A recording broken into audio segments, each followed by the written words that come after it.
plan, oh grand and true, to bring back a custom just for you, a dowry's charm to rekindle the fire. In a world where romance might expire. Welcome in, folks. Welcome in. If you're watching this after the live, I'd forward about 5 to 10 minutes. Just going to give some time for some folks to come in here. Oh, look at this. Looks like we got some chats coming in here.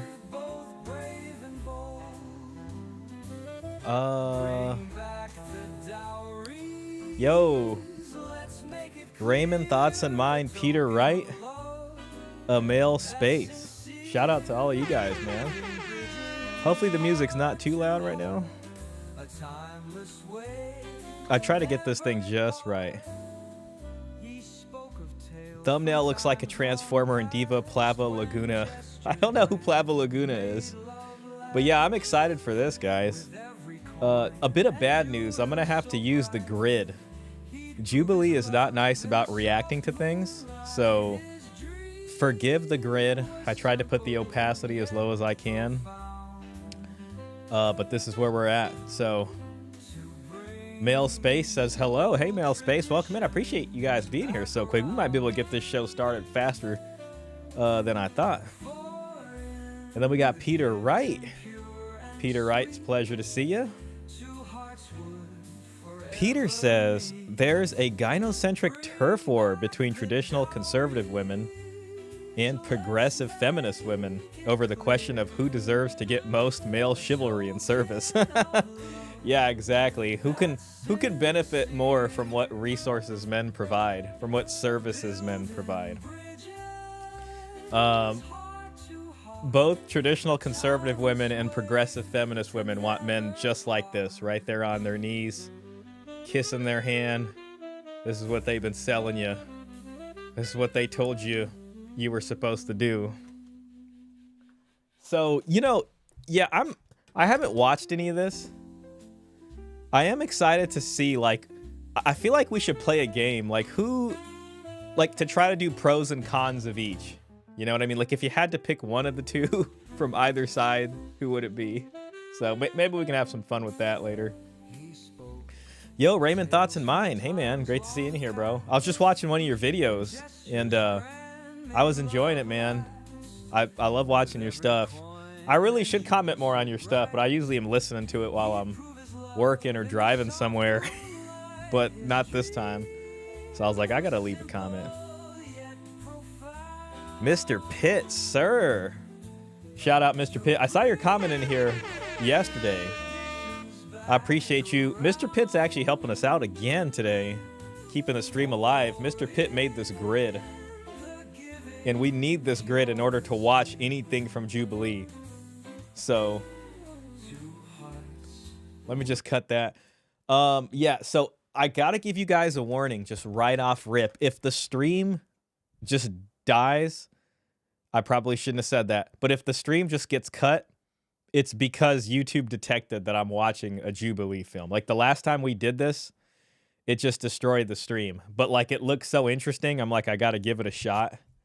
You know what I'm saying? So I'm trying the grid. Again, if you see this thing go down, that's what it is. What I'll do if that happens is I'll leave a message in the chat, and I will basically start streaming again. But if that happens, you guys might have to reload my YouTube channel page, and then because sometimes it'll create a separate stream, which I hate. I wish it would continue it on the same one. So fair warning to all the folks out there.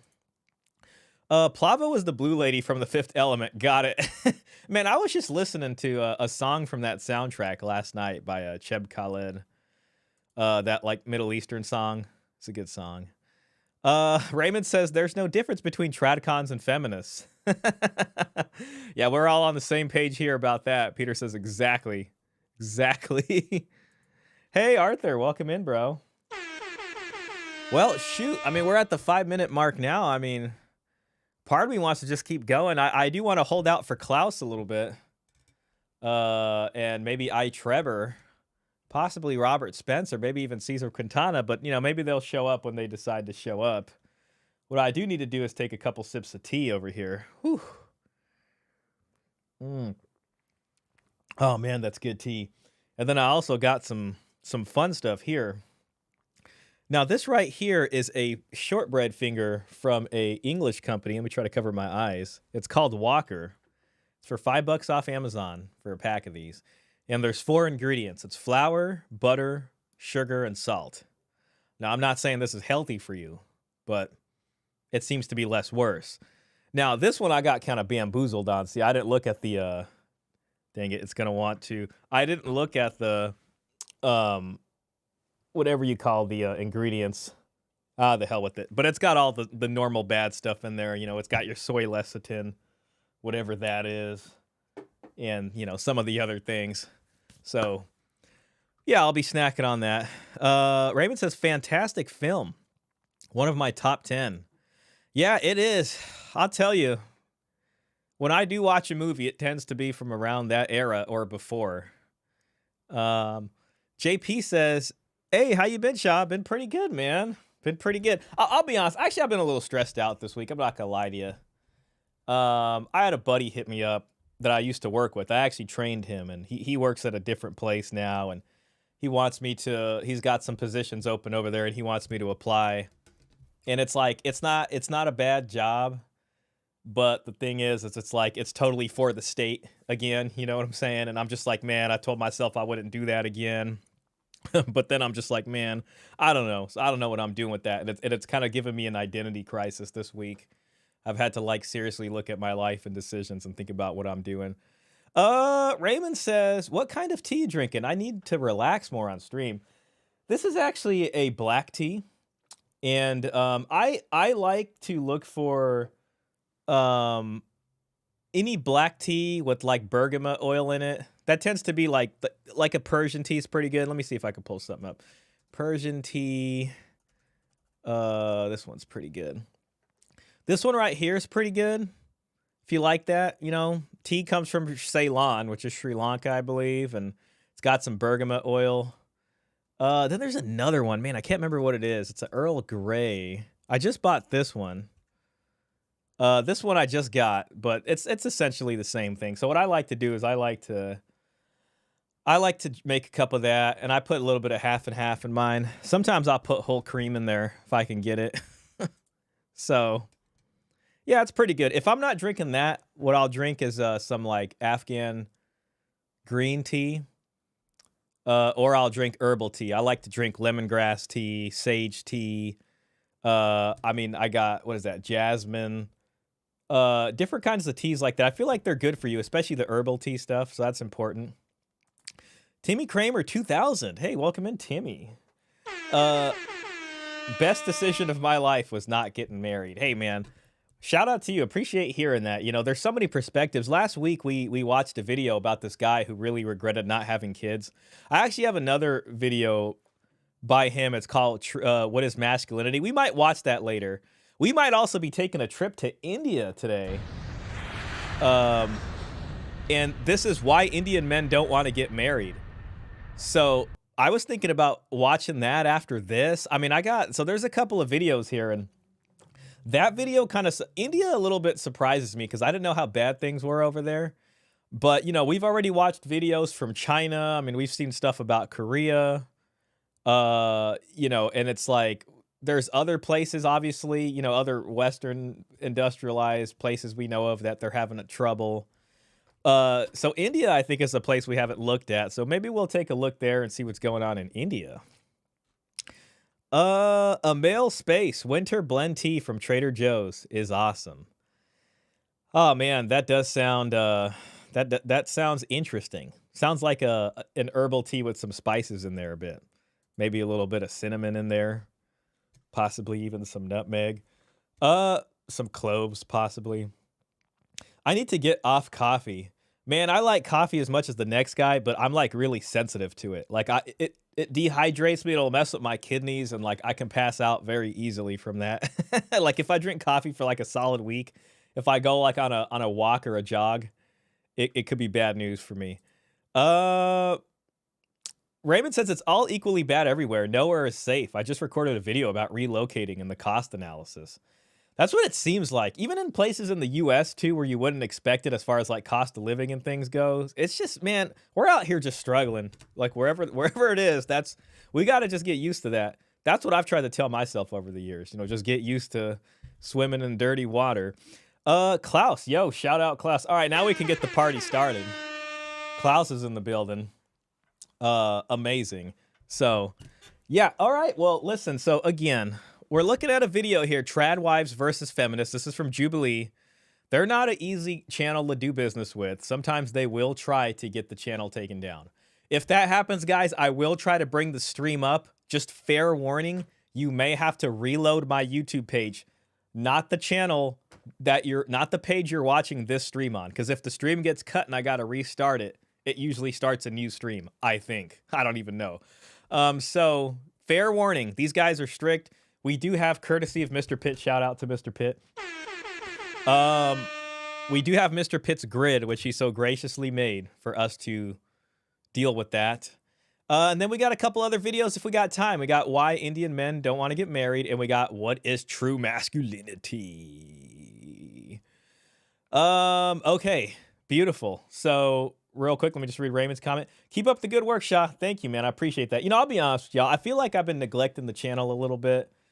And I do this stream to keep it alive. We have had some, I did have the discussion with Baskerville, and Paul and I do got some more stuff in the works. And I did have another discussion with Tom Golden. And I did do that other discussion with Post Millman. But you know what I'm saying? As far as like other like standalone videos that are just for me, I do feel like I need to give you guys that. I just been having a weird week. So anyways, back to this. So we got Should Wives Serve Their Husbands? This is only a month old, so I'm kind of surprised I haven't heard of it. It might worry me a little bit, meaning it may not be that good. I don't know. Usually Jubilee stuff that hits pretty hard tends to make its waves. But we got Tradwives versus Feminists. Should wives serve their husbands? Okay, it's the middle ground. It's an hour and 23 minutes. It is not divvied up into sections, so we may choose to skip. We may not. It's going to be all ladies, all right? All ladies. And I think we can try to, like, play a little game with ourselves and try to think, like, maybe try to look at this, like, pros and cons. Like, if you only had to choose between a feminist and a tradwife, and I mean tradwife TM, not, wives from a bygone era, what are the pros and cons of that? So maybe we can think in sort of those terms as we watch this. But yeah, let's get this party started. If there's anything with sound, let me know, guys. There's never an emergency to murder a child. There's never any medically necessary reason for Okay, so they went straight to abortion. I mean, we've heard this a lot. abortion. That's just blatantly That's wrong. wrong. That's wrong. There's That's literally not- statistics. I'm happy to get you guys information. But do you not think that it exists? Do you think it's just Okay, we've seen this lady before. I think she was in the men's rights versus the everybody else discussion. She's that lawyer lady that has an OF that's been on whatever podcast a few times. All ladies, there are feminists there. Yeah, Klaus isn't really seeing much of a difference here, but we'll see. I think women, can die of childbirth for sure. I and totally do you not agree think with that an abortion would save that mother's life? I do not agree with that. That's an interesting question, and that definitely does happen and can happen. I need to look more at the stats. I have read a little bit about it, but I think with like modern medicine and C-sections, it's a little different. Though that's just maybe looking at it from passing the child through. But, from if something goes wrong and like the fetus is infected or dies in there, I don't know, something like that happens. I know there's other like ectopic pregnancies. I can't even remember what they call them. One of my friends, and he's a Christian guy, and him and his wife, they had a miscarriage. So it wasn't the same as using an abortion, but things can happen along the way is all I'm saying. So they had to, medical intervention was necessary to save mom's life there. So that was very tough on them. So yeah, stuff can happen even up until the modern day. Mr. Pitt says, yeah, that's Jasmine Jafar. Can't stand her. Okay, yeah. I remember her. I remember her now. Put it on 1.5x, 2x to avoid yoinking. I'll keep that in mind. We may have to do that. A wife's primary duty is to serve her husband. I Okay. believe that as just a person, as a woman in general, my first priority is to God and being obedient to Him. But being a wife, I believe being a submissive wife and loving your husband as we have been asked to by God, I believe that that's the foundational purpose of being a wife and then in turn leading your children. When I first got married at 18. I feel like in my role as a wife, I have learned that in order for me to be a good mother, in order for me to be good in our marriage, I am putting him first and I am serving him, and that's my priority. Yeah, I mean, I definitely agree. Okay, well, I mean, right out of the gate, I'd say she's coming out pretty convincing. I'm not going to lie to you. Married at 18. You know, I think there's a lot of folks, especially conservative folks, that would, you know, maybe take this deal. I got married. Now, you know, on the other side of this is family law and these kinds of things. She does seem pretty young. I don't know how old she is now, but maybe she's like in her late 20s or something. So maybe she's not as young as I think. At 21 years old. I was never really like the, you know, independent woman. I grew up with a single mother. And when I first met my husband, we were 14 years old. And instantly I was like, this is the man that I want to marry. And it really made me dive into being a godly wife. So you touched on that a little bit, and I 100% agree that when you're serving your husband, you have to also serve God. And if you do not have that kind of relationship with your husband that you do with God, then it's going to kind of lead down the path of like, I'm me and I care about myself, and he's going to care about himself, instead of making those sacrifices for each other. So I definitely, you know, for myself, I try to put him above all. Obviously, I do take care of myself. It's not like I'm just like, oh yeah, like. You know, in this statement, a wife's primary duty is to serve her husband. Like, I think that's something that would definitely anger feminists just right off rip. Now, you know, if we're going to be charitable to that statement, you know, you can say the wife has her duties and the husband has his duties to the family. Wife's primary duty is to serve her husband. You know, I think if you're a strict religious person, you might think that, but I would take primary duty is to serve your family for both of the folks in there. You know what I mean? So just off rip. She can just go down the drain. It's a give and take. So I fully am there for my husband, and whatever he needs me to do is something that I look forward to doing for him, because whatever you give, you will receive. So I try to be the. Now, you know, a lot of this seems to be centered around their belief in God. And I think they might believe that if they're not, you know, they don't have those beliefs, that it means that they're doing it for selfish reasons or that the marriage will fail. I went to a wedding once, and I was actually a photographer there. But it was my buddy. It was my buddy, though. Shout out to him. And I remember the, I think, you know, pastor, I think that's what it would be, who was doing the service there, and he told them like 3 times, and everybody was listening, if you do not have God at the center of your marriage will fail. Basically, that was the thing. Real quick, Raymond says miscarriage is not the same procedure, completely different. They always use that excuse. Yes, I think that is different, and I don't think there's much debate about saving the mother's life when it comes to that.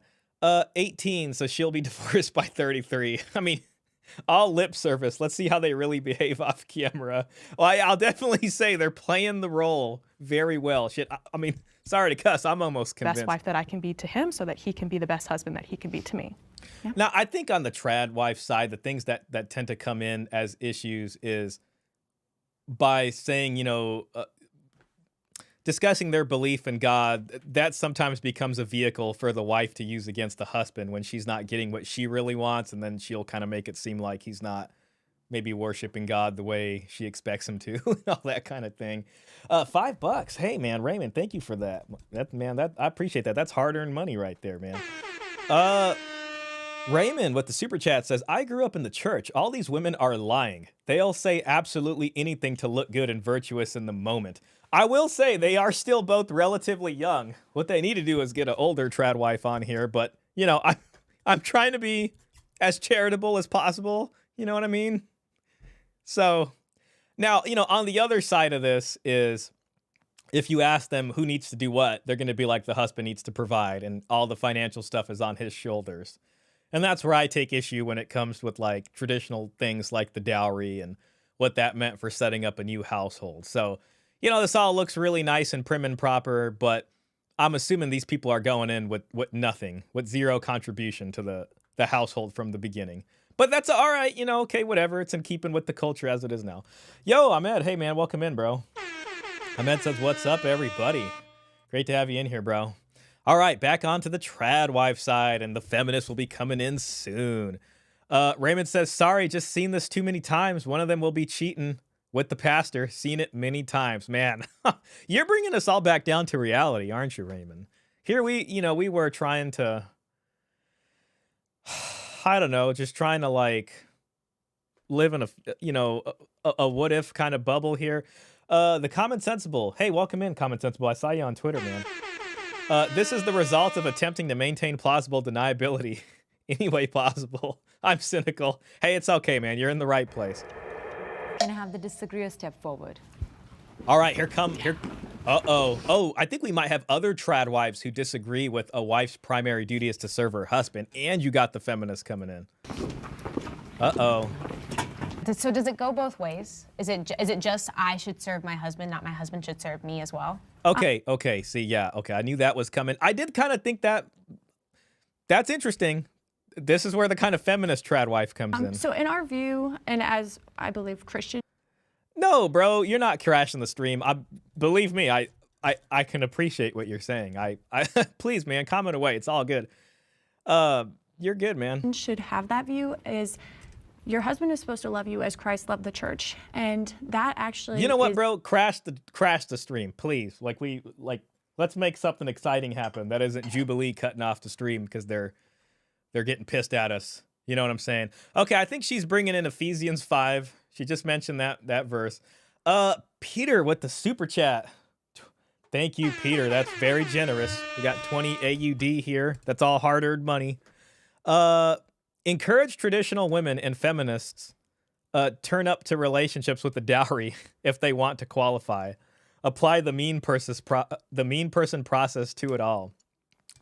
Yep, I mean, I that's how I feel about it. So all of these people in here are getting kind of a free ride if they're coming in with nothing. And if she was really traditional, her parents would have gave her something before she, came into the marriage. Regardless. Now, when Peter refers to the mean person, that's actually a shout out to a text in Jack Goody, who co-authored Bride, Wealth, and Dowry here. Now, in a different work, which is all about inheritance and family, Jack Goody discusses proposals and marriage contracts, and not just amongst upper classes, but also among the peasantry and amongst, all the folks in the middle. And when we think of a proposal, like what we think of is this, right? Like when somebody says I proposed, we're thinking of this, except putting a ring right there. But back then there was, there were these kind of matchmaker go-betweens, and they would sometimes be called the mean person. And the mean person was the one who would kind of deal with as an intermediary between families that is kind of asking the tough questions, so to speak, to basically see who qualifies, who's serious about getting married and who isn't serious about getting married. And part of this is going to be, being made privy to some of the more tangible assets, so to speak, that are coming with this marriage proposal. So they might know somebody's available here, and they might know what that dowry looks like. On the other side, they're going to know what the inheritance and what this young man's trajectory looks like. They're going to know what the families look like, probably know what the siblings' marriages look like, probably know what land, who owns what businesses they're in. And that'll be a go-between, to kind of get a deal going there. So that is the mean person process. We're going to have to bring back the mean person. And if that needs to be me, then that needs to be me, Call now and have a mean person help you negotiate a proposal. Mr. Pitt says, once again, thank you for that donation to Peter and also to Raymond. Mr. Pitt says, all genuine input is valued here. Absolutely. Yeah, please, man. I think it's an honor to have you in here. All right, let's see what we got. A feminist and a tradwife. So she's going to the Ephesians 5 angle, and she's kind of explaining it that way. I feel like the other tradwives who needed to question this that's a little worrisome to me. A bigger task than wives submit to your husband. So that actually view is your husband is supposed to love you as Christ loved the church. And that actually is a bigger task than wives submit to your husband. So in turn, I'm submitting to him, but he is actually supposed to be obedient to God, which means he's supposed to love me as much. And if he loves me as much as Christ loves the church, then it's going to be... Now, I was talking to Post Millman here, and I may be mistaken. So some of the experts who are more familiar with the ancient Greek translations of these, we were discussing different types of love, and, there's eros, and then there's pragma, there's agape, there's a couple of them. I can't remember. There's like a fourth one I'm missing. Storge, I think. And Post Millman, I think, mentioned that some of these parts in the Bible here don't use the term eros when they translate. Like when you go back and you look at like some of the older translations for this, it wasn't a eros kind of love. It was more of a I think agape was what he said. So I'll have to double check that. But we got to be careful about how things get, translated here. And, they're probably using love in the common romantic love parlance of that we're used to from nowadays. You know what I'm saying? Raymond with another $10 super chat. You generous man. You generous man. That's 10 hard-earned dollars right there. And I know Raymond works hard. They bring nothing to the table anymore. You've opened my eyes to how much better a deal the whole thing was in the past. Men shouldn't feel any shame for not being good enough for these trollops. Yeah, I'll say, like looking at the dowry and seeing how much discussion and stuff happened in the time when dowry was the norm, which was very recently. If you're not gonna get a dowry, like what, she's not coming with the dowry, then I think prenups off top shouldn't even be a discussion. Like a woman who got upset about you asking for a prenup, and we know there's issues with prenups, but I'm just saying, like off rip, there should be no complaints about that, especially if the man's the provider. I tend to look at this as to see what are people bringing, from an economic standpoint to the marriage. If she wants to be a stay-at-home tradwife like some of these ladies, that is not a free ride. That does not come free. So I'm just saying, just right off top there. Again, thank you so much for that donation, man. That's much appreciated. Peter Wright says, yes, it was neither eros nor agape. It was another word that I forget. Oh, man. Yeah. Okay. See, yeah. So Post Millman mentioned something like that. I can't remember exactly what it was, but I'll have to look at that too, because that makes a difference. That really makes a difference. Hey, Karen Takar in the chat. Karen says, hey, Shah. Sorry I'm late to the live stream. Hey, no worries, man. Hey, I might have a video that you might like. You're our on-the-ground guy in India, and I found this video, it came out yesterday. It's got 22,000 views. And it says, why Indian men don't want to get married. Oh, you're kind of in the way here. Why Indian men don't want to get married. So I was going to watch this after this video. So you might like that. You might be able to confirm or deny some of the stuff that's in this video. So if it's not accurate, we got an on-the-ground man that could let us know what's up with that. So Peter says, as Christ loved the church. And this is a quote from Paul Elam. Shout out to Paul Elam. Guys, if you haven't, please check out Paul Elam, the videos we did on his channel. I'm sure he is a man who needs no introduction. Paul says Christ didn't send the church flowers. He didn't take it on lavish vacations or whisper sweet nothings in the church's ear. He didn't kneel before the church offering jewels. That's a fantastic quote. That is Paul Elam on the money right there. Ahmed says, Don. Hey, shout out to you, Don. Don DeMarco says, what up, Shah? Just sliding through real quick to say what up. We'll hop on again later and catch up with the stream. Yeah, no worries, man. Thanks for coming in and saying hi. Maybe we'll see you again later. And whatever you're doing, man, you enjoy yourself out there. Ahmed says, if her parents spent her dowry money on a college education, then she has to put that education to good use. At least 15 years of the marriage. Yeah, I feel the same way. Otherwise, it's like, what's the point of doing that? If you're just, I mean, if anything, you're just taking up a seat in college that somebody else could have used. I mean, you're kind of artificially putting up the price of college too at that point. So, yeah, I mean, if you're gonna go that route, there's no reason why she shouldn't be expected to work. And then, at the end of the day, we're living in a society where they're gonna 50-50 everything. They're not gonna care about whatever your traditional arrangement is. So it's best to negotiate this stuff up front. Okay, getting back into it. Mutual relationship. We're going to have mutual conversations, mutual decisions be made. It's not that he's ruling over me, he's telling me what to do and taking charge of everything. It's that he loves me enough to care for me as he should, I think as any husband should for his wife.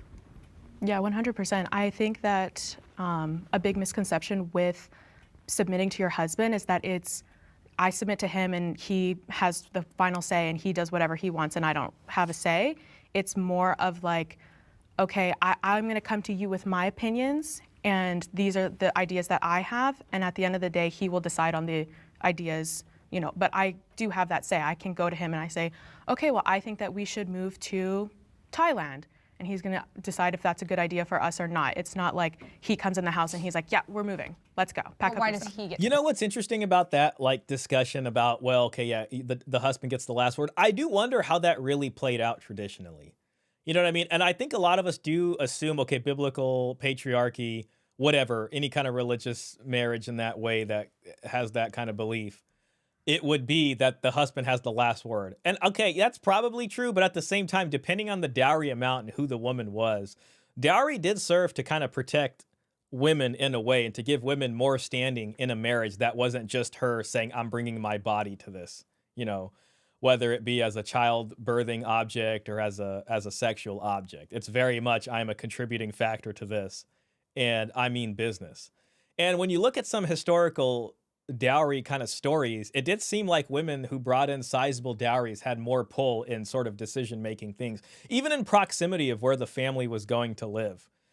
Certain dowry, orders and situations might be negotiated in a way to where the husband does live closer to the woman's family to help out with the woman's family, almost kind of like bringing in a son-in-law to help out with her parents and things like that. So it is kind of all over the place here. Like, I don't think a guy would sign up for that deal and be like, we're going to move all the way to this side of the country now because I'm in charge and this and that. So I think there's just a little bit of like these kind of stereotypes that people are kind of living on that may or may not be true. I'm not saying it isn't. I'm just saying it wouldn't be a bad idea to dive deep in that to see what evidence we can really find for what it actually is. You know what I mean?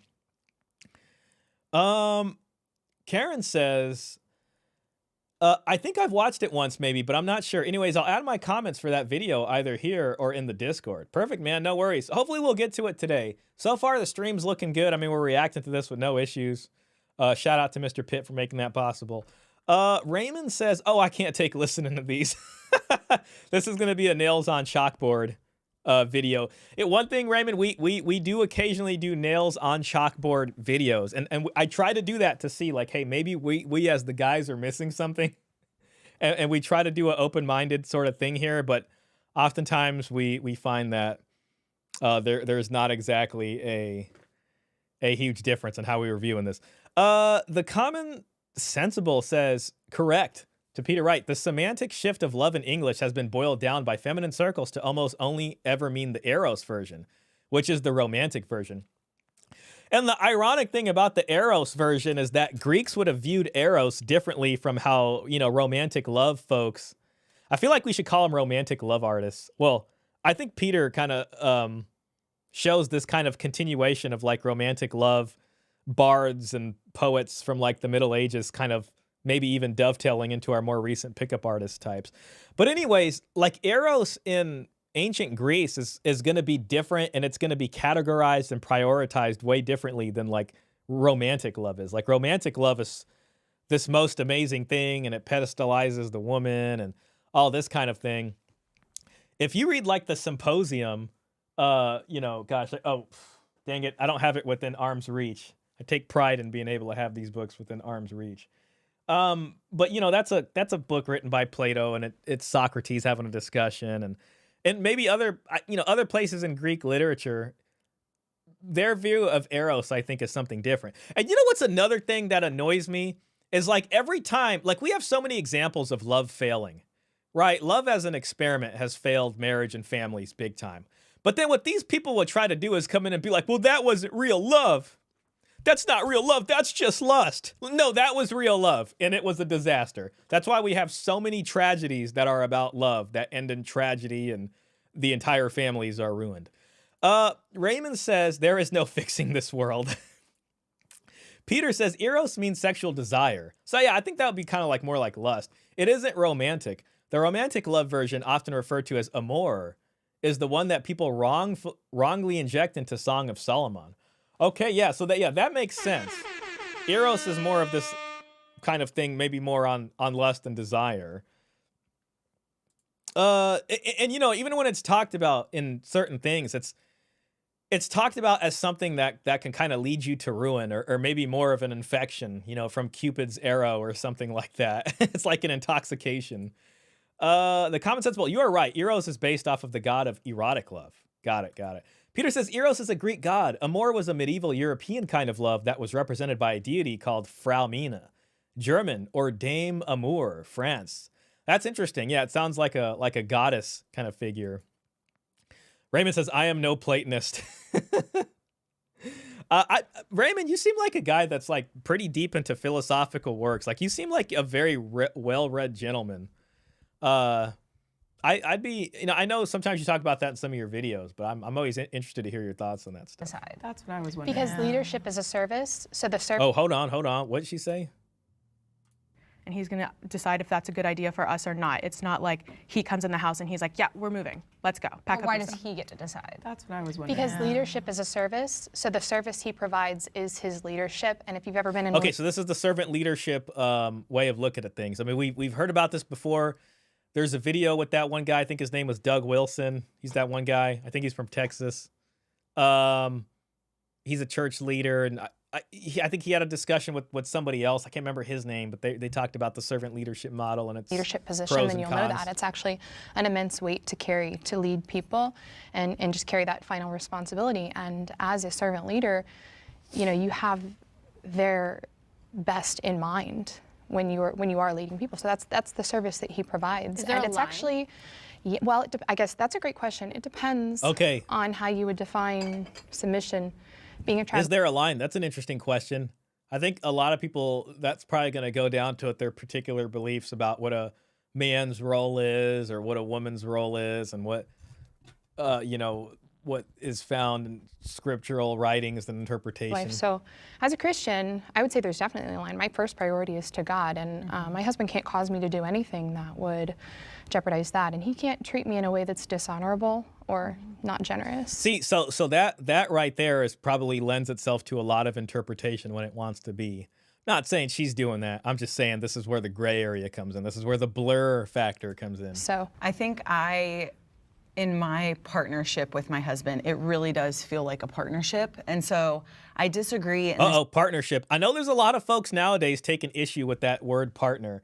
I'll be honest, I don't know if partnership bothers me as much, but I know some people have pointed that out as being an issue, and that could be like a red flag right off rip if they're calling you partner and this and that. So if you're trying to live traditionally, I'd say the word partner probably isn't going to be doing you any help in that way. So I'd love to have that discussion with you. That would be awesome, man. That'd be a tough discussion for me. I feel like I don't know if I can match your level there, but I'll do my best, and we'll have as much fun as we can with that. Raymond says, oh, these 304s, my first responsibility is to God. What a lie and a cope. Sense that for us, major life decisions, even day-to-day decisions, there is negotiation between the two of us. Oftentimes, I will win most negotiations. Okay, something about this ain't right. Could just be a tongue-in-cheek joke, but hey, man, you know, where you find joking, this is where you tend to find a little bit of truth being exposed. Even day-to-day decisions, there is negotiation between Day-to-day, it seems to be that there's a little bit of tension, there's a little bit of pushback, there's a little bit of not submission. the two of us. Oftentimes, I will win most negotiations. Oftentimes she'll win. Why is that? Is it because the ladies are always right? Is it because she can walk away and destroy the whole thing anytime she wants? I'm not trying to paint her out to be a bad person. Maybe it's just a fun tongue-in-cheek kind of thing. Like, yeah, my wife's always right. And it's not like a horrible thing. I'm just saying, this is the gray area. This is where the blur sets in. This is the blur. Raymond says, I don't need a partner. I need a wife. Absolutely. Oh, man, Raymond with another $2 super chat. Man, thank you so much. Say it with me, boys. AWOL. Yeah, and AWOL, for the folks, I think a lot of you guys probably know what that is. Back in the early days of Red Pill, back when it was on the forums and the subreddit, AWOL meant all women are like that. And this is kind of a nod to the Red Pill sort of goal or mission statement of being able to deconstruct women's behavior here. And regardless of what they say or what they profess, sometimes, well, what they'll say is all of the time, you can count on a woman to behave a certain way. Mr. Pitt says, most critics of using the word partner say that it's language borrowed from the... Oh, I see. I think I know where you're... Oh, wait, no. Where's my rainbow sound effect? Oh, no, not Dr. the rainbow Umar. version. Never mind. That says Rainbow Rice Krispie treat. I don't want no Rainbow Rice Krispie.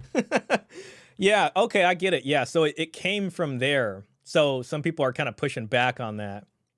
That makes sense. I actually heard Coach Greg Adams talk about that before on one of his streams, and he kind of discusses how, the LGBT community, when they kind of started doing these things, they had to figure out different ways here because of their non-traditional relationships, and that kind of bled over into what folks were doing, here on the other side. So it starts to kind of change things. Culture and things like that. I mean, when people try to go in and change culture, it seems like there is always this war for defining words, right? It's always about defining things a different way or hijacking meanings and putting in new meanings. And, as men, masculinity is one of those things that is fought over to try to define a certain way in order to put men into a specific role within a given cultural context. So, yeah, great point, Mr. Pitt. Eros equals sexual desire.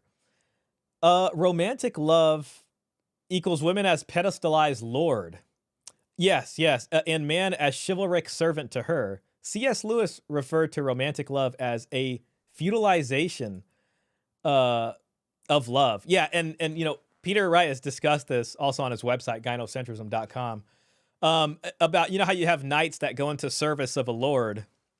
Now, when you go into service of a lord as a knight, you get knighted, you become a sir. You are given a certain amount of lands and holdings that have real income coming from them. You know what I'm saying? And then you got certain responsibilities that come with that, and you're held to a certain standard and raised, kind of above the rest there in a hierarchy.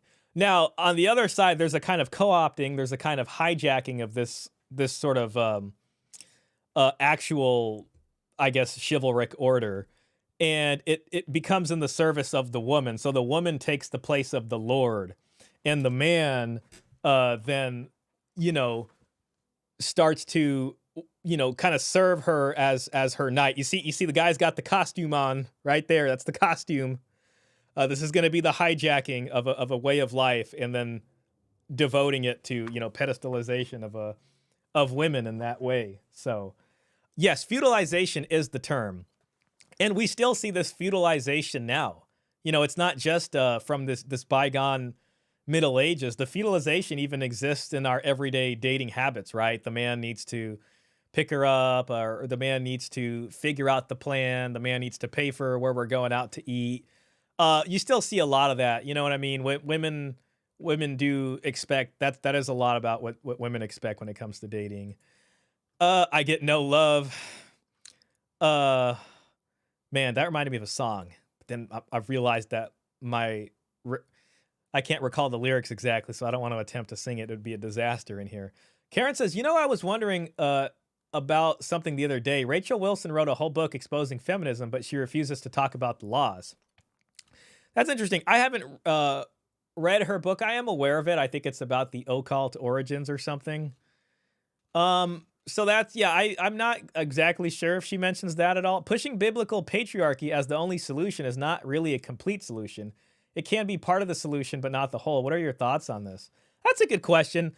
I think pushing a straight biblical patriarchy, I think, is ultimately fated to fail. If it entails going back to how they think things were exactly, because those whole systems got debased and failed for reasons. And a lot of that has to do with modernization, class mobility becoming a thing, a lot more for a lot more different people. I mean, technology, you know what I mean? Like back then, probably in the halcyon days of a biblical patriarchy, everybody went to their church on Sunday, and the gentleman at the pulpit lectured them and told them and gave sermons about how to interpret these things and what these things meant and how it affected their daily lives. Then the printing press came, and then all of a sudden you had I wanted to say Klaus the blacksmith, but we got a Klaus in here, so I don't want to put this on Klaus. I was trying to think of a different German name. We got Martin the farmer out here reading a polyglot Bible that translates it from the Latin Vulgate into a common German language or something. And he's like, wait a minute, it says this? You know what I mean? So a lot of people start doing that. Suddenly these ideas start to become available to people. That led to some rough times. And I tend to look at religious symbolism and myth or symbolism, whatever you want to call it, as part of the public domain now, okay? We live in this free world where freedom of speech is number one, okay? People can practice their religion in their private lives, right? There's a separation of church and state here. But people's religious symbology, like nothing is sacred here. Your sacred beliefs can be co-opted by any group that can use them however they want. They can spit on them. They could burn your religious book if they want to. They can use it to wipe their butt. They can sit here and start a ministry any way they want to, and then they can parade their wife naked at the Grammys or whatever award that show that was that Kanye did that thing at. And so all these things are in the public domain. I don't think that we're going to sit here and reestablish a biblical patriarchy that has any kind of enforcement powers over, what the state does when it comes to property and when it comes to children and these kinds of very real things that end up wound up in marriages and stuff like that. So I don't think it's going all the way back to, kind of how they're selling it. I don't even know if that's what they're selling, just to be honest with you. But, to answer your question, sounds like you read the book. I think something new has to happen, and anything short of that, there would need to be some kind of religious revival where everybody agrees on the same interpretation of these religious symbols, and then maybe, everybody can work through that through a democratic process to kind of enable some of these values and change some of these laws around. But, we're still dealing with what changes in technology and these kinds of things. So, I think there's wisdom that we can learn things from. That's why I spend so much time reading about the dowry and stuff. I think there's different economic circumstances that we can find ourselves in that might make looking back at an older pattern of living make more sense.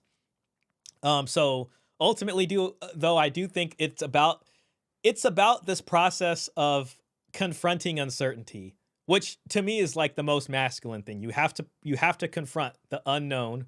You have to confront that which is new, and you have to find a way to deal with it. If you're going to sit here and you're going to try to go to a bygone era, you're no better than you're like some kind of a man-child trying to crawl back into your mother's womb because it's safe and warm there and it's a certain world. I'm sorry, we're not getting that. All right, we have to confront uncertainty all the time. We got to jump off the boat and try to swim for land. I don't even know what's on that land. I don't know what it looks like. All I know is that the boat is sinking and we got to take our chance. And, whatever we decide to build from there, can be informed from past wisdom. But is it going to look the same? I doubt it. Raymond says, just saying, Rachel Wilson was a single mom when Andrew married her. Just saying. That's interesting. Yeah, I don't know the exact story, but I know there's some sort of stuff going on there. I'll tell you this: there seems to be a pipeline of people who live their lives a certain way when they're young, and then they become religious later. I think a lot of people do that, even a lot of influencers. There's a lot of TradCon people who do that, and it seems to be kind of part of the culture. It's almost like a rite of initiation in a way that, nobody talks about, but it just seems to happen. So, I'm not surprised if that's the case. Karen says, I agree, Raymond, and she gets a lot of heat for it too, rightfully so. Okay, so yeah, it sounds like that's out there. Peter Wright says, Rachel also refuses to talk about, much less call out chivalry. It's out of bounds for her conversation. I will say, I used to watch them a lot more. I don't really know. I've unsubscribed from a lot of people. I can't sit here and watch Bloodsport debates for, every single day on my algorithm. I cannot have people yelling at people all freaking day. I don't know. Like, I need to watch other things. So I have unsubscribed from a lot of people and all this kind of thing. I think they kind of go the shame route on a lot of that stuff. And, it's all about, crashing other people's worldviews and destroying their beliefs and showing them how they're wrong and all that kind of stuff. I don't know if that actually works. You had It's Complicated literally interview on his adult content video. He literally interviewed Lily Phillips, who just slept with 100 guys, and she's just like, all these people, he interviewed a lot of these people. They're all just like, no, we like getting shamed. Like, it makes us stick together. You know what I mean? Like, all publicity is good publicity. They want that. It's like a badge of honor for them. So, I don't know. We'll see what happens. Karen says, even Andrew is divorced once and Rachel is his second wife. Okay, yeah, I wasn't sure about him. So that sounds interesting. Yeah, I mean, listen, again, I think a lot of these people that you're going to end up looking at probably have a past like that. Like, and working in child support, I'm just like, yeah, this is just part of human life now. So I'm just like, yeah, I kind of just expect to see that. But then at the end of the day, it also depends what they're selling and what they're pushing and if they're forthright about that or not and what the deal is, The Common Sensible says things will more than likely naturally correct if you can get government and massive bureaucracy out of familial units and local communities. Yeah, I mean, there definitely needs to be change on the government side also, which is the truth. You know what I mean? This is where I think dowry and concepts like dowry and a contribution from both sides and a more involvement of the family makes sense. I don't know if they've ever talked about dowry. I don't think they have, except maybe in passing, but I don't think so. And if, a lot of what I see get sold for biblical patriarchy never mentions that, right? It never asks you don't see the pastor guy asking the woman's family, hey, how much are you saving for your daughter's marriage? What are you guys doing to prepare for your daughter's marriage to enable this 18-year-old to get married and then be this stay-at-home wife? And especially if you want her marrying some 21-year-old guy or some 22-year-old guy who just got his degree in electrical engineering and is about to start his first job. They need to get a household set up. And if the answer is you've saved nothing and you're not planning on giving anything, then yeah, all this talk about, servant leadership and this and all this, it ain't gonna work. Like there's a certain practical aspect to this you got to figure out. Now, when it comes to the laws and not being able, the laws, kind of being what they are, I think a dowry system helps there because when it cuts into an even 50-50 split at the end, if her family contributed to this down payment on this house somehow, or did something or put some kind of wealth in here, when that hit happens from the family court, it's still going to suck. I'm not saying this is going to make it be okay, but it's going to suck less. Like they got to make it worth it somehow. Raymond says, I've never been married, never got the chance. Hey man, God willing, if that is what you want, I hope that an opportunity or something that makes sense comes your way. And something that just makes sense for the both of you. I know you're a hardworking guy and all that. And I don't know. I just want to let you know that I do hope that for you. Michael Sayin. Hey, shout out to Michael Sayin. Michael Sayin says coverture law was dismantled through the 14th Amendment, giving women the right to vote, own land, etc., ending patriarchy. Well, yeah, and in England, coverture was dismantled from the it was like a property law or something like that, and it gave, you know, that pretty much got rid of the dowry there, because a woman would come with her dowry and it was under management ultimately of the husband.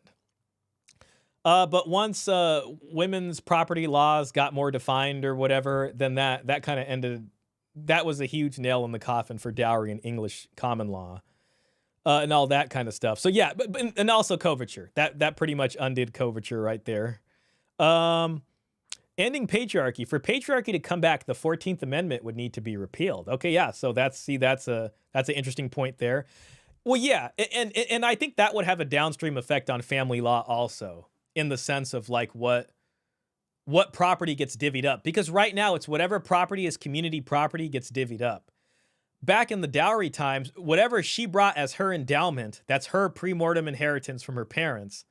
If an annulment happens, she walks away with the property she brought to the marriage, and likewise the man walks away with his.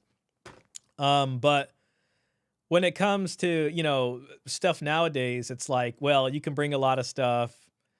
I mean, I had a buddy call me on the phone just a few months ago, and you know, he's going through a divorce, and I can't remember, they were probably like 6 years in or something like that, but he had bought a house, and they, you know, he did everything, and he pretty much paid for all of it, and it's getting split up by the court, so you know, that happens.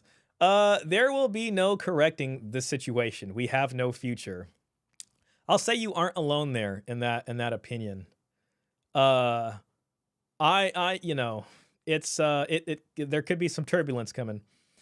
I gotta try to sleep, man. Thanks for your hard work. I had a terrible couple days. Send me a message. We'll do another video. Absolutely, man. Hey, thanks for being here, bro. Hope you have a great night, man. I hope you enjoy your Sunday too. Thanks for coming in. Karen says, my theory is that this whole resurrection of the Christian right enables all of them, especially Trump back in office. They have never talked about dowry, at least in the videos that I've watched. Yeah, it would seem that way. I mean, I don't look at, you know, I think when it comes to Trump, a lot of that religious stuff is mostly, I don't know. It's kind of like lip service that way. I mean, you know, you can look at Trump's life too, and it's like, you know, he's been through a few divorces. He slept with the corn star, right? There was the whole Stormy Daniels affair. You got Elon Musk in his ear, and he just got, you know, some woman pregnant. So, you know, I don't know if that's like something they're super serious about, but I think it's something that they, you know, I don't want to say it's just lip service. They probably believe that too, but I don't think they're going to sit here and start, you know, changing laws around to match these kinds of things. Bible has only bride price paid to the woman's father. There was no dowry paid to the man or his father. So yeah, I mean, when it comes to Old Testament, a lot of it's bride price. And later on, a lot of these same communities, you know, whether it was the Israelites, or even Christians, you know, it changes from bride price is oftentimes associated with polygyny. That's where you find a true bride price at. And a lot of these communities, as they become more settled and urban, and you get these huge urban centers and agriculture starts to change, it then organically becomes monogamy. And with monogamy comes dowry. So this is how you get. So listen, all I'm saying, Michael, is if it's going to go to a bride price, you have to let go on the monogamy thing. It then has to become polygyny, which, you know, a lot of people aren't willing to do, right? Like these people in this video, the deal for them is monogamy. So if a guy's paying her a bride price, then, you know, polygyny should be on the table, just to put that out there. Oh man, I hope I didn't skip one. Karen says, Shah, this is just a suggestion, but do you think you can bring Rachel on and talk to her about her worldview and challenge her on things like dowry and laws? Like it would be a meaningful discussion. Possibly. You know, I would be open to that. I don't know. I really don't know. You know what I mean? So we'd see. I do wonder what, you know, folks like that think about dowry or what if they've read about it or what their opinion is. That would be an interesting discussion. So, Raymond says, Common Sensible says, Raymond, don't worry, buddy. The gender gap political divides are massive. The collective pressure is being felt. We live in an era of podcasts where masculine intellectual duels occur. Mr. Pitt says, if you haven't already, join the Discord. Link in this description. Awesome. Yeah, guys, if you want to join the Discord, it's in the description. Thank you, Mr. Pitt. All right, let's get back to this. You win sometimes as well, but there is a foundation of trust, communication, leadership. But I think for us, our marriage functions more like a partnership where, I guess mutual trust and negotiation comes into play a lot more than, Remember, guys, she always wins. She tends to win these little negotiation battles. And that's how we're doing it. So, and do you guys believe that the man or the husband should be a leader just because he is the male? Or interesting question from Jasmine Jafar. Is it because he Now, I guess they could say, well, God ordained it to be that way. displays certain leadership qualities? Could it be the other way around if the woman was somebody who would fit better into the role of a leader? You know, that's an interesting question. I think the way to answer this is to say, in general, I mean, to be congruent with their belief system, God said it would be that way. Now, that's too easy of an answer, but then you can also say in general it should be the man. So it's easier to go with the man. You know what I mean? Because men and women are different, and they have natural proclivities that might enable them to do better at one or the other. Now, of course, we live in a different world now. We got AC and all these kinds of things, and airplanes and cell phones and DoorDash. So, I mean, people can do things differently, but let's see what they say. No, it's because if they go down her road and they say, yes, these are the qualities that enable leadership, then she could be like, well, what about women who embody those qualities? Should it be their duty to serve the husband? It's probably something like that. It's like baked in biology. So hormonally. Okay. So she went that way. Men and women are different. Men's. No, I don't agree with that. How so? Sure, you can say that there are biological difference between a man and a woman, but that doesn't make.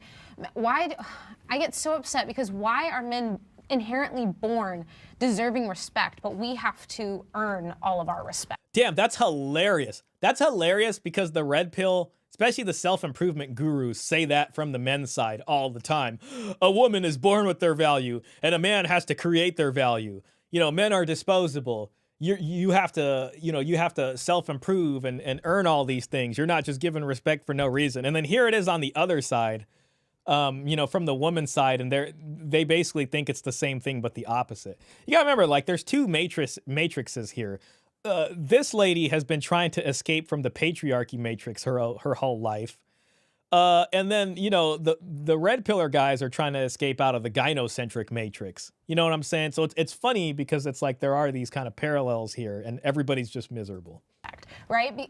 There's no biology that says because of feminism. We have to earn it because of feminism, where we made ourselves compete with men rather than relaxing into our feminine maternal role, Feminism where we don't have to men. earn. Yeah, what do you? I don't know. It seems like it's kind of competing with men sometimes. Well, let's hear what she's got to say. And I don't understand. Can they pan this camera to the left?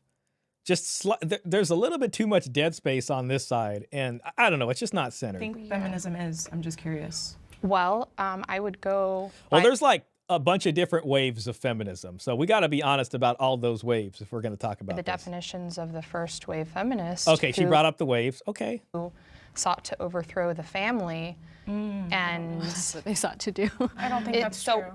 Who would you say were the first wave? Well, feminism, the typical definition is social, political, and economic equality between the sexes. I don't think anything in that definition is saying we should overthrow the family. If you're going to say the family was defined by this sort of biblical patriarchal role that they're describing, their definition of the family, this very much is an overthrow of that way of the family, right? If it's this equality sort of man not as the head of the household. And, Michael Sand brought up these coverture laws prior. It was about debasing those kinds of laws. So I don't know. It looks like we're getting a kind of cookie cutter definition from here instead of going over these waves. So Michael Sand says, when a woman says respect, she means equal in authority. Usually men say respect to mean he is the leader of the relationship. Yeah, I think I'd agree with that. Common Sensible, that is odd she claims that. I have not seen really anyone ever argue men are born with respect. Yeah, it's almost always the opposite. That's whenever you hear it, and it's not even just from women, but from other men, it's about you gotta earn this, you gotta be, create your value. Otherwise, why should anybody, why would they respect you?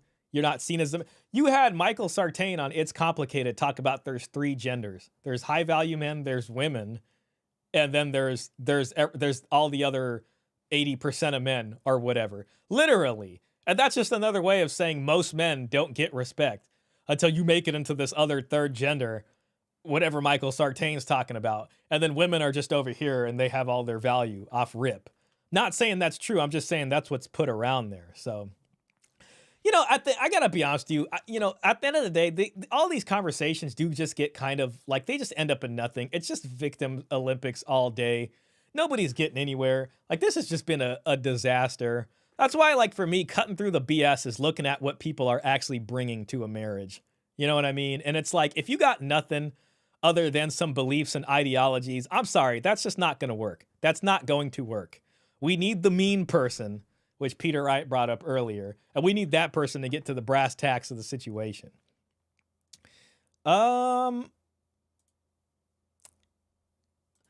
Karen says, do you have a P.O. box? If anyone wanted to send you some gifts or books or anything that's meaningful, I do have one. I'll get that, man. And no pressure again, man. I appreciate that sentiment. Peter Wright actually sent me these books here, which I appreciate. I'll get one. I could put it in the Discord. But I appreciate that, man. Thank you. That we don't believe in loving marriages or partnerships. But when you say these biological differences between men and women make men better. Okay, they were talking about what feminism is, but now she's going back to the biological differences. So we had a kind of changeover of the discussion. Suited to be a leader. Which ones? And where's like? Okay, yeah. See, she's trying to get into these biological definitions of what makes men more suitable to be the leader. So let's see what happens here. Basis for that. Like what? To me, this generally goes to confrontation. You know what I mean? It goes to confrontation. It goes to directness, having to penetrate, direct versus indirect. And we see this all the time with men and women. And whether it's the expectations placed on men or whatever men are just better at doing. You know, you could be sitting here with all this testosterone and you will get the job done. You know, where a woman might be more indirect about things. And I tend to settle it there. So I think men tend to have more leadership qualities because they are willing to be more direct. And you could put that in biology, whether it's these differences in hormones or whether it's differences in, I don't know, physical strength or something like that. But let's see what they say. What skills? Men are larger. Okay. They're stronger. She went to strength. Hormonally. Oh, she went to hormone? Okay. Produce more vasopressin, which is... Look at this fact check. San fact check. I don't know if that's her name, San. Men have more and are more sensitive to vasopressin, which impacts territorial and aggressive behavior. Women have higher levels of oxytocin, which is known as the love hormone. All right, whatever. But the point is, when it comes to defending the place, when it comes to confronting foes, let me ask you a question. All right, you know that island over there, was that the North Sentinelese? They're off India. That one missionary guy, I think his name was John Allen Chau, tried to go there and convert them, and they threw some arrows at him. But the point is let's say you have an island of humans, okay? You're on an island. And there's men and women on the island, okay? And one day, a new thing comes out. Let's say a ship lands at the coast of this island, and it has foreign people on it. Who is going to go make contact with those people first? Who do you think, off rip? Let's say these folks on the island catch wind of this. Who's going out there first? I'm just asking. Who's going out there first to see what the hell is going on? Is it going to be the men or is it going to be the women? I'm just questioning that. All right. Michael Sain says bride price equals polygyny and patriarchy. Dowry equals monogamy and egalitarianism. Yeah, I think you could break it down that way. Egalitarianism would be something I got to think about. Because, you know, a lot of the folks are going to say, well, you know, you could still have a biblical patriarchy with the monogamous setup. I mean, that seems to be what they've been kind of selling for a while here. You know what I mean? But I like the way you broke that down. But yeah, bride price typically you see that with polygyny right off rip. And you see that in the historical record. I mean, I think even early Christians and earlier Jewish communities, they were practicing polygyny up until urbanization. Then you start to see more settled property agriculture. And what you start to get is dowry and monogamy. And it's not even just in these communities. You see this changeover in other communities. It very much is a very natural process in that way, or at least it's there's economics behind it that makes sense. Okay, so she's going hormone and the differences there. The hormone that makes them better protectors and providers. They're able to just respond better to threats, whereas women produce more oxytocin. See, and threat means novelty. Threat means uncertainty. Threat means there is a new novel thing here, and we need to find a way to incorporate this into our consciousness or to have society deal with this. What the heck is this thing? Who's going to figure it out? You know what I mean? And I think, naturally men are going to be better at handling that, at least, from what I can remember. Now, are there some women, if you asked Plato, in the Republic of Plato, he kind of gives this sort of, it looks like a 2 standard deviations where men in general are here and women in general are here. And some of the women, he says can serve in the military and do make good soldiers. You know what I mean? So there are going to be some women who can do that. But if we're speaking in terms of generalities, then it's going to be different. Smaller, we're more vulnerable, we're the fairer sex. The oxytocin is a trust and, bonding hormone that we're supposed to use to take care of those. I hope the other side of this table actually takes what she's saying seriously and doesn't just try to bypass this and not acknowledge it. Let's see what they say. Weaker than us, like children, like the sick, the poor, the elderly.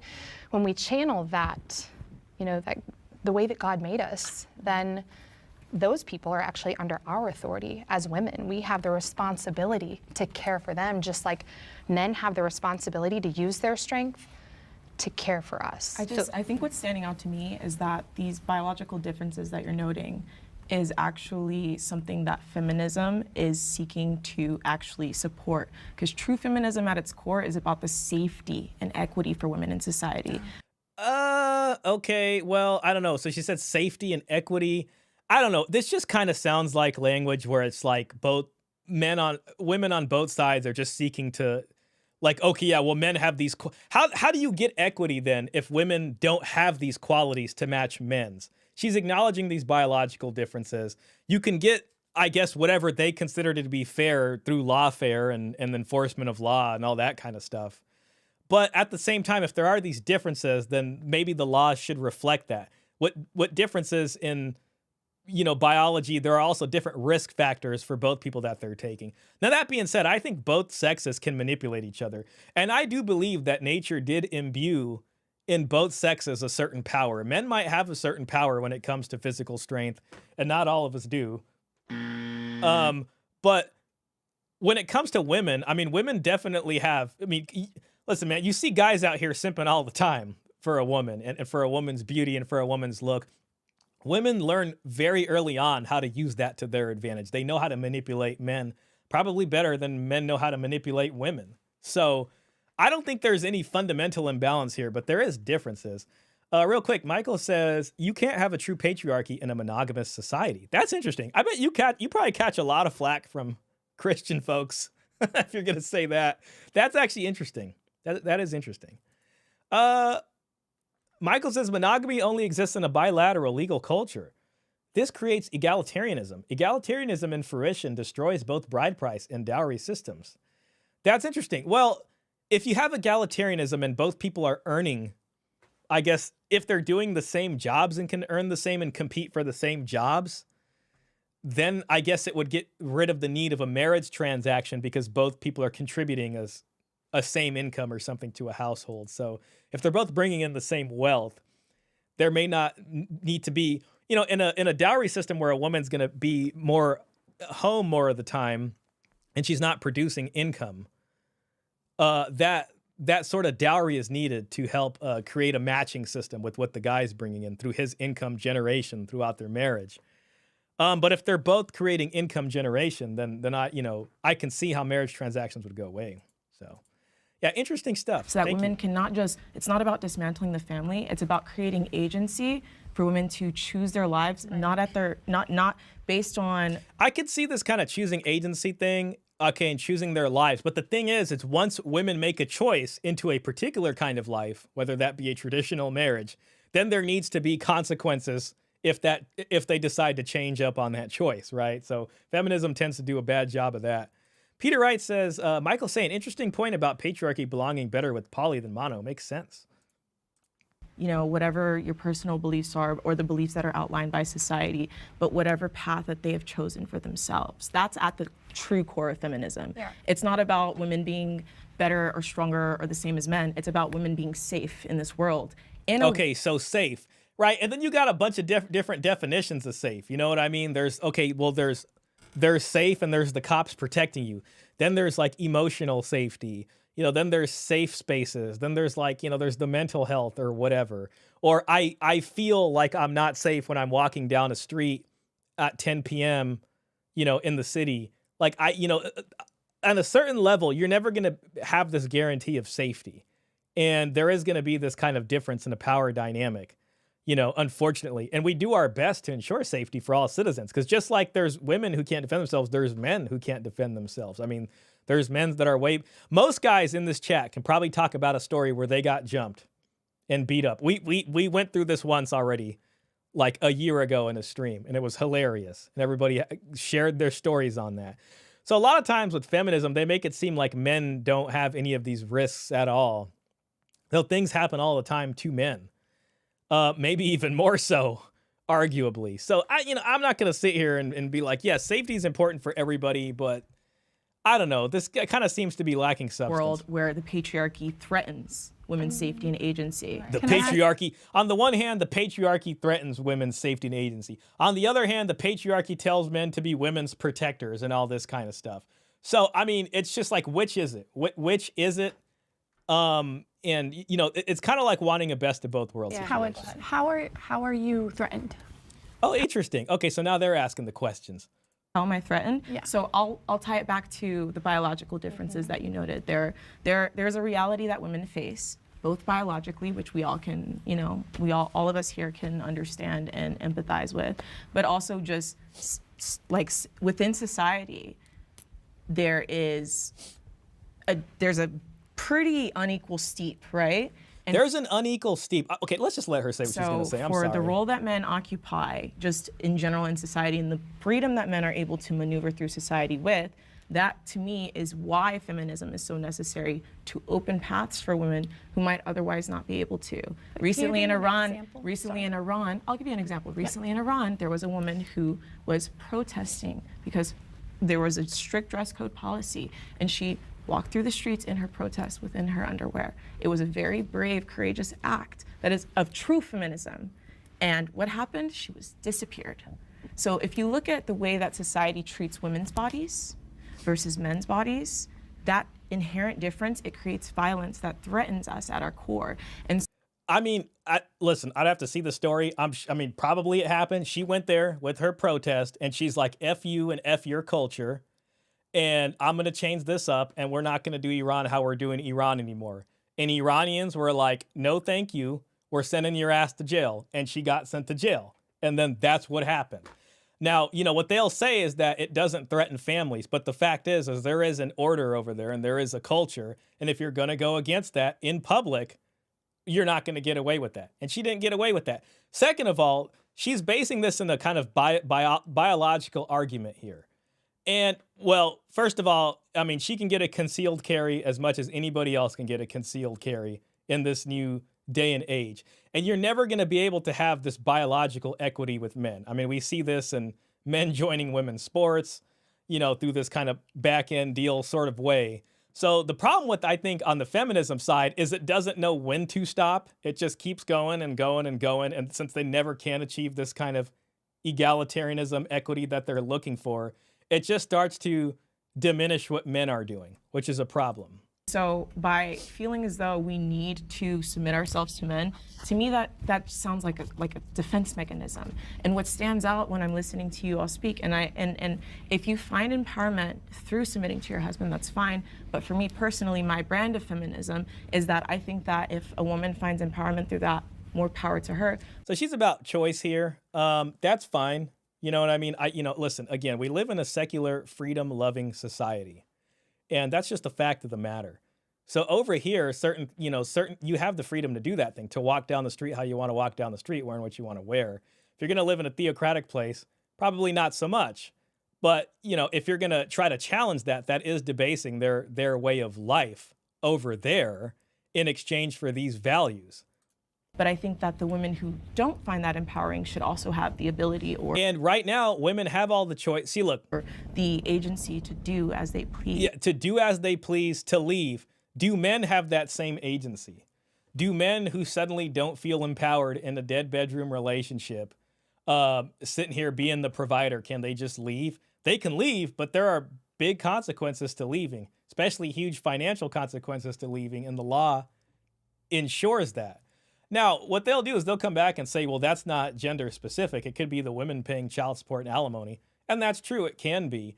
But culturally speaking, men are reinforced to feel masculine by going into this provider role and all these kinds of things. And so long as the law is what it is, then women should be expected to bring some kind of money and put it into the man's hands if he's the one who has to handle income and finances in a traditional society. Now, I do not, to speak to the feminist point, I do think these women would be more likely to bring income into the relationship there. I would probably say the best way to deal with them is negotiating up front what that contribution looks like and getting certain expectations, especially when it comes to kids and that kind of thing, so there's no change up later. But if there is a change up later and she's making around the same money, then a divorce isn't as bad. Now, what a lot of people are going to say is this is where hypergamy comes in, and women don't want to marry a guy that's making as much money than them. So that's where the feminist thing starts to fail there. Coach Greg Adams will say there's no such thing as 50-50, which I think's like a really interesting argument from his perspective. I don't want to do a bad job of recounting that, but it seems to revolve around like you think it's 50-50, but it ends up you really doing like 80-20. It just slowly goes that way. That's interesting. Oh man, I missed some, I think I missed some of the chats here. Peter says, I read that one. Michael says, Peter, bride price creates a unilateral legal culture, purchasing the daughter through the father. This is why you see polygyny and bride price coexist in every society and culture. And again, the other point of bride price, it's not this arbitrary cost for the woman. It's not some highest bidder thing. When it comes to bride price societies, there tends to be a uniformity in price. It's not like dowry societies where some dowries are greater and some are less.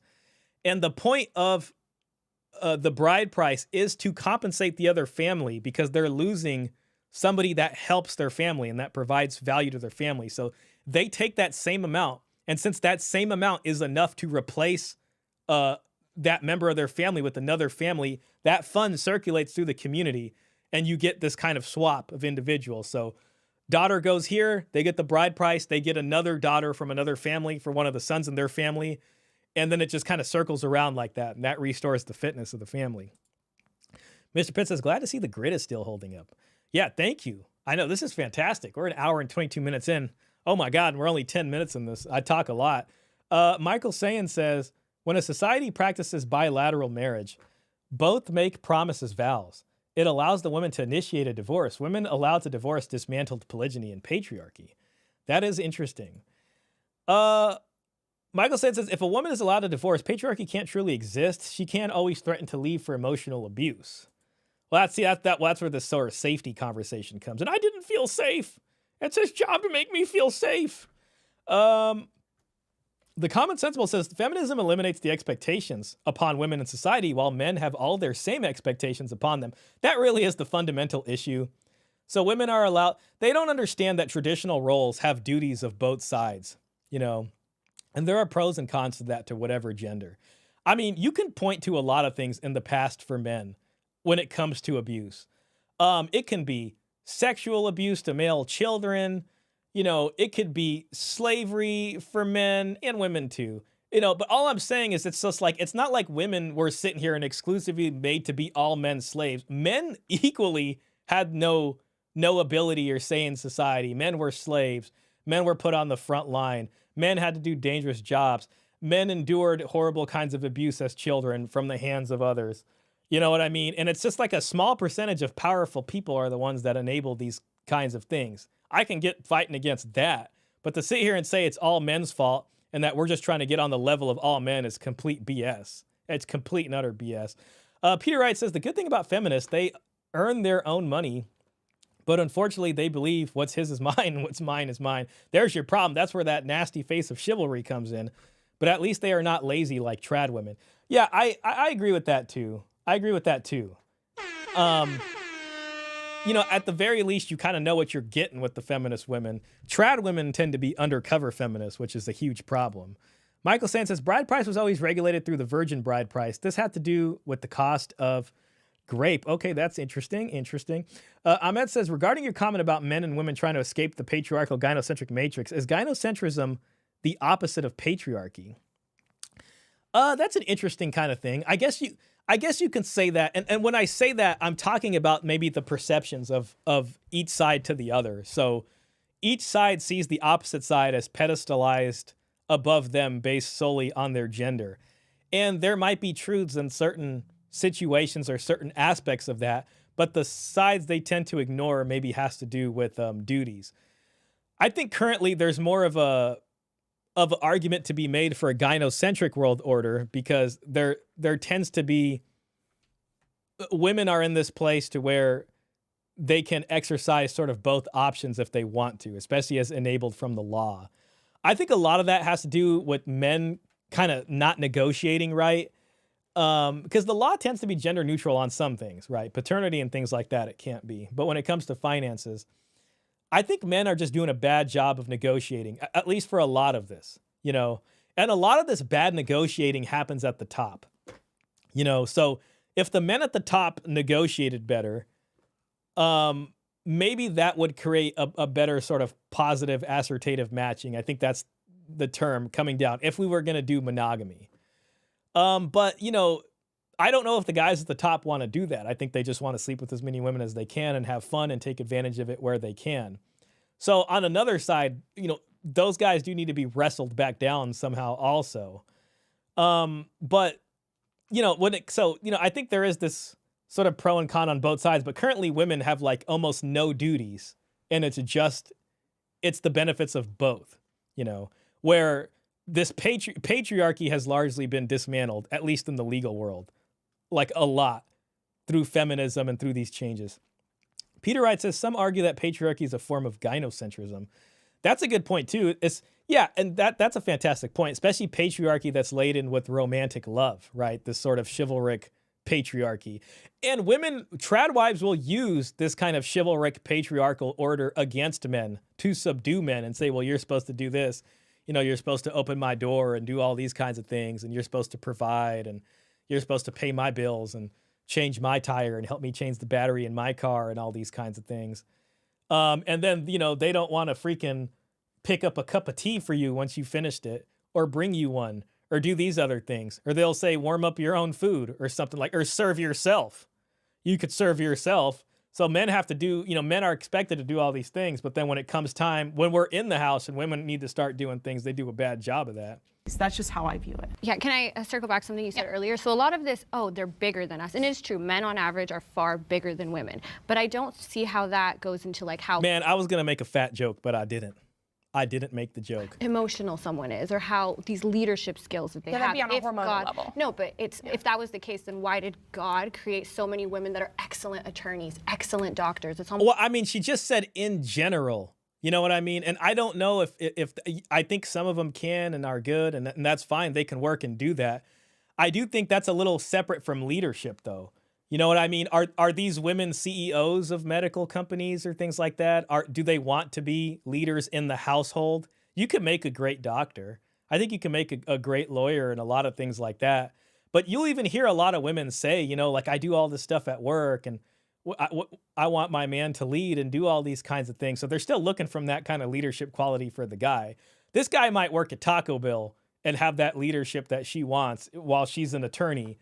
You know, you can work as an employee attorney and not be a leader of your firm. That being an attorney or a doctor does not make you a leader. That means you work somewhere performing specific tasks. That does not mean you're a lead doctor or a lead attorney, or that you manage doctors, or that you manage attorneys, or that, you know, you're sitting here opening up all these different practices and firms, and you're taking the hit and you're taking the responsibility for decisions. Leadership comes down to making decisions and taking responsibility for decisions you made. And this ultimately goes back into confronting uncertainty, which goes back into having this kind of directness or sort of penetrating appeal into novelty, into the uncertain unknown. And when something goes wrong, since you made the decision, you got to take the responsibility for that. That's how authority gets woven up into this. Now you can sit here and, you can be a doctor and attorney that works for a firm, but ultimately you're following the direction of whoever's leading those things. So again, your occupation in itself doesn't make you a leader. So that's where I'm kind of going with that. Michael Sand says, men at the top don't want patriarchy because they want the women's vote. Women are group thinkers and will always want equality, like the National Organization of Women. Yeah, I mean, I do think, not to get tinfoil hat on you, but there is this kind of, there does seem to be this kind of sort of economic motive to have things the way they are now, to sort of juice the family's nest egg, so to speak, to bring everybody's dowry savings out and use them for college education, to stimulate the economy, to buy more houses, to sell more things for people to buy that they probably don't need when they should be thinking long term. Like, oh, what about your retirement? You know what I mean? It used to be families helped out their elderly. Then it became, well, you need your retirement so you can go live in Florida by yourself while your kids live on, back on the West Coast or something like that. So I think there's a huge short-term economic advantage and gain that they want. And modernity seems to bring some of that out. But I think we're kind of at the tail end of the benefits of modernity right now. And we're kind of facing down the barrel of something strange. Klaus says, it's always the same. Going for the exception to counter the general. Yeah, that's what we're seeing here. 50% of the field now that these women are killing business owners. Why did God give so many women? Because are they? Let's see. I don't really know if they are. There's so much overlap when it doesn't come to physical strength between men and women on things like how agreeable they are. I mean, are they really killing it in business, or are they like DEI appointed CEOs? I'm open to it. I mean, she may be right. Sorry to cut. They're able to have those leadership qualities. So many women were blessed with those. Absolutely. Why? Women are brilliant. Powerful. And yeah, so women are excellent advisors and mothers and teachers and influencers, right? We know about that. Women are great influencers. They're the most powerful influencers. So I'm not in any way saying that women aren't capable. I'm just saying, should we go out and compete with men, or should we actually take our power and harness it and use it in other ways? And in fact, some of the anti-suffragettes held this belief. They were concerned that if women achieved suffrage, that their influence would be diluted because they would be forced to go out and compete like head to head.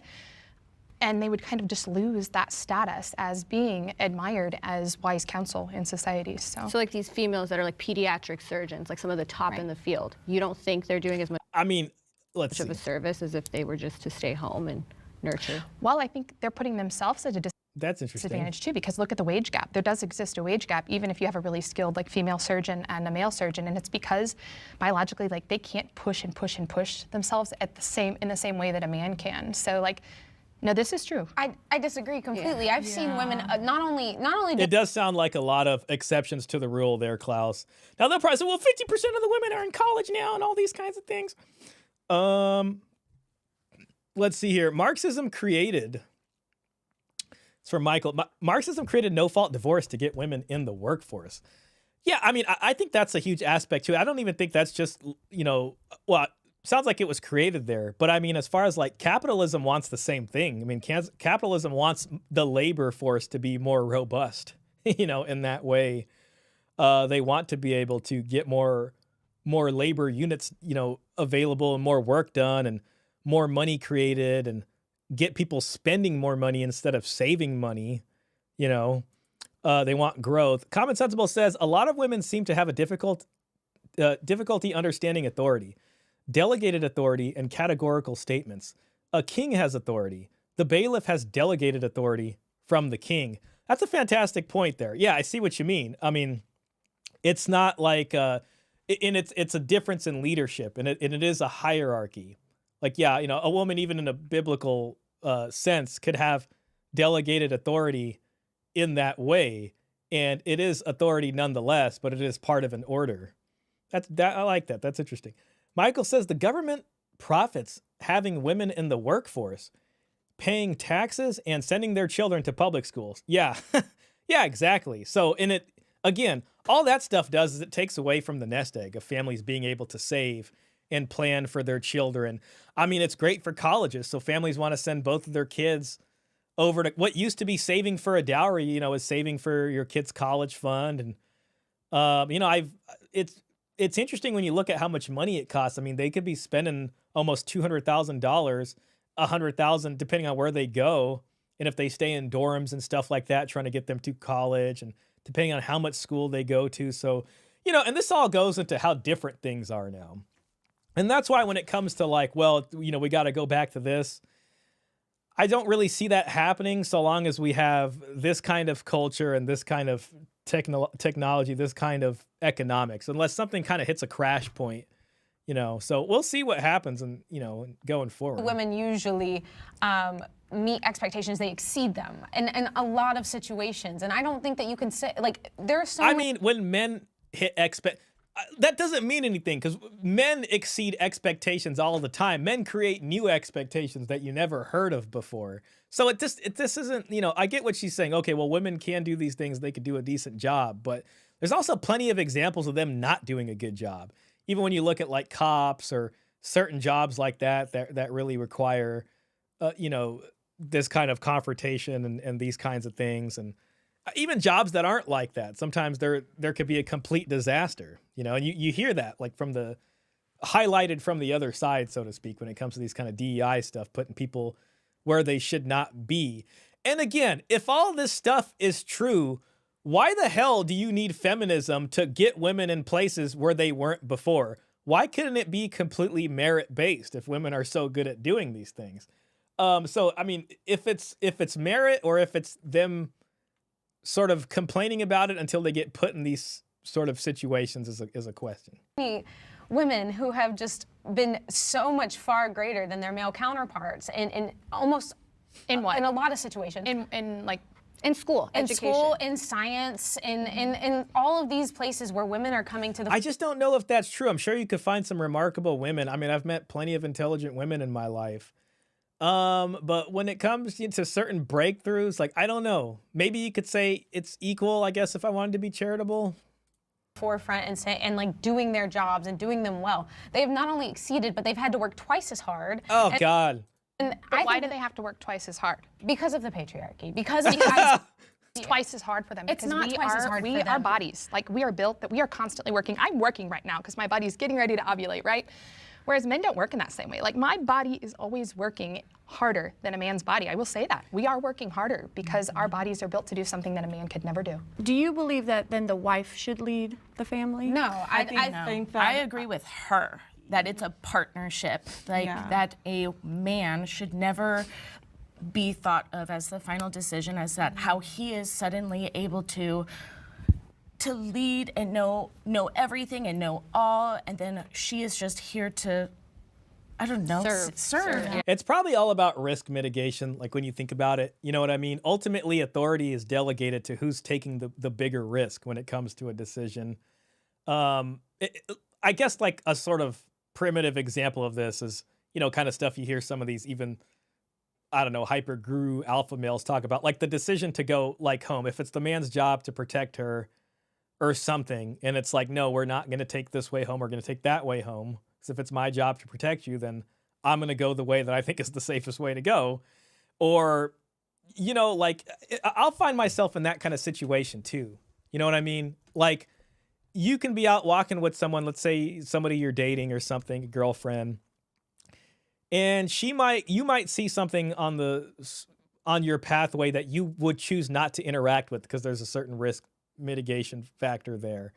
But she might not think about that, and without telling you about it or asking you about it, she's just going to go interact with that thing. You know, whether that's a person or whoever, and you're sitting there like, okay, if this goes south, you know, if her talking to this homeless person trying to be extra goes south, I'm going to have to get in this. And I got to sit here and I got to think, okay, I got one chance to get one on this guy if this goes south. There was no discussion with me about should we do this or should we not. And if there was a discussion with me, the answer was 99% chance going to be no, we're going to keep walking straight or whatever we're going to do. We're going to keep driving by. So, I mean, if you're going to sit there and then you put yourself in a situation where it becomes dangerous for you, do not look at me to sit there and say it was my responsibility to help you, especially when you didn't want to listen to me on where to go about this and you didn't want to ask for my opinion on that. And when I gave you my opinion on that, it was a 50-50 yes, no, and there's no determining factor here to break what it's going to be. You know, so that's just what it is.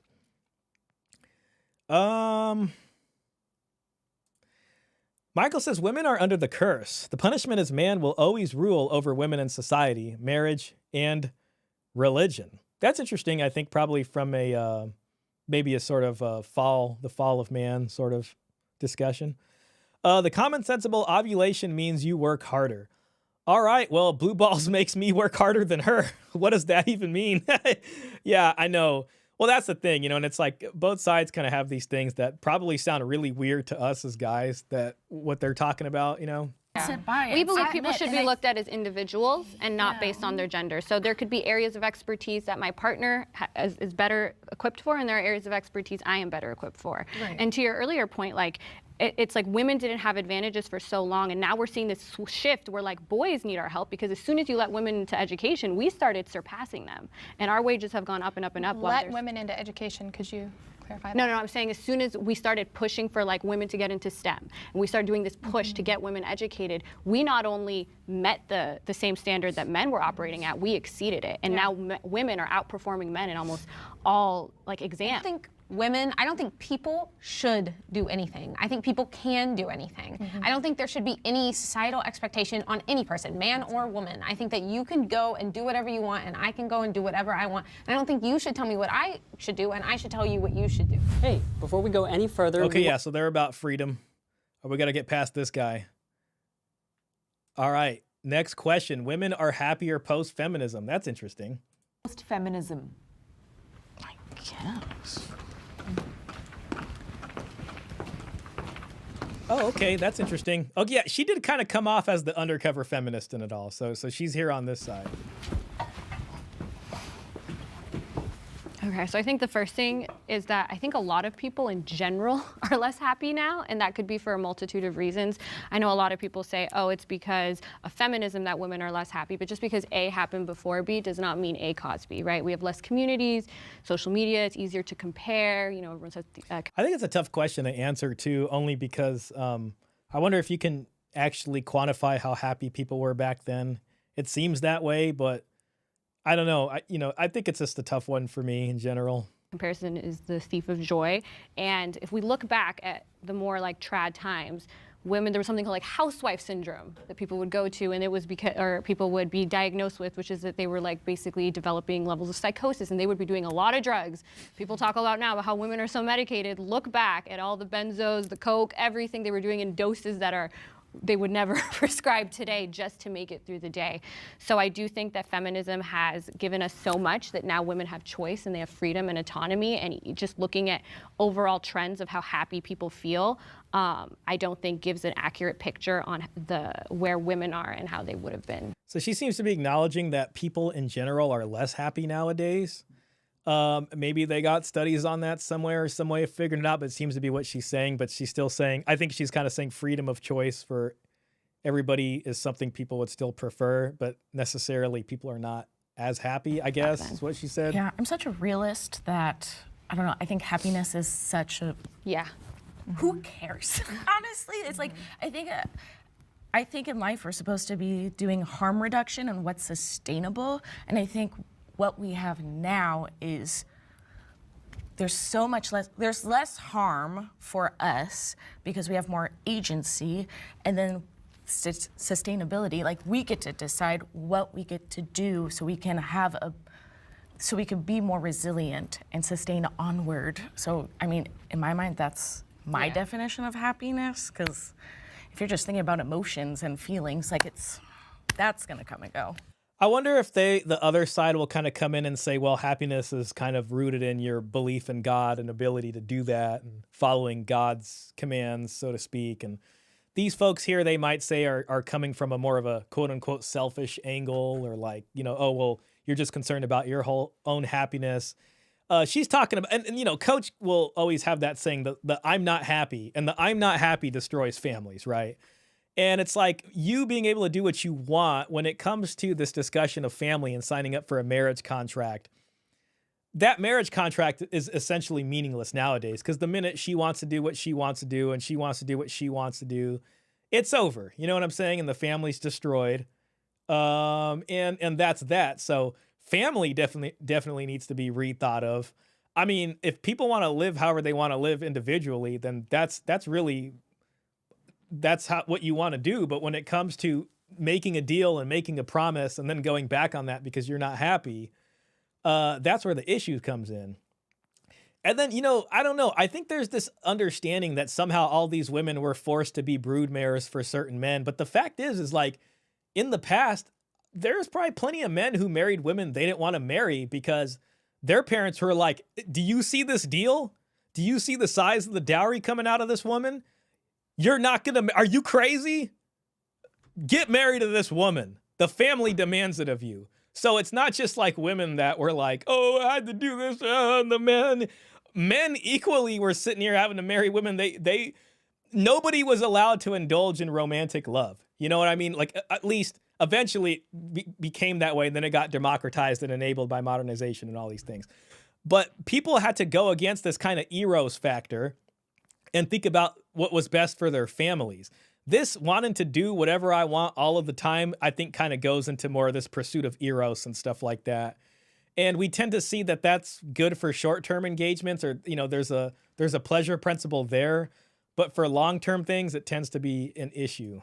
Yeah, I think that women are happier and like in more positions of like empowerment within themselves right now. But I want to like tone in on the word happier. I don't think we are anywhere near where we can be or we should be right now. So that's why I was kind of like hesitant at first, because I'm like, I think a lot of happiness, if you were going to try to quantify it, would be how much work did humans have to do in the past compared to what they have to do now. Now, listen, if the amount of work I had to do as a hunter-gatherer meant I just had to go out with my bow and arrow a few times a week and come back with some rabbit or some deer, which honestly sounds like fun in itself. Now, you could run into other people's with their bow and arrows, depending on the situation. But then the rest of the time, you're kind of just chilling and just hanging out the watering hole or something like that. That doesn't seem too bad. That sounds kind of happy to me. I'm gonna go ahead and go with that one. I like the sound of that. But as we get into industrialization and these work hours, the promise of technology was that it was going to make our lives easier and we were going to have to work less. I think a lot of people are miserable nowadays because they find they have to work more than they otherwise would have to get a lot of the things maybe the prior generations were able to get, maybe with less work, like when it comes to buying a house or something like that. So that could be a contributing factor in happiness, is how much of your life do you have to spend in toil in order to free up free time so that you can do the things that you want to do. Now, if we compare that to the past compared to what it was now, I don't know what's accurate. Maybe, if you're living in a community, that should help to give everybody some free time a little bit to sit there and philosophize about life and make music and art and things like that. But sometimes it seems like nowadays we have maybe a little bit of less free time for a lot of people.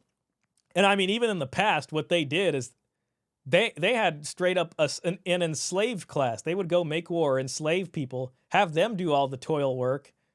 That's what the Spartans did. That's how the Spartans were able to sit there and train all day. They had a huge slave class.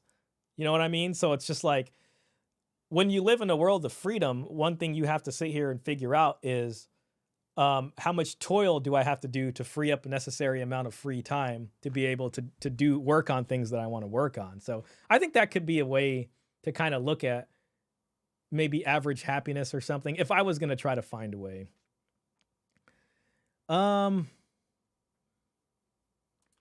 Michael says, families can't survive in an egalitarian society. Egalitarianism makes everyone miserable equally. Yeah, I think an egalitarian system kind of begs a welfare state. And if you're going to have a welfare state, then families tend to lose a lot of their purpose and meaning for survivability, because the welfare state's buttressing a lot of this. And, if kids aren't going to need their fathers that much and they're just going to live off welfare, then paternity starts to not mean anything. But we live in this sort of gray area welfare state where there's like a welfare state, but then there's a further pseudo welfare state, which is just a welfare transfer from men to women. You know what I mean? So, if we all lived as nomads and the human population was so low that the land around us provided plenty and you just needed to follow the herd, you know what I mean? And just get a couple of bison every now and then, you guys would be good for a while, or chase some of these until they fall off a cliff and go that way. Then does paternity matter so much when nobody owns any private property because you don't stay in a place for more than a few days or something, and all the kids are kind of in common? Probably not that big of a deal. You know what I mean? And likewise, if you live in a welfare state where everything is kind of like in common, then maybe it wouldn't matter. Kind of be like one of these, like, I don't know, Brave New World or The Giver kind of scenarios here. But what that does for happiness is another question. Historically, a society can't exist with a high divorce rate. It eventually breaks down. Strong families make strong societies. I think that's a good point. And I think the determining factor for that is this kind of selection pressure when it comes to warring states. And if I have my history right, you tend to see war increase as you start to see communities settle down with agriculture. Because now it's like you get this sort of fencing off of like, hey, this is mine. We're working on this. No, you can't just walk through here. Those are my olive trees, sir. And then you get people starting to rob other people and all these kinds of things. So then you got to start sitting here and figuring out, what the military is going to look like. And there start to be all these defined roles in society and these different warrior classes. That's a very loose retelling. I'm sure it's a lot more complex than that, but it's interesting to think about. So there's this constant pressure on having to compete, at least in that way. Now, some people might say this idea of life viewed through the lens of competition is a flawed one, and that my upbringing in a capitalist nation, which fosters this idea of competition, has brainwashed me so much that I can't see even a world that exists outside of competition, which they would probably deem as pretty sad. But there are these realities of war that humans have to deal with. The Common Sensible says, you are correct, to Michael saying that is true regardless of the tribe or country. It always leads to collapse in some form or way. Family units are critical, hence why nations were typically hesitant to... I'm reading the wrong one. I'm so sorry about that. The Common Sensible says, it is quite interesting seeing the feminists claim they are happier, yet most studies and information suggest liberal women and divorced women with children are the least happy group across the board. That's what I thought I heard also. I mean, I haven't looked at it myself, but if that's the case, yeah, I mean, it's not seeming that way. Michael Saint says, weak families, weak society. Make weak societies. The Common Sensible, Michael Saint, you are correct. That is true regardless of the tribe or country. It always leads to collapse in some form or way. Family units are critical, hence why nations were typically hesitant to get involved in family units or be invasive in them. This idea of the extreme invasive behavior of the state originates in Marxist ideals. It's an interesting question. I would say in Europe, in Europe, in older times, there was this kind of clan family system. There was a clan family system. And then, in Europe, with the rise of the church, it moved from a clan family system to this kind of more individual nuclear family type thing. And that evolves over that 2,000 years or, however long that was there for. And then the church would act as the glue between these individual units of families. So the church's rise kind of undoes the clan system a bit. Okay. And that's how you get things like godfather or godmothers or godbrothers or godsisters. That's where you get the word gossip from. It's from this kind of god sibling. I think that's the etymology. I read that in a book somewhere. I'll have to fish that up, right? Because now the gossip about your sort of spiritual family. So it goes from just this physical blood clan family to a kind of spiritual family in religion. And that was kind of the first steps of moving away from this clan family to this kind of more sort of compartmentalized style of family. And then it moves further in. And then the church sort of primes this to be taken over by the secular state, once you get into Enlightenment and all these kinds of things and all the revolutions and they all these things. And then you end up with this thing where the state is sort of in families' lives, where it used to be the church. And prior to that, it was more of a clan system. So there seems to be this kind of interesting story about compartmentalization. And now we've reached this kind of endpoint of atomization where it's like the individual and, people are very much concerned with their own stuff. You know what I mean? So there is a kind of story there. The Common Sensible, the first modern type no-fault divorce laws originated in the Soviet Union. Same with the first modern family courts. It has strong ties to Marxist thought. Well, what's interesting about that is like I could see how that would happen in the Soviet Union, because it's like, does there need to be alimony? Does there need to be child support if the state is kind of responsible for doing those things in the first place? And then when you start to see it happen here, it kind of seems to dovetail with this growth of a welfare state. So that's interesting.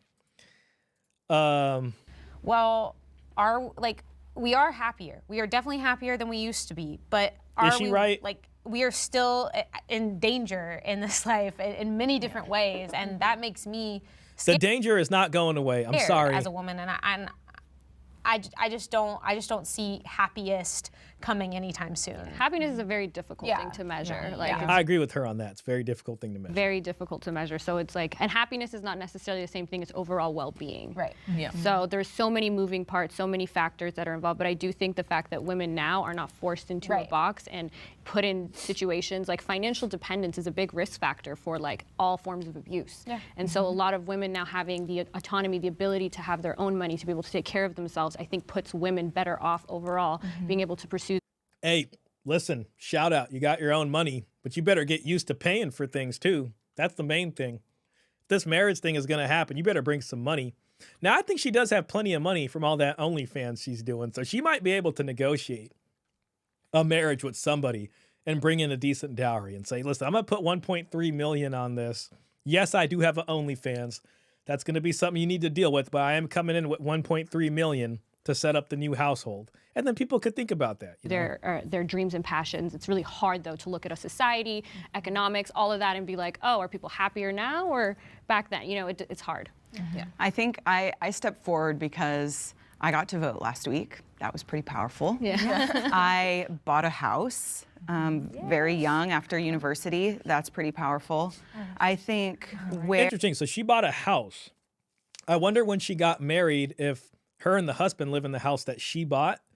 I'd be interested to hear about the sort of financial tangibles of this trad wife marriage. Where I see the breakdown and where I would disagree is the introduction of contraception, abortion, this sexual revolution that really, for me, I feel like It's interesting. I mean, so, you know, again, compared to like traditionalism from back then, this woman's not really it, right? Like, she values the right to vote. She values the right for her own property and things like that. Okay, fine. You know what I mean? But I think it just changes things. So I wonder what her contribution to her marriage was on a material level. It sounds like she brought something if she owned a house. Now, if she's in this marriage and that's separate property and she doesn't want her finances to do nothing with that, that would be kind of weird. We're on the right path, right? Feminists, we have freedoms now that people didn't. Feminists, we have freedoms. Okay, so she's a feminist.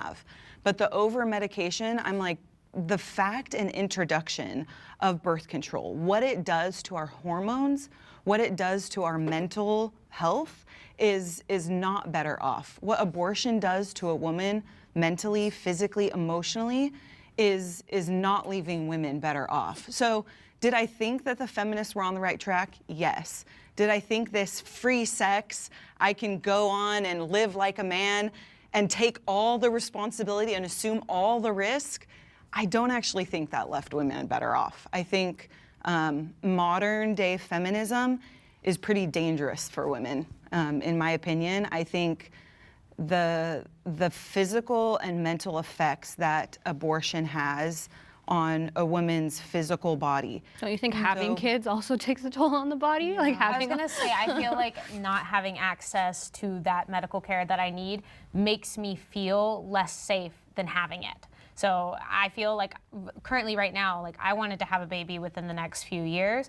I don't feel safe right now having that because I don't have access to certain medical procedures that I think I deserve and I need. See, that's like guys when it comes to marriage. I mean, we just don't feel safe. You know what I mean? Like, we don't feel safe wanting to do this. I mean, we just don't have access to any kind of safety within the law or having our kids just ripped away and stolen from us by an oppressive family law system. And we don't feel safe. What do you need, Ren, if you're ready to have a baby? Women around the United States are currently dying in hospitals right now because they can't have access to medical needs because doctors are too afraid to perform them. Yeah, and I think that's actually not true. I will say I'm kind of suspicious of that. Like, I don't know, maybe the feminist ladies, oh, they're all feminists, but maybe the feminist sweater lady is right. But at the same time, I never thought like doctors, like if it was threatening the woman's life, that they wouldn't do that. So I'm not sure if she's speaking truly on that. She seems to disagree. I think your point about contraception and abortion is ignoring like several dimensions. That contraception is not just for birth control. Contraception can also be used for balancing hormones. So for example, I suffered from ovarian cyst, that if I'm not on birth control, I met a woman like that before. She was from the Azores Islands, and she said she had to be on birth control all the time because she had like really painful periods if she wasn't on it. So that's interesting. They will grow and you know, get out of control, cause me immense pain. Not only that, there are also medical procedures. There's medical abortion that is necessary in order to preserve the life of the mother who is existing in the world right now and housing the child. But not only that, I just kind of want to go back a little bit further to some of what you were saying. All right, she going back now. Let's see what folks got to say. Thanks, CS. Michael says, when a feminist says happier, she means freer. She thinks she should be happier, but it only makes her more miserable. And therefore, she tries to get more power, freedom to make her own choices. Well, freedom's one of those tough subjects because having freedom necessarily means encountering uncertainty.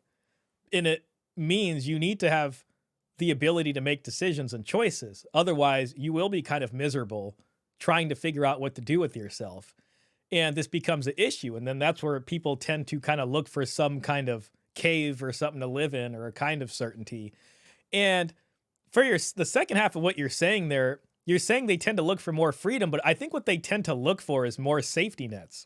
So they come out here with freedom. It's tough. It's tough to be free and to figure out how to make your way and take responsibility for your decisions. And then, you know, when they're having trouble with that, then it's like, well, we want all these safety nets, you know, to accompany our freedom. So it's freedom with like, but playing it on easy mode, not freedom on hard mode, like the rest of us got to deal with. Klaus says, I don't feel safe around feminist women. That's why I avoid them like the plague. Yeah. You know what? I hear that. I hear that. It's like they're just going to be constantly trying to get one on you. Screw that. Michael Sand says, the more money a woman makes, the more she becomes hypergamous because she doesn't want to lose her stuff if she gets divorced. That's the best thing to me. The best thing is when a woman's on the other side of that and she's just like, how can this happen? And I'm telling you, I've met some angry women that had to pay child support. And they're like, how could you expect me to pay child support? You know what I mean? Like, for my child, like they just wouldn't get it. You know what I mean? And it's just like, you're making some money over here. You know what I mean? Like, you're going to need to pay some child support. And it's like, it was rarer. You know, most people paying child support are men because men get sucked into this sort of provider expectation. But every now and then when it was a woman, women would get pissed off. They're just like, what, excuse me? About women, you know, why you disagree with it, which I love hearing your perspective, and I think that it's valid and it's interesting to hear your point of view. But I think that if you, going back to happiness per se, pre and post feminism, take, for example, there's so many women who I hear who will go back and, you know, look at their grandmother, their great grandmother who was around in like, say, like the 40s, 50s or before, and they'll see, okay, well, my grandparents, they're 20 years apart. My grandmother was married at 14 years old and had 12 kids. I'm raising a teenager, and if I think, I have a boy, but if I had a daughter at 14 years old, the idea and like the notion of marrying her off, this is again pre-feminism, right? Marrying her off for whatever reasons or purposes, and then having her at the mercy of a grown man to birth infinite children, that to me does not sound like a very happy or fulfilling life. You know, the thing is, like, again, we got to look at how technology changed things, right? We got to look at mortality rates back then. We got to look at what people did for survivability and what they had to do for survivability. There was no welfare state to come in and bail you out of this. You could get pregnant being a tavern wench, and then all of a sudden there is no husband. There is no man to help you, pregnant lady, when you give birth to this bastard or illegitimate child. And you know, you're out here poor and there's no welfare system to rely on. So, you know, parents probably would make the decision to say, let's marry her off now so that she, you know, there's a deal here that makes sense. So we know she's provided for going in the future. So that's how it was back then. There's differences, you know, now with and again, guys, this birth control stuff, I don't think that's going away. It's not going away. It's different. We have to work in the new normal. But what she's talking about the past and she's comparing it to this, it was a different world back then. You know what I mean? And it was like to maximize survivability, people had to make different decisions and different things were expected. So, you know, with birth control now and abortion now, if she wants to be the tavern wench and get pregnant, she can reverse that decision somewhere down the line. And then these technologies have opened new vistas of possibilities for women, even for men, in new types of consciousness. You know what I mean? You can make different decisions now than you ever were able to make before, going on planes, cell phones, doing all this stuff. That wasn't the case before. I mean, you know, if you're sitting there, you know, even a couple 100 years ago and some guy's traveling through and you like him and you sleep with him and you get pregnant and this guy's gone, you don't know where he came from or what his real name is, and there's no genetic test, forget about it, it's over. Nothing. That's it. It's just on you and your family and you got to deal with this. You know what I mean? So it was just a different reality back then. So to compare happiness from then to now, I think as technology happens and new opportunities come for women, they might feel dissatisfied not being able to take advantage of them. But in the past, they didn't have those same opportunities to take advantage of because they really didn't even exist. And it's not because some man was preventing it. It's because literally technology wasn't there for that. Versus a 14-year-old girl who is in the NASA space program or who wants to become an attorney or wants to do whatever she wants in life. I think that based on the metric of happiness, that's a pretty unequal amount of agency and fulfillment that we're seeing for those two. Now, I only mention like child marriage because pre-feminism, did you ever see instances of little boys at 12 years old being married off? I don't know, probably. As soon as you can work, there were early marriages in those times. I don't know. I guess to be charitable to her point, she's saying typically women married older guys. Now, you can also say women do like older men. And I mean, we just see that even nowadays, regardless of this technology. Anybody who's been out there dating, I think, can figure that out. So No, that's not a thing. Why? Because women are biologically, there are biological differences and there are equity differences, which is why feminism is necessary to create safety. And I mean, listen, all I'm saying is you had young kids being sent to work. They're on the farm doing tough stuff. They were in the factories fitting into small spaces and all these kinds of things. So it's not like they're just sitting here chilling. So that we can just have an option, you know? A lot of these people don't even get a chance to have an education back then. Most people can't even read back then. You know, you hit puberty at 14, 15, 16 and it's farm life. Well, best get married than to sit here and get pregnant and not know what to do after that. Again, if you want to have all the babies and be the childbearing domestic, you know. No, I get it. It's different now because of technology. Technology has enabled different lifestyle choices. Some might say there's pros and cons to that. These people want to keep that freedom and they don't want to give that up. That's what they want to do. Now, the part that's annoying about them is if they expect men to sit here and subsidize bad choices that they end up making. You know, they should still be responsible for whatever choice they end up making. And this is where the welfare state comes in and a oppressive child support system. On the other end, with the Tradwives, you know, they want to go back to this different time that's probably better suited to a time with different technological options.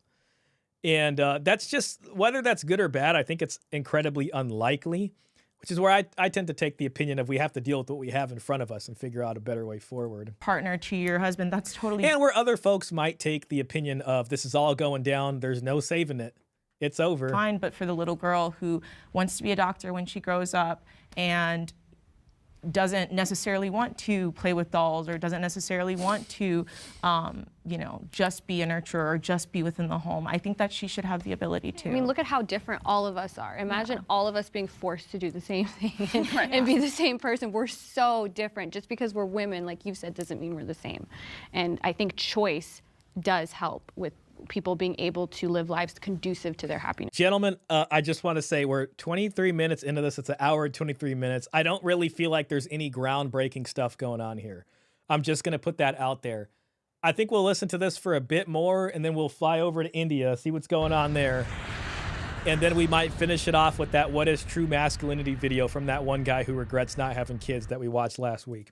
Whatever that looks like, and it's not going to look the same for everybody. Yeah, and then also too, going back again to contraception and abortion, obviously Roe v. Wade was overturned, right? So here's... How long are these people in the back going to be standing for? Give them some chairs in the back. It's making me uncomfortable seeing these people standing for this long, all these people prattle on. Abortion, obviously Roe v. Wade was overturned, right? So there's degrees that we're seeing among the states where in certain states there was a little girl in Ohio who was, and she was forced to either cross state lines or bear and birth a child. As a woman who's given birth, I personally haven't. My children that I'm raising are not my biological kids. But as a woman who has given birth, can you imagine the mental and physical toil that must take on a child who shouldn't have to endure such? That is a tough thing. I mean, I think that option should be available for people in that situation. Though I feel like this lady, I mean, who knows, maybe she's giving birth to kids. She might say, well, it's not sure whether or not how someone like that would feel about it.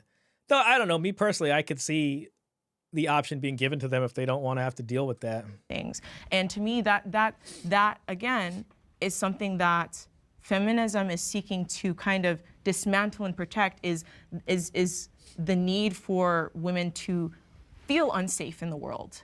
That's something that's the result of the patriarchy. So when we're talking about abortion, it's not just about free love and having as much sex as we want. It's quite simply about our safety and our ability to show up and live the life that on our own terms, because as women, we can't just go around and inject our seed wherever we want, right? Men can, literally.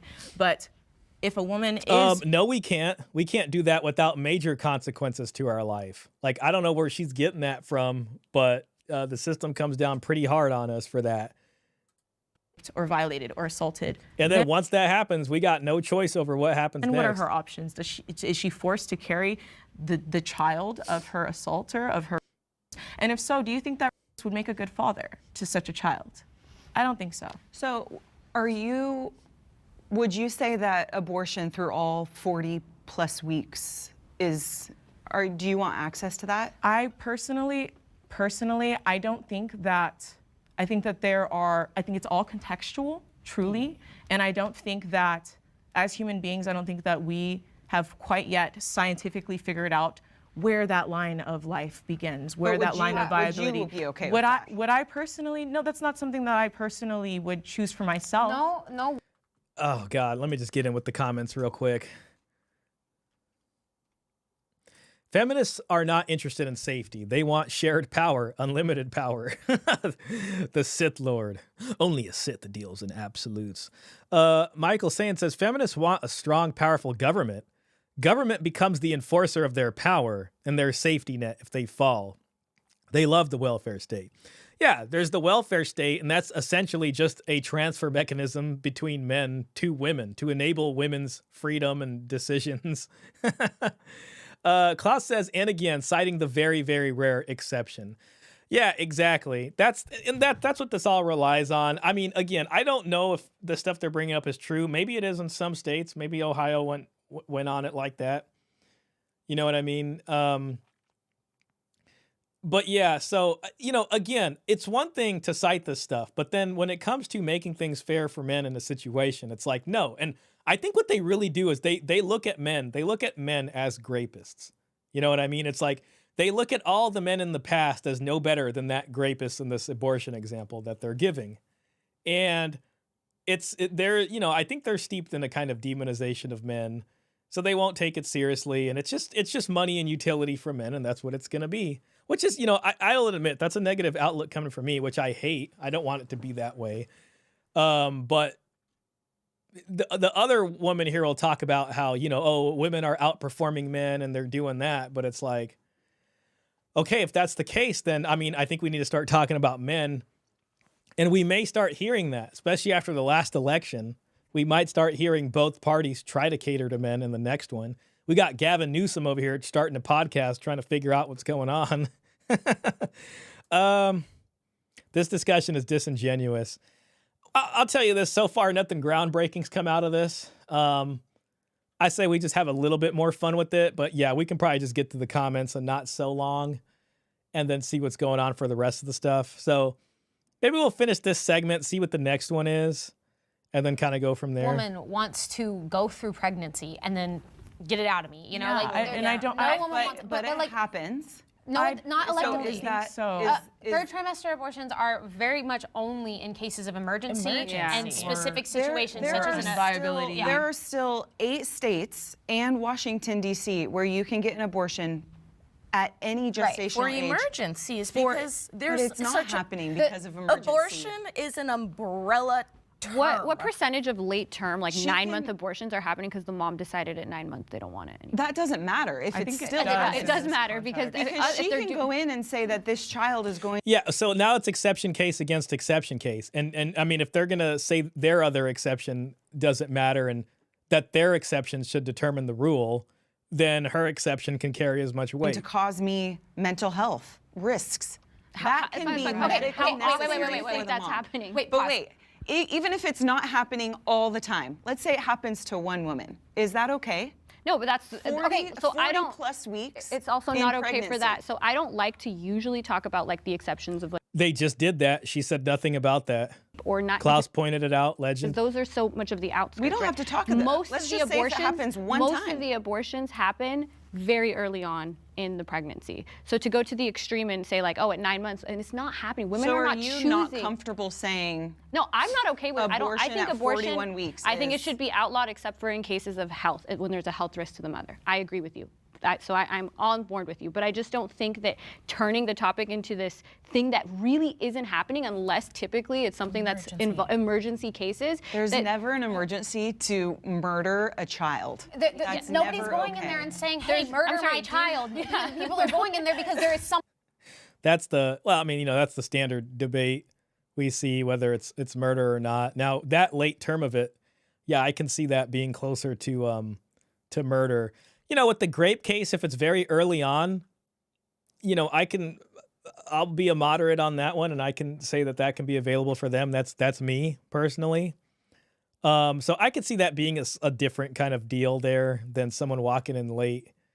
Something that is happening to them. What is happening? Anything. It can be if they can be told by a doctor that if you birth this baby, there is a huge risk to your life right now. That is not real. So what's more real is that women at 9 months are walking in like that is not. I wonder what they mean. Like, so if they're talking about a late-term pregnancy and there's a risk to the woman's life, what about options like a C-section? You know, like maybe she can't. If something in there isn't right, like I would be interested in the situation where a C-section couldn't handle that specific example. Like, okay, maybe she can't give birth to the child because it'll be bad for her that way going through the canal. But if they're that late in the pregnancy and it's literally like the latest term abortion ever and the kid's coming anyways, like, I wonder what reason a C-section wouldn't work. But maybe there's medical reasons why you can't. I don't know. My mental health and just you think that's happening more often? I think that is happening. Often or not. She's talking about if it happens once at all. But what about when is it medically necessary to abort the child? When my life is in danger. What is happening? There are plenty of women that go through. How many women died of childbirth before we had this There's so many medical. Without a C-section, an emergency C-section, or an abortion is the only answer. Okay, she brought up C-section. Okay, interesting. I disagree. Maternal mortality rate exists. What I was gonna say. Like, do you just think that? But she's asking, what about other alternatives like C-section for that? As Black women, we die 3 times the rate of any other group of women in childbirth as a result of birthing children. That's a systemic issue, but also for you to say that, oh, there's never any medically necessary reason for abortion, that's just blatantly wrong. Yeah. That's I think she's talking about late-term abortion specifically. There's literally I don't know if she said that exactly. I think maybe she did. Maybe I'm mishearing. To get you guys information. But do you not think that it exists? Do you think it's just? I think women, can die of childbirth for sure. I and do you totally not agree think with that an abortion would save that mother's life? I think she said it would be best to try to get a C-section first. I do not agree with that. Okay, so if you a think baby Okay, so that's interesting. I will say where a C-section and other stuff wouldn't work, then I can see what they're saying on this side. The same question you asked me. You think there's no cases of a woman in late-term pregnancy who actually needs an abortion in order to... Klaus says there is no mental health risk. This ship has sailed already some time ago. Yeah, that sounds like a pretty weak one for a late-term abortion. That's just never happened. I don't think she wants the mom to survive. She doesn't care if the mom survives. Can I I ask do you care if the something? mom survives. No, I think just the asked fact that you. we can deliver a baby via an emergency C-section. There you go. My friend had her baby in 3 minutes. They can deliver I a understand. child. My mom had a C-section with all three of her when kids. is the We mother's get health that. ever at risk? That 3 minutes they can't take out a baby, but instead they have to dismember it? That's not what Do you know happens. how? Do you know Most how women- late-term most abortions women- happen? Yeah, okay. Most women at 40 Do you weeks know actually partial deliver their birth dead abortion babies. is Like, how you have to deliver? Can I That's ask another you, do you thing, know yeah, what at a 40 D- weeks, do you know most what women a have to deliver DNC even is, after like a miscarriage. dilation curettage? Because Okay, if here a we baby go. dies in utero, Okay, well, if the baby's dead in utero, then I mean that about settles that. You know what I mean? So I don't get what the debate here is then. say at 39 weeks, do you know how they're going to get it out? Yeah, a Deliver DNC. That is not an abortion. There you go. Okay, thank you. Yeah, this is two different discussions here. Holy crap. There is no, oh my gosh. The But do child you know is that in the miscarried. states? Do you know that in the It states is that not have the more forcibly strict, ending that robust, heartbeat. that doctors are afraid to even perform DNCs because I they don't know. feel- That sounds incredibly embellished to me. I'm not buying that. If a medical professional goes in there and sees that this baby is not alive anymore in the womb, I'm not buying that. They're like, we're not going to do this for you now. You're just going to have to go pass away. Like I'm not seeing that. they're going to That is a total mainstream misinformation. Yeah, it sounds like just like sort of a media buzz thing right there, just to fan some flames. That sounds ridiculous. Okay. Yeah, they don't know what to say. We can ask the disagreeers to step forward. All right, gosh, they've been standing up for a long time.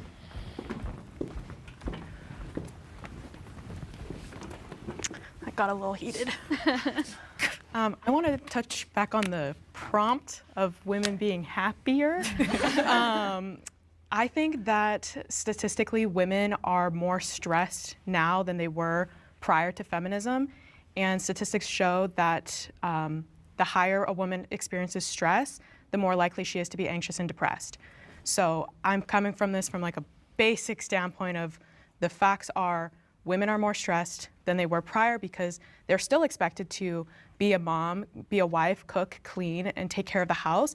And on top of that, it's great that women could go and be lawyers and be doctors, like that is amazing, but it's not to deny the fact that there are still women who are expected to have a societal standard of being a wife and mom and also go to work. So why is that? We're trying to break that. We don't want the expectation. Why But is that's that? what you guys think that it should only be one or the other. Like, would you agree that it's unfair to put it on a woman to be a full-time home manager? And you said you like to manage your home. I would agree. It's a management position for sure. We're great at that. So would it be fair to put both of those things on her, a full-time home manager and a full-time career woman? Well, Are I we think trying to break that's that? a result of society and a result of the patriarchy and a result of the times that we're occupying right now. But then you want the man to do it. No, there's so many men that are so wonderful at both managing, just like women, are both managing a job and coming home and managing the home with us. If it is a if it is a true 50-50 relationship, we are both putting that effort in. We are both working because it is a job for both of us, not just me. And Also, women were working for most of most of the 19th century, and look at most of all of our history, European history. Women were working and doing that anyway. So I don't know if this added stress. I don't know where that data. I can get with that. Yeah, they were working and had other responsibilities and stuff. I'll also say, I mean, I think most families now that have kids, both parents are helping out as best they can. I don't think the guy comes home and just kicks his feet up and starts smoking cigars and watching TV at too loud of a volume. Exactly is from or if it's accurate. But if it's accurate, I don't think that can necessarily be the reason, because look at the lives. I was literally just in New York visiting the Tenement Museum, which is like a museum about women in the early, like immigrant women early on, and these women, like working at Starbucks or any of these places are way easier. These women without like carrying buckets of water up, like even the weight of their household appliances, it was heavy. It was a lot of work. And a lot of times the men ran off. They literally had a gallery of missing husbands. These women were extremely stressed. Women were working the men just ran off. The men just ditched them, didn't care about them. Very hard for most of human history. This these deadbeat dads out here. Movement is actually a very small blip of human history for very few women. A lot of women were even working in the 1950s and 1960s as well. So a lot of the trad wife movement, it's like if you just went even more trad, you would be back working. So it's I can give her that. Just an interesting. But I would agree with you there a little bit, because actually we're made for work. As human beings, we need purpose, we need work. And so I don't think any of us are denying that we work in our home or in our creative pursuits. Women are built for that, to be creative, to be... The common sensible, that is a problem with feminism. The 50-50 idea comes from a solipsistic standpoint of I don't feel respected. No relationship is 50-50, none are, and it all depends on the day too. Yeah, well, that's another problem of like quantifying things.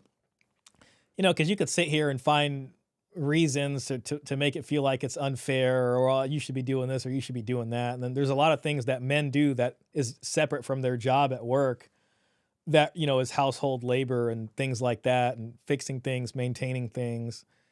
So we're all really just, you know, I don't know. I feel like there's a balance there. Now, I mean, there's people who will neglect helping out, which is bad. But, you know, saying women were slaves for all of history and the evil patriarchy in this, I think a lot of people are just tired of that. Yeah, managerial, we're just so great at those types of things. So none of us are denying. I think there's a stereotype, like a caricature of the 50s housewife with curlers and she just sits there, right? And she's just waiting for him to come home, and she's essentially like a play toy. I don't think any of us would hold that position, so maybe we can take that off the table. But is that because you find empowerment through occupying your role within the house, right? So again, true feminism. Empowerment. Framing it through empowerment, I feel like may possibly already be like a kind of debate tactic trick. You know what I mean? Like, what about empowerment? So do you feel empowered? Why are we talking about empowerment? Is about creating that agency, that ability to choose. So if women were happier pre-feminism, as you're saying, my question to you is, why do you think that is? Do you think that's because they were actually happy, or because they didn't have a choice but to be happy and present in their lives because they had no way out of their marriage, they had no agency or ability to choose what the path of their life would be because of the societal expectations, or because... I mean, men really couldn't either. You know, in the time of at-fault divorce, you weren't able to just get a divorce because you wanted They had gotten their little lobotomy and they were like all meted out, like you said, like, prior to, because that was the only way for them to be There seems like to be a lot of hyperbole in this conversation. There's a lot of like cartoonish sort of stereotypes, and I don't know. I think everyone's just kind of in their imagination a little bit. To stomach their lives. Or maybe they were actually just genuinely happy. Maybe they could have been, but but was that the norm, or was that like no, that was the norm. 96% 96% of women voted against suffrage. The 19th Amendment granting women the right to vote was approved by an all-male Congress and state legislatures. The claim likely refers to a non-binding referendum in Massachusetts in 1895,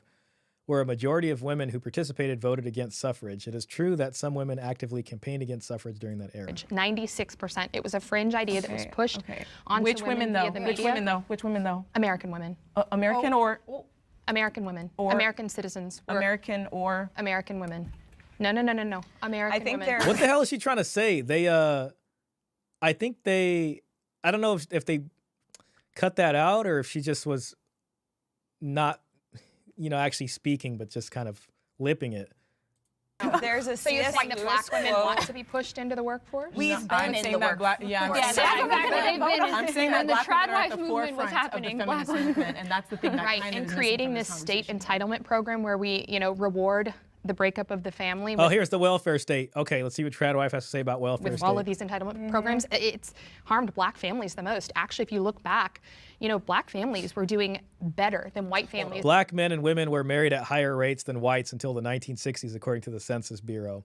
Yeah, then the child support system came in and saw the end of that. As far as their marriages were more intact post-slavery, right? What happened? Dad was home. Dad was home. Dad was home. It's fatherless homes. So we have incentivized that. The same people who were the slave owners. What do you guys think? the Tradwife brings up a good point here. There's a good amount. There's a lot of studies out there that show actually happiness decreases and marital Sounds like a deflection. satisfaction. This is a deflection. She brought up a good point and then it got deflected. Maybe it was edited. And sometimes there's also studies that show these dual income, no kids, that they're really happy. What do you guys think of that? I'd like to see those studies. Yeah, I think that's a good answer to that. Yeah, you could look at the Institute of Family Studies. Is good.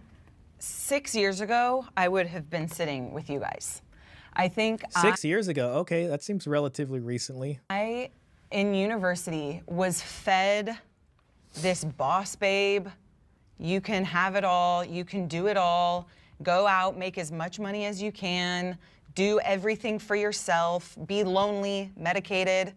It's like there was this this lie, I think, that if you stay at home and raise the next generation, somehow you are part of the patriarchy. Who told you? But going to a job, I worked in tech sales and was there 60 plus hours a week making some dude's pockets richer. I'm like, how is that? I am finding more fulfillment being at home with my children, creating a place that is emotionally stable for them, that they can feel these freedoms and grow than I ever did when that commission check hit or when those bonuses were given to me. A woman taking care of her entire family, a person taking care of her entire family, their entire family, is so empowered. That is the best and most difficult job you can do. You are raising a family. You are. I don't know if it's the most difficult job at all. I mean, I literally was talking to somebody's mom and she was just like, absolutely not. It was an absolute joy to do that. It's not difficult at all. Like they're just, it's one of the greatest joys a mom can have is sitting there raising their kids. There are some difficult ass jobs out there. I mean, there was a whole show about it, Dirty Jobs. We had Deadliest Catch. No, I just can't with the whole, this is the most difficult job in the world. Sorry. Taking care of a household. You were literally creating. That just kind of goes into more sort of gynocentric pedestalization there. Common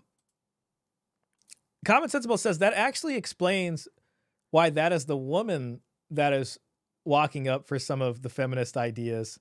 She has only recently got out of feminism. Yeah, it makes sense. I mean, it's pretty deeply ingrained in her. The next generation of people. That is one of the most important jobs in our country. In the world. Totally. Like I totally agree with you. So as a feminist saying that, I don't believe you when you say that you've heard feminists say that you're adding to the patriarchy if you want to stay at home. I have never heard a feminist say that because Have you guys read quotes from actual, feminist philosophers like Simone de Beauvoir? I think that feminists fought for the ability for women to get out of the situations that they were in. Okay, just say you didn't read the quotes. I don't think that they were saying. And I want the other lady to give us the quotes. You doing this, you choosing to do this, is adding to the patriarchy. I think the patriarchy is telling you should do this. I'll say though that it's also, I don't know if we're going to get into this in a later topic, it is risky to decide to put all of your financial dependence and your livelihood on another person. That is a risk. So I don't know if we're going to get into that. She just literally explained why men shouldn't be getting married. Congratulations. That was shout out to Jasmine Jafar. Putting all of your finances and all of that into another person, i.e. getting married in today's world as a provider man is a stupid idea. That's where we agree. I would say love is risky. It is. But what would you? It's worth it though. Yeah, no. If feminists are sitting worth it for whoever is getting stuff given to them. They're saying that it's risky, and what is a woman going to do if her husband dies or if he leaves her? What are men going to think of us if we can't stand up? My husband leaves me. I can't stand up, get up, be strong enough to go out, get a job, provide for my kids. Much harder. I think it's just going to be hard when you haven't you don't have a resume. You don't have and now you have these kids that you're in charge of. Or a result of individualism, because we're post-Christian society. In a Christian society, there's such a thing as duty, and it would be considered absolutely shameful for any upright man to see any woman be on the down and out because her husband left her or died and not step in and take care of her. I've been in several different kinds of churches, trying to find out different things about Christian. I mean, again, to address the if you're in this deal where this guy's working and he's the provider, if he walks out, the welfare state is waiting for you. The family law state is waiting for you. It really is less of a risk for them, and it's more of a risk for the man at that point. So they have some of that stuff mitigated. Unity in my adult life. And what's high risk out here is having kids with people that you don't know nothing about. And then it turns out they don't even have a real job. They're just slinging dope on the corner. And then child support's coming after them and trying to, pick them up by their ankles, and nothing's coming out of it. Yeah, that's high risk right there. All right. So it's like, I mean, wasn't the whole point of marriage supposed to be to mitigate risks of having kids and to give you a deal that makes sense so that you don't end up as a hungry, homeless single mother? They all have many different beliefs, but one thing that I've seen in common is that people will just write checks, no questions asked, when they see a mother come in with children. No questions asked, just what does she need? She need a place to stay. Many stories care gonna be and there are many stories where it's not that. Until the kids are grown up, that's how long they can get a welfare grant for. Well, it depends. If we keep deferring to the state, not for long. And I mean, because that's our church now. And what kind of job? She's talking about some interesting things here about the state being the church, and we were talking about the state kind of debasing what the church used to do, and kind of taking over that role. That's interesting. She's still veering away from the actual topic at hand. I feel as though from when I'm listening to your perspectives, which I deeply respect, I think the thing that I can't help but notice is that the counter argument to feminism usually takes a standpoint from a very privileged, very Western viewpoint that ignores the rest of the world and the situations and realities that women face in the rest of the world. So it's not it's almost like there's a very surface level viewpoint of feminism that ignores how actually dire and vital the world. Privileged women seem to be the most feminist of all. Work that women who are at the forefront of feminism is doing. And earlier, I believe it was you who mentioned that feminism, it puts women in danger because we're trying to, breach into the same spaces as men. But personally, I feel as though when you're dismantling extremely rigid, extremely oppressive systems that have existed for thousands of years, it's going to be a dangerous job. You know what I mean? Do you have a constitutional right that a man doesn't have? No, I think that the Constitution, I think that Thomas Jefferson, he said, we hold these truths to be self-evident that all men are created equal, but women were not even a part of the conversation back then. And so I think that when we're talking about topics like this, we have to really look at the bigger picture and the deeper level of what feminism is actually trying to accomplish, which is not just about, pussy hats and black dresses at the Oscars and being a boss babe and all this other stuff that's very Western and very privileged to think about. It's about safety and equity and agency that is not available to, say, for example, a young girl in Western Africa who got her genitals mutilated because she was born in the wrong village. And that's what they're told to do before they're married off at the age of 11 to their husband. That, again, is not something that men experience. In most circumstances, a married woman must not. In most circumstances, a married woman must not seek a divorce. What was it? We'll do this for a little bit more, guys, then we'll call it. We'll call it. In most circumstances, a married woman must not seek a divorce. I'm going to be interested to hear what the Tradwives will say will warrant a divorce. It's probably going to be something centered around abuse or something like that. Yeah, I mean, I think that in most circumstances, of course, excusing the abusive there it is, right out the gate. Relationships, most women should not get a divorce. I think that society now has made it too easy for women to walk away from a committed relationship. I think that if you are having a hard time in your relationship, you should seek to fix it and not just leave it behind when you've spent years or decades or however long you've been together to just say, okay, now on to the next. I think that you should, as a Christian woman, I don't believe in divorce. I think that no matter how difficult your relationship gets, you should always fight for that person because at the end of the day, you chose to marry that person because you love them with all your heart, and you can't just leave that person behind and say, okay, bye, because I think that means that you never truly love that person. Yeah, I would totally agree. I think to say that there is no case in which a woman should seek a divorce, I think is wrong. But I vowed to my husband through the good and the bad. And I think that there's a level of commitment that comes that is not frivolous. It's not to be taken lightly. I think it's something that I'm going to go with Raymond, who's not in here now, but he mentioned lip service. And it's, under the laws we have now, all this sounds nice, but it's just hard to take anybody seriously on that because the option is always there to pull the ripcord. Is held precious and sacred and should be fought for. I think, I find it really sad how cheap marriage has become, where it's something that can be kind of thrown around and finished and ended at a whim of dislike or distrust. Marriage is not easy. It takes work. Being in any relationship takes work. And that comes through commitment, trust, communication. Mm-hmm. I agree. I think when we say for better, for worse, we mean it. And again, not talking about the abuse cases. I think that also our society is so focused on, well, if it doesn't make you happy, get rid of it. Get rid of anything that doesn't make you happy.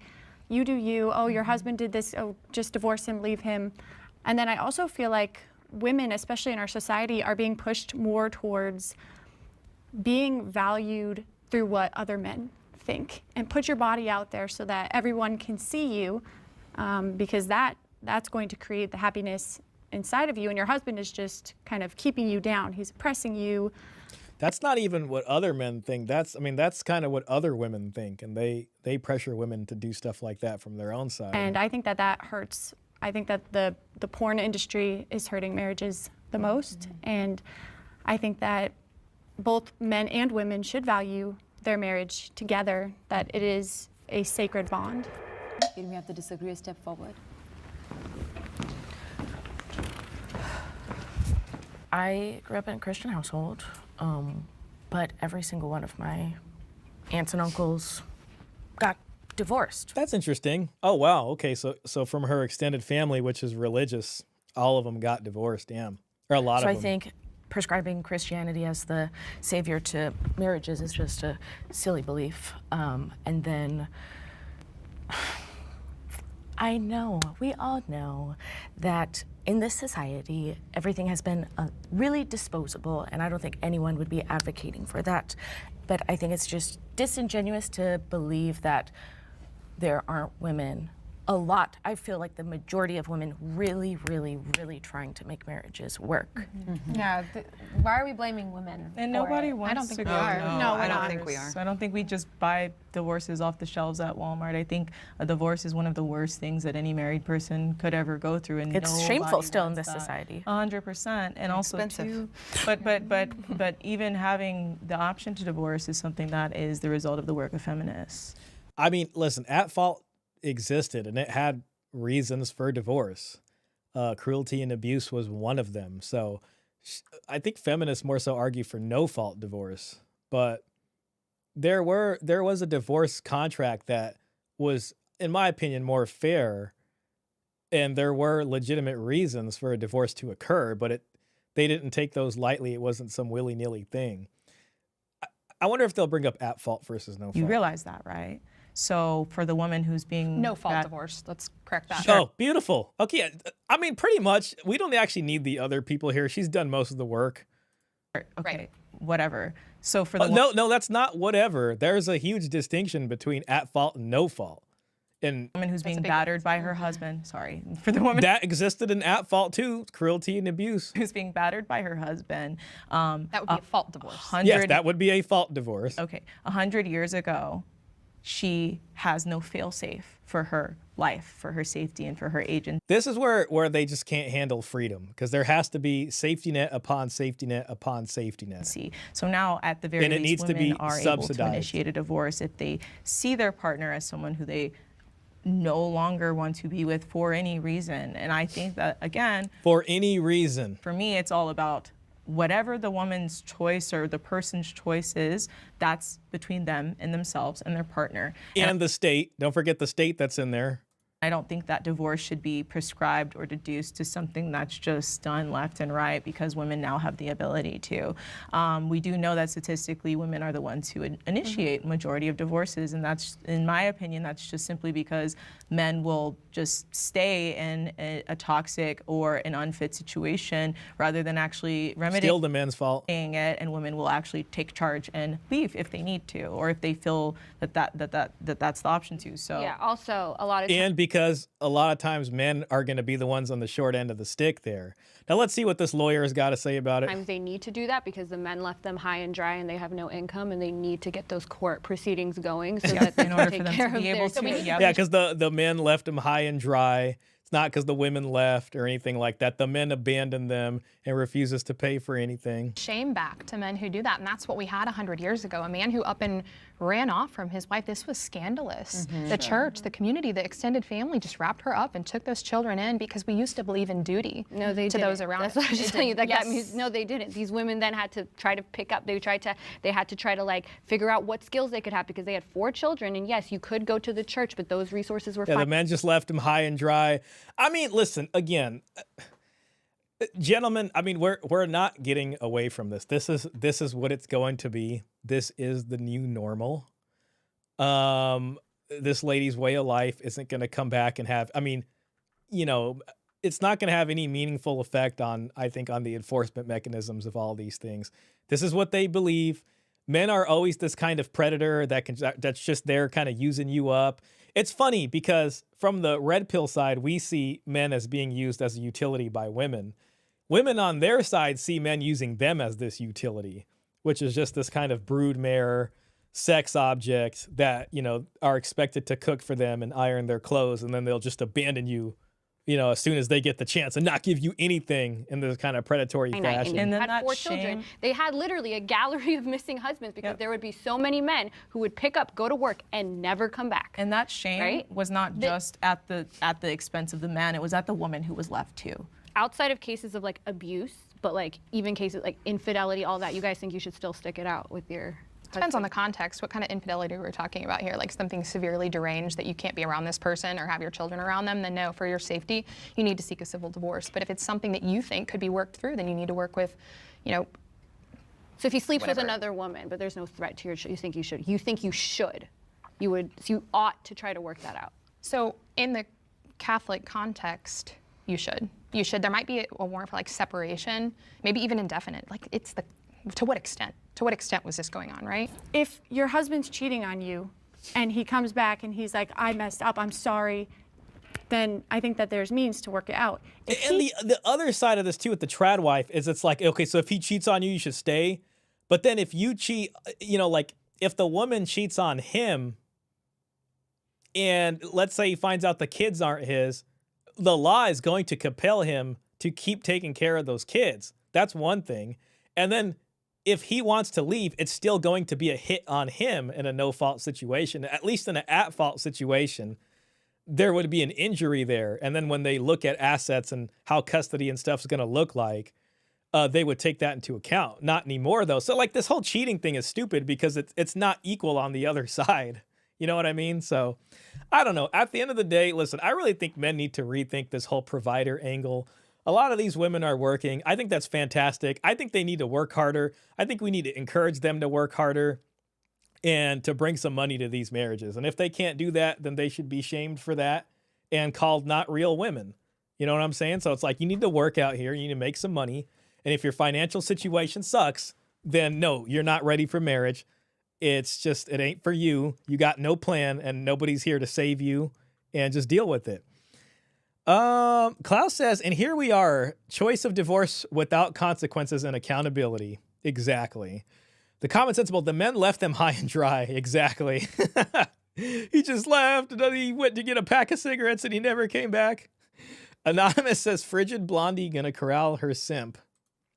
He's not sorry if he's like, oh yeah, I cheated on you, but he's going to continue to do it. No. But what about for the woman who draws the line at just one single time? If you, if I have a line, stance is listen, even at fault divorce for that woman who drew a stance at one single time. I mean, yeah, she can go into court. Now, of course, that have to be proven. There need to be some type of witnesses or evidence for that. But again, one single time I think would be enough to get that passed through. Infidelity. So if it's we're one not all time, going under the church's So stance. But for us, like you asked our question. before so, no fault divorce, you would have been yeah, able to divorce. you would be able to. But no, you Yeah, need to for infidelity. prove it though, and that can be very, very, very difficult. So that's the problem. And it should be difficult. I mean, because people are sitting here lying. I mean, you're basically saying you don't trust the courts to figure this out. You know what I mean? So it works for both sides of this equation, honestly. I mean, the women cheat, you got to prove that. And back then you didn't have genetic tests, so that was a really hard thing to do. But yeah, it is difficult to prove. I mean, and there should be some measure of trying to prove these things instead of no measure, which is what we have Can now. it, or you just need one witness for a Right. No, to be no, Catholic it was to very prove. difficult sometimes to get that proof. Or what if, Okay, well, when let's are we just say, talking what about? if he's just an asshole? What if he's a asshole? Then Right. what? What if he just Well, I guess that depends on your definition of asshole. Now, there is a cruelty and abuse, and assholery might go under that, but again, I think it really depends on where that line of assholism is. Michael Sand says the women need to stay at home to raise and have more children. If a woman works outside of the home, she is less likely to want to have more than 1 or 2 children. That's pretty much what we see nowadays. crosses What if, any what if I barrier draw or my line at boundary? respect? Yeah. Just general But define respect. Yeah, define respect. This is where the goalposts get moved. You know what I mean? And it's like, what about if you're not respecting him? And I don't know. There's just that kind of stuff is very like, it can be kind of abstract, but whatever. And again, this is coming from like, listen, I accept the no fault world I accept the situation we have now. To me, the difference comes in the negotiation of what gets you into something like this. Oh, okay. He's rude. He's cold. He's not a good partner. just wanna and say you're that if unhappy. that- What if you were just So it's about miserable? happiness. Okay, this is the Coach Greg Adams I'm not happy meme. So No, it's- because he's an asshole. But I You're thought unhappy earlier in the because last he's prompt we said happiness is fickle, right? I Yeah, think but it's I'm about saying personal he's boundaries. making you. You have a direct I think it's about cause. personal Yeah, boundaries. you For should your agree on those before Maybe you... you're unhappy because like you're unhappy and you should take your own happiness as your own responsibility. Now their way of doing that nowadays is to just leave and do that and all that. But you know, I think if they're going to leave for a no fault divorce, they have to have some kind of forfeiting of the marital assets. The problem with no fault divorce and the tough part about marriage is you have this kind of creation of a conjugal fund and you have marital assets and marital wealth. It's one thing to want to be able to leave because you're not happy. But the question is what happens to the assets of that marriage, whether it be property or custody of kids and these kinds of things. And this is where a lot of this stuff starts to kind of not make sense to me because it's like, well, I'm not happy. I want to leave and I want to take all this stuff and uproot everybody's lives. And now the kids need to live out of backpacks going back and forth if they're lucky enough to get custody. get married, those personal boundaries. Like if Right. XYZ happens, A this lot is of done. people agree to things, and then later they'll agree, oh, we're going to work it out. it's Blah, called blah, going blah. back on your word. And this is a legal contract. And when you go back on your word, there are So consequences. if he There should be promised you not to be an consequences. asshole, but then he's an asshole, can you divorce him? This is like this, I don't know. That's just kind of I think that's just kind of like weird of a conversation as happiness. Like, well, he was an asshole. Well, what about when you are? There you go. I think you should divorce me. You should definitely And you divorce think that's okay? That it should just break apart just like If I'm a humans? poor- and if we I'm a have bad partner, cycles? even That's if I'm a called great partner, conditional if love. he's not happy, I don't want him with me. So then better for worse means nothing. Well, I'm There you go. Yeah. not saying that at my wedding. Are you married? No, I don't. But this is the thing. But that guy that I'm an OnlyFans star, so I know you were talking about porn. And like the guy who literally, my partner who films all my content, he was married to a trad wife, like the sweetest woman, literally keeps the Sabbath. And he's like, I'm not happy. I'm not happy with someone who's just submissive. I want to be with someone who's more my equal. So now I mean, listen, first of all, this guy is sitting here. He's not married to her and he's getting it. He's just getting it. He's filming this stuff. He's like, whatever. Yeah, I'll be your partner. She needs somebody to make money with. And he could just be telling her the crap she wants to hear to get this arrangement going, which is, hey, we're an OnlyFans duo. I'm hitting it. You can get me in touch with all your other OnlyFans friends who need an actor to film content with. And it's just a good deal for him. And, you know, again, that we're talking about a salesman here. And I think this guy is just probably going to be doing a great job. Like, she's sitting here believing the stuff that's coming out of this guy's mouth, who's sitting here just filming stuff with her. You know what I mean? Pretty much just hitting it. Who literally left his marriage to come just, you know, he pretty much gave into temptation in some way. I wasn't happy. I got this new arrangement to do this. He's gonna say whatever it takes to keep the gravy train going. You know what I'm saying? Me, and he's filming my OnlyFans content, and and he does financially support her. But if I were to say, hey, I'll be with you, but I kind of don't want you to financially support her anymore, she would not have financially support her as in they're divorced and he's paying alimony. Like, what do you mean? That anymore, and I wouldn't do that. But So imagine being you're a woman. the oppressor. You no, just oppress that woman but I'm and the not. children. First of all, She I said said, she's not. but Oh, that's interesting. So she's going to this as like you oppressed that other woman by destroying their marriage. Ooh, that's an interesting angle. It's an interesting angle. I'm glad I didn't click off this video too soon. We're hitting the 3-hour mark though. We probably will call it at the next one.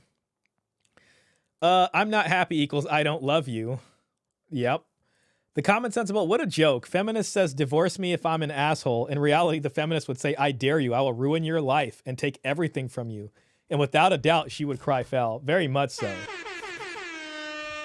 The problem with this is it's entirely centered around men being evil, but there's no discussion about women's ability to be evil as well. How horrible of a position are you putting yourself in life where now your ability to financially support yourself is not only dependent on a man, but it's also dependent on Can the that woman poor woman that you pretty much took her husband? No, Oh, beautiful. Let's go. He left her on his own because he was unhappy. Okay, that's what happened. And 10 years later, he met me. Okay, so do fine. you not 10 years think later. she can get back up on her feet? And It's very, very difficult because she has given her entire life into raising their son. I've given my life into raising my kids. I agree If with my you. I think husband she should dies, get up and work. I'm gonna go. I'm gonna go work. See, that's the question. That's a kind of Schrodinger's feminist thing right there. It's like women can be strong and independent. But then it's like, well, she's given her whole life to raise this child. And it's like, listen, this kid's 13 years old and can wipe his own ass now. Sorry to cuss. And I mean, you know what I mean? You can get a job and do all these things. Like pulling yourself up by the bootstraps and you might as well just apply that logic here. And even she gets it. Like, yes, you can work. And even, I guess she admitted as much on the other side. I feel like you guys, and I guess, I don't know. You can tell me. It feels like what you're saying is someone who's financially dependent on their husband, if he leaves, if he dies, they're just screwed. They're done. No. It is that's what you're portraying. But the whole I think you're misinterpreting yes. again. Yeah. You need to have something to fall back on. So be educated. Also, maternal education is one of the biggest predictors of childhood success. Be educated. Have skills. But how do you know that they're not? My goal for coming here was to tell young women that are like young that instead of growing up saying I want to just be a homemaker, I develop other skills. Have an education to fall back on. Have a plan because nobody gets up on the altar and vows to be together for Kind of reminds me when Coach Greg Adams says the divorce is planned before the wedding. That's another Coach Greg. She basically just said it, right?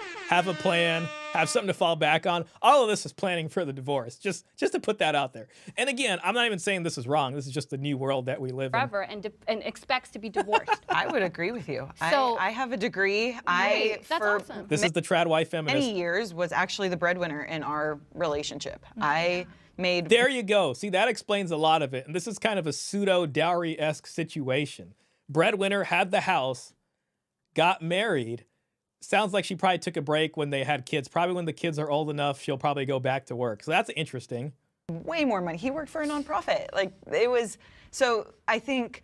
See, so yeah, this is a very different kind of situation. I don't know what this lady's situation, but I'm just going to assume. I think she said she was married at 18. I don't think she's really worked. So that guy is the main provider. This is kind of an interesting situation. She brought wealth into the marriage. I would agree with you in the sense that young women, you are powerful. You can make an amazing decision. I could have continued on, got my doctorate, become a family and child psychologist. The question is contribution to the marriage. Because this other lady's talking about well, you got to have a fallback plan and you got to do this and you got to do that. So she's still selling marriage. I'm talking about the Jasmine lady. She's selling marriage as this thing where you just got to know how to make money. But again, when you get married, the guy's supposed to do everything. The guy's supposed to pay for everything. That way, if it doesn't work, then you can go back to pursuing your career. I think men need to be different. If you meet a woman like her that has some college or training or education, and she's 27, 28, you got to be like, how much money have you saved up from your career? And if the answer is zero, she's not worth marrying.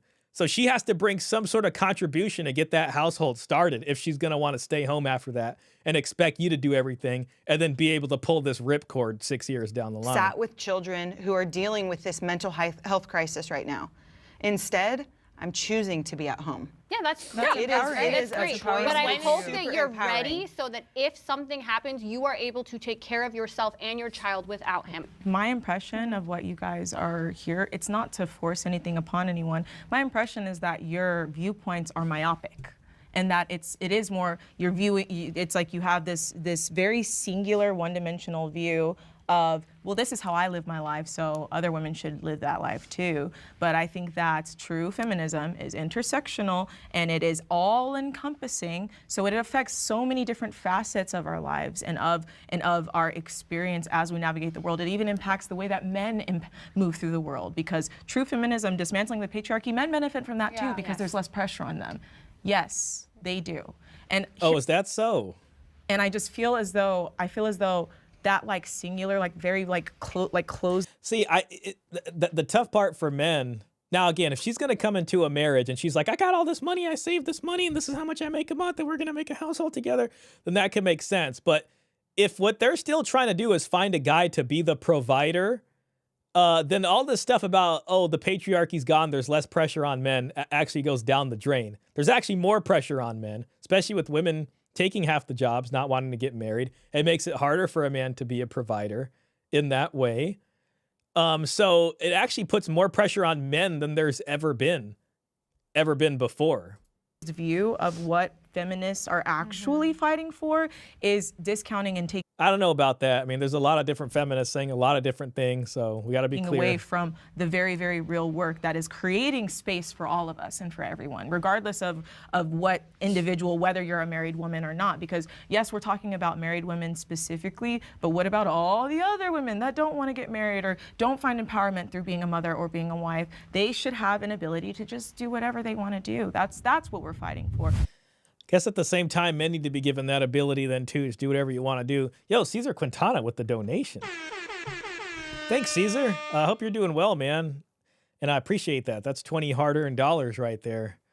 I'm just chilling, man. We're having a good time. I'm probably going to do a changeover. We just hit 3 hours. We've gone through over half of this, and there's really nothing groundbreaking in this discussion. I think I probably will call it and look at the comments. But yeah, other than that, I'm doing all right. I almost destroyed my entire computer last week. I was really worried. I had this huge panic moment. I tried to install into one of the PCIe ports. It was like an extra 4 USB-C ports, so I can expand, basically adding like another USB bus into my computer. And there was like a power SATA cable attachment there. So like I thought I had to put a SATA power thing in there, and my computer would not turn back on. And I think like I destroyed a power supply. Now, luckily, I had another power supply sitting around, and I was able to unplug this wire, and everything worked. Like, I got super lucky. I didn't destroy my whole computer. So that was a wacky couple of days. But hope you're doing well down there, man. Thank you. There is no shame in having a high body count. I was about to click away from this video. Let's give it a couple of minutes. Let's see where that goes. A high body count.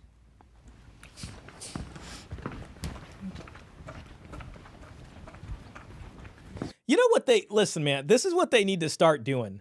You know how all these panel shows sit here and they're just like, what's your body count? What's your body count? Oh, what's your body count?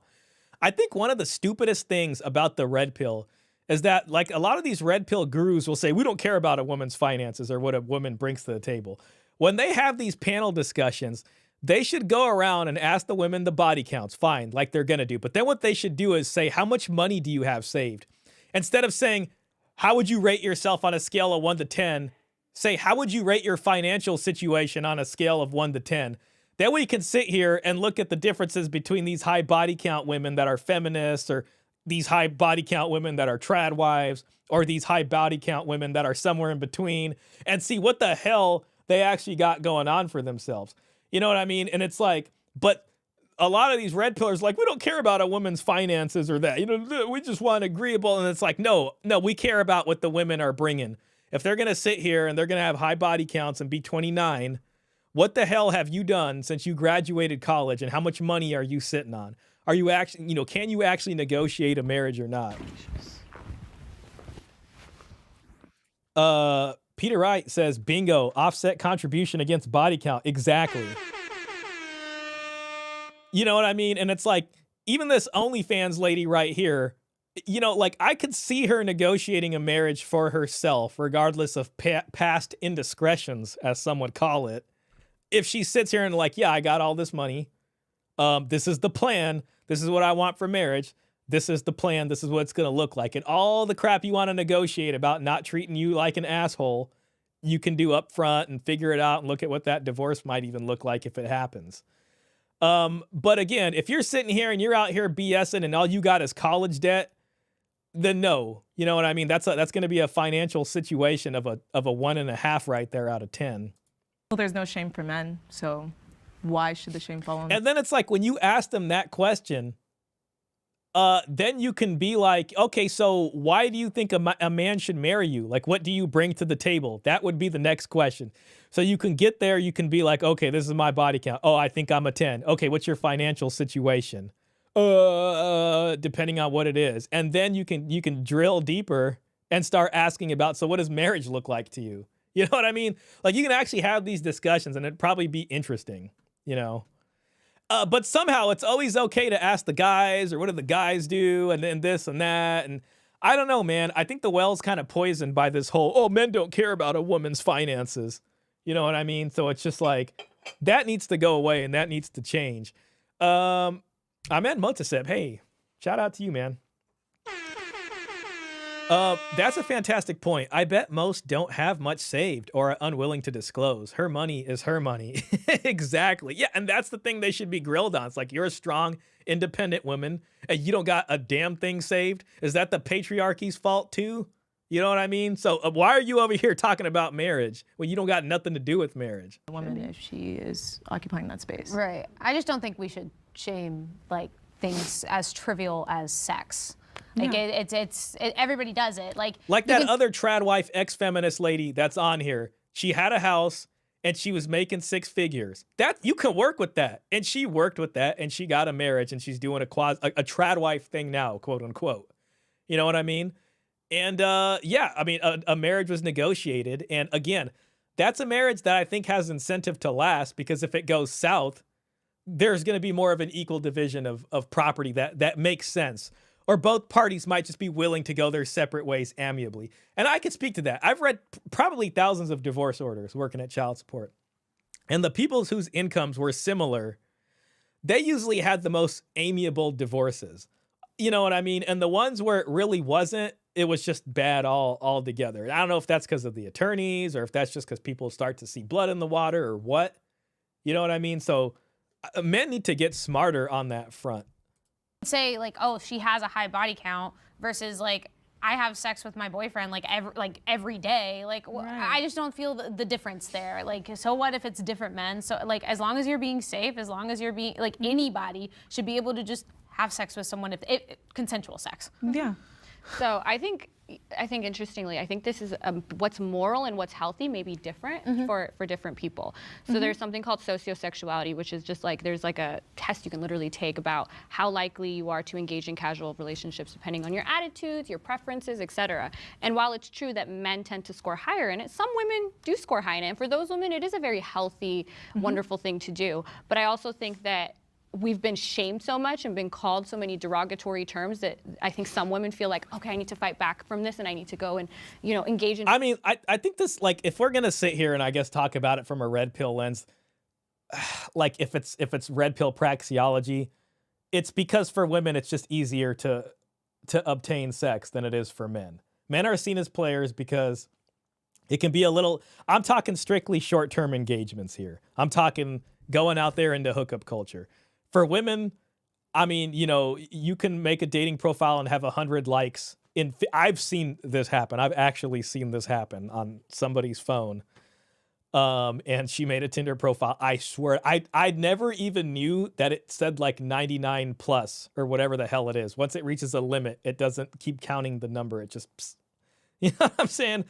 And the point is that like for a woman to get laid, it's about as easy as a guy pulling up the hub and opening up a new tab and pulling up, you know, and pleasure in himself. It might as well be masturbatory for a woman to do that. You just go swiping, you go do the thing, and then bam, the deal's done if you want it to be done. For men, it takes a little bit of figuring out the dance and figuring out how to do that. And that's why when some men figure that out, they tend to just start going through women because they figured out how to do that. And they figured out how to pass the shit test and how to cultivate attraction and how covert communication, all these kinds of how to pass last minute resistance, all these kinds of things. So again, I mean, the societal perception is that it's easier for a woman to get some when she wants it. Therefore, if you're taking, it's more of it like, it's just, they're going to look at it negatively because it's more of like you just taking advantage of a situation that's easy. Or if a guy's out here getting it, people are like, how the hell is he doing that? And then they want to know. And then pretty soon you got a PUA dating course that they want you to pay $120 for each module or something crazy like that. I mean, just to get that point culture, out and of that the may way. not be right for a lot of women. Men should care about women's finances, especially if they are bringing debts and burdens in. Absolutely. Absolutely, that needs to be discussed. And it's not right for me, so I don't personally engage in it. And I do think that, again, what's healthy may not be the same thing as what's moral. And I think those two things get convoluted a lot in this topic. I completely agree. All right. Can the disagreeer step forward? I think that I can acknowledge that not everybody is going to be Christian and hold the same values that I, as a Christian woman, do. 1 Corinthians chapter 6, verse 18, I believe it is, being sexually immoral and promiscuity is frowned upon and it is a sin. So I think that anybody, man or woman, should feel shame for being promiscuous. It's not something that any Christian should accept. Okay, coming from a religious, ethical standpoint. Ahmed says PUA boot camps cost $3,000 for a weekend. Dang, I didn't actually. Dang, man, that's really expensive. That is really expensive. I didn't know that. I mean, I guess, you know what I mean? Yeah, I don't know. I kind of just threw a number out there that I was making up. I've never actually seen how much they cost. Sometimes I'll see like consultation fees like on people's sites or whatever, like some YouTubers do, which isn't necessarily for pickup artistry, I guess, but wow. Thank you for that information. Like I said, I acknowledge that not everyone is Christian, so if you have a different belief on that, you know, that's going to be an agree to disagree. I'm not going to try to fight someone who is like a free spirit and they're going to go do whatever they want. I acknowledge that some women and men are going to continue to do that, but I think that promiscuity leads That's a tough question. There is no shame in having a high body count. I guess it depends on whose ethical system you're dealing with. Women being unhappy. You definitely have the freedom to do that here, so it's really up to you. More relationships. So there's studies that show the more men women have sex with, the less likely they'll be happy in the next relationship. And I think that we need to get back to finding a partner and being happy and, you know, repairing the nuclear family in society. I think that's what's going to help society move forward. Yeah, but what if we just didn't shame people for how they live their lives? I think shame is very important and we should shame people. I think we should shame people for things like... The question is does shame work? And I think some people might disagree with me, but, you know, I think for shame to work, there has to be actual enforcement consequences. So if someone does something, there needs to be real consequences. You know, like, I think even in the past, shaming prior, you know, after the shaming, there's probably you know, getting the boot, so to speak, like exile is coming next. But in a society where that doesn't happen, I mean, I don't know, you know, especially in an attention economy society, shame tends to be yet another tool in the arsenal of some people to get more attention. You know what I mean? So it kind of works for them on that. Now, if it's within your own community and there's some sort of bond there that people value, then maybe shame will work and, you know, you'd get the boot from the church or something. that are actually bad, like, you know, murder and sexual assault. But 100 years ago, this fornication was considered very bad. Right, so, and then we progressed Again, and we realized that all that progress. Well, technology progressed and enabled different kinds of possibilities for that. You know, it's probably, you know, it's where the birth control's invented, sexual revolution, all that kind of stuff. Now, I mean, that doesn't mean that it's a net good. I mean, you know, people are still having kids out of wedlock here, and fertility is what it is. Sleep around. I wouldn't say sleep, using terms like sleep around, sexual promiscuity.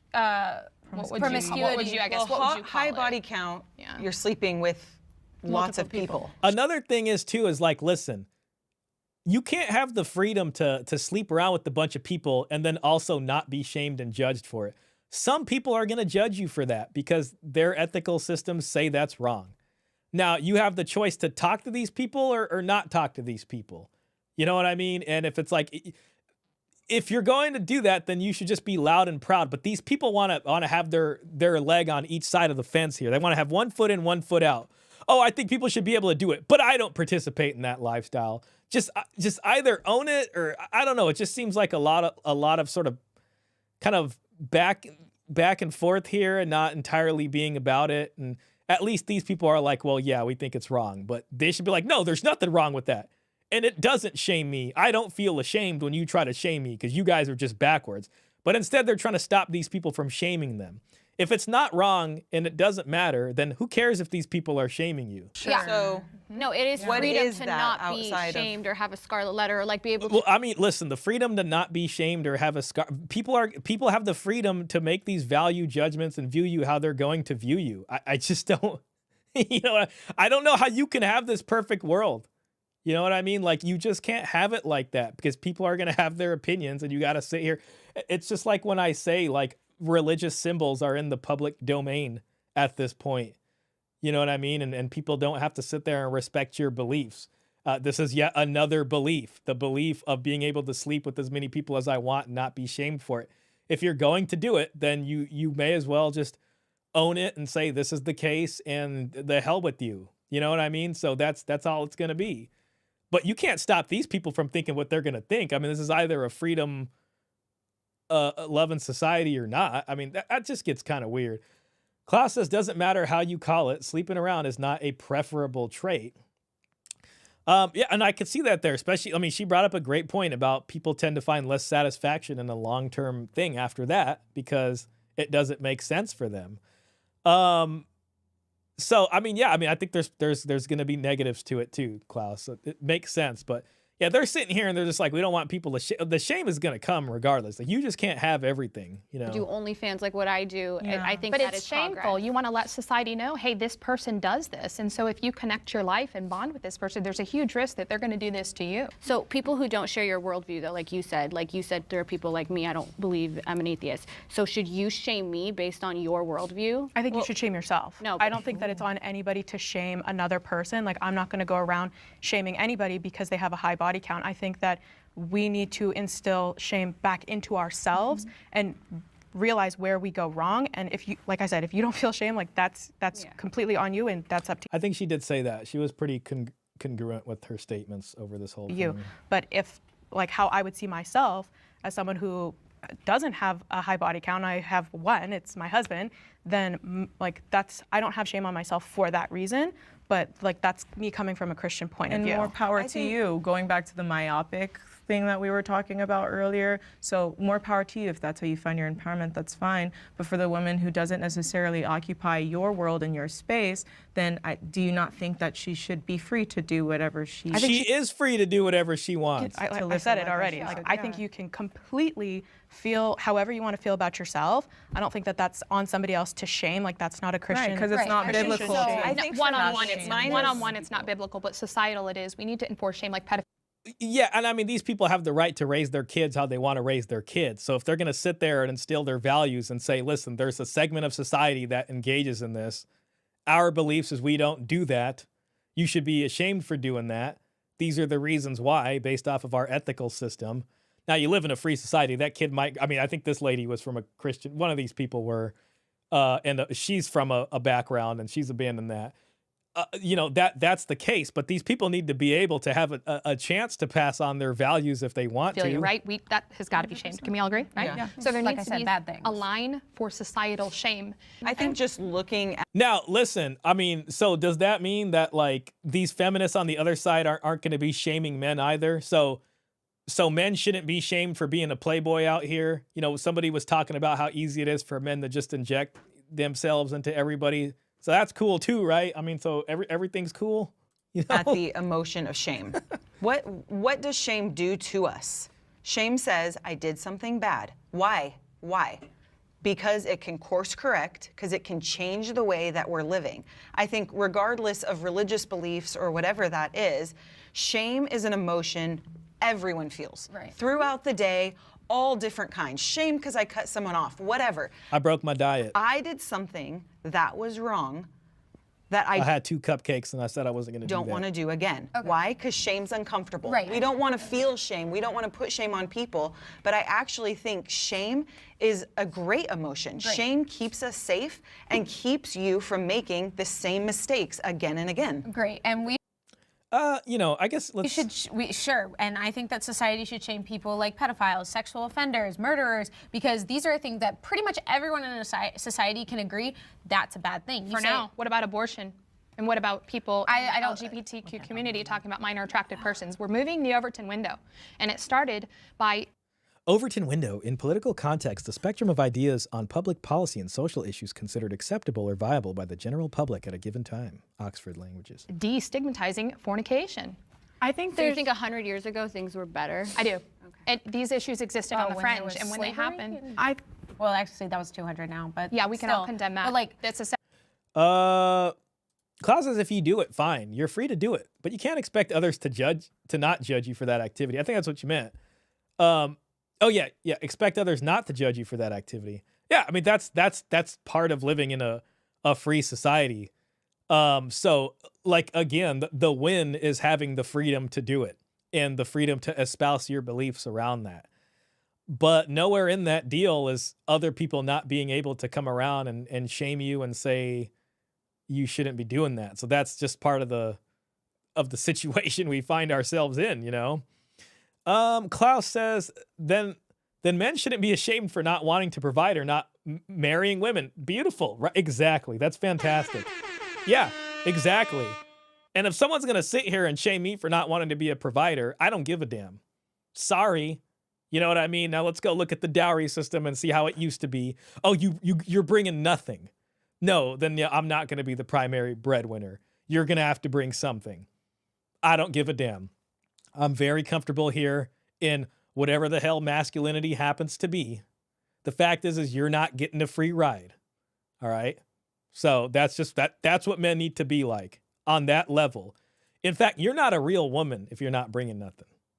All right? A real woman would be able to do that. I mean, really, this gives us the ability to completely turn around and mirror their BS right back at them if we want to. Mike says the feminists would shame a homeschooled mom for spanking their children. I'm sure for a lot more than that, too. All kinds of things. separate issue that we should yeah, condemn. but it wasn't But you're bringing in Making it separate okay. Yeah, I meant with this, but I think the disagreement here is you guys think we all agree with something that's wrong or something you believe is wrong, depending on your moral philosophy, you should be shamed. But I think the discrepancy is we don't agree this is wrong, and if all you're going to throw at us is Christianity, So if Not men can vaccinating their have, children. if men can have Yeah. a high body count, so should women. I'm No, like, again, I we're think that trying should to be make lower. ourselves I think like both sex men. isn't wrong. That's Sex so is weird. not So you wrong. guys have We to don't think so convince either. us that We think- it's the most It's powerful beautiful. thing It's in the world. That's why amazing. you have to have standards because of the power.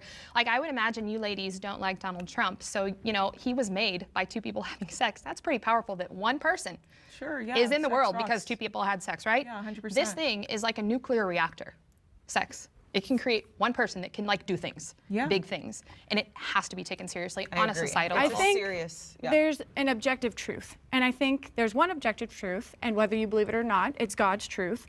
And whether you're aligned with it or not, that's up to you. But that's your subjective belief, no, that thought. there's one objective truth, and from that truth, disorder comes. So we go off, we have sex with multiple people, disorder follows. When we are disobedient to God's design to the objective truth, disorder follows. We have people getting pregnant that they don't want to be. Now we have families breaking up. We have 52% of relationship divorces. I mean, you got tradwives and religious people doing it at a very similar rate as others. Just to be fair and charitable here. And if I'm going to be charitable with the feminist lady, that OnlyFans lady can say, well, I've been having sex with all these people and I don't have any kids out of wedlock, or I've managed to keep disorder from happening there. So I can understand the spirit of what she's trying to say. But then there's another level of what's actually happening. That porn was an issue. Sex creates all this disorder and dysfunction in our society, and the problem is that we look at it and we say, oh, it's fine. We should tolerate that. We should be okay with that. And that's not okay. We're going against the natural law, the natural order. There is peace when we have two people come together in marriage and are united together as one flesh. We have peace with that because it's with God's design. And that is your subjective But what? belief. Because I don't feel But there peace is with that. there are is people disorder. who will not agree You with don't that. go and have I sex with a will- bunch of people and don't. You feel shame. You feel bad. There's Yeah, a I reason. agree. I don't feel any See, I knew she was gonna come in with that angle. shame for doing OnlyFans. So what are you going to use? So convince That's because me. your conscience is hardened. So if she doesn't feel shame, why is she concerned about them shaming her? She should just not care instead of being like, well, we shouldn't be shamed for that. And that is the voice inside of us that when we go past it, and we keep going past it, it's like taking a hot iron to the conscience, and you can no longer feel. This is why people who view porn, they seek out more intense types of porn, you know, over the years, to where the basic like vanilla stuff isn't doing it anymore. They have to seek out violent porn. You can go look it up. I mean, there's Now, again, you know, I will say, now this could be me sound like I am on the NoFap train here, and I do think that the nudie videos aren't the best. But again, you know, I understand it's a thing, and there's trade-offs, and people would choose to do that instead of playing with these forces out here that could result in a child born out of wedlock. But I can see what she's saying. I think there's a very mental dopamine feedback aspect to people who watch porn, especially. Like, I think it can get out of hand pretty easily. statistics. Well, I think that women seek out violent porn more than men. Right. I would say it's affecting women too. No. I think that there are women who are just into different things. BD. There's a lot of women who like that. I will tell you, like probably 80% of women that you're going to meet out here like that in some form or fashion. I mean, that is a thing. That is absolutely a thing. Michael says the feminists would I read that one. Or not vaccinating their children. Sexually transmitted diseases as the effect of many sexual and homosexual relationships. I think there is some interesting stats there about some of that stuff. DSM, et cetera. But Do you why? think something It's happens? because- Do you think No, something's it's wrong because with the that? very Yes, nature I of do. pornography Yes, itself. something happened to them. The very nature of pornography itself. Pornography is like a very sweet sugar. You know what I mean? It's just like seeing that and then having your phone and being able to look at that. Like, I think it can be very debilitating and it can get out of hand. There should definitely be like, you know, it's just too easy for people to access. I definitely think like people that are not adults, that needs to be locked away so children cannot see that. And even adults, to some respect, I think it can lead. I don't want to be this guy that's on some crusade against it. I get it. Listen, we live in a free world and it can be available. But that's just me personally. I tend to avoid that.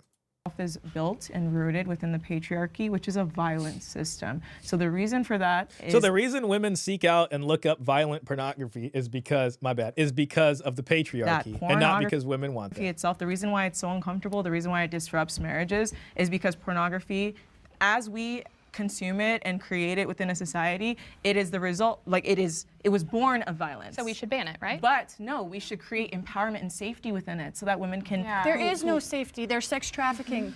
There's exploitation. That's an interesting conversation right here. I mean, I'm open to what the feminist lady has to say and wonder if there's a path to that.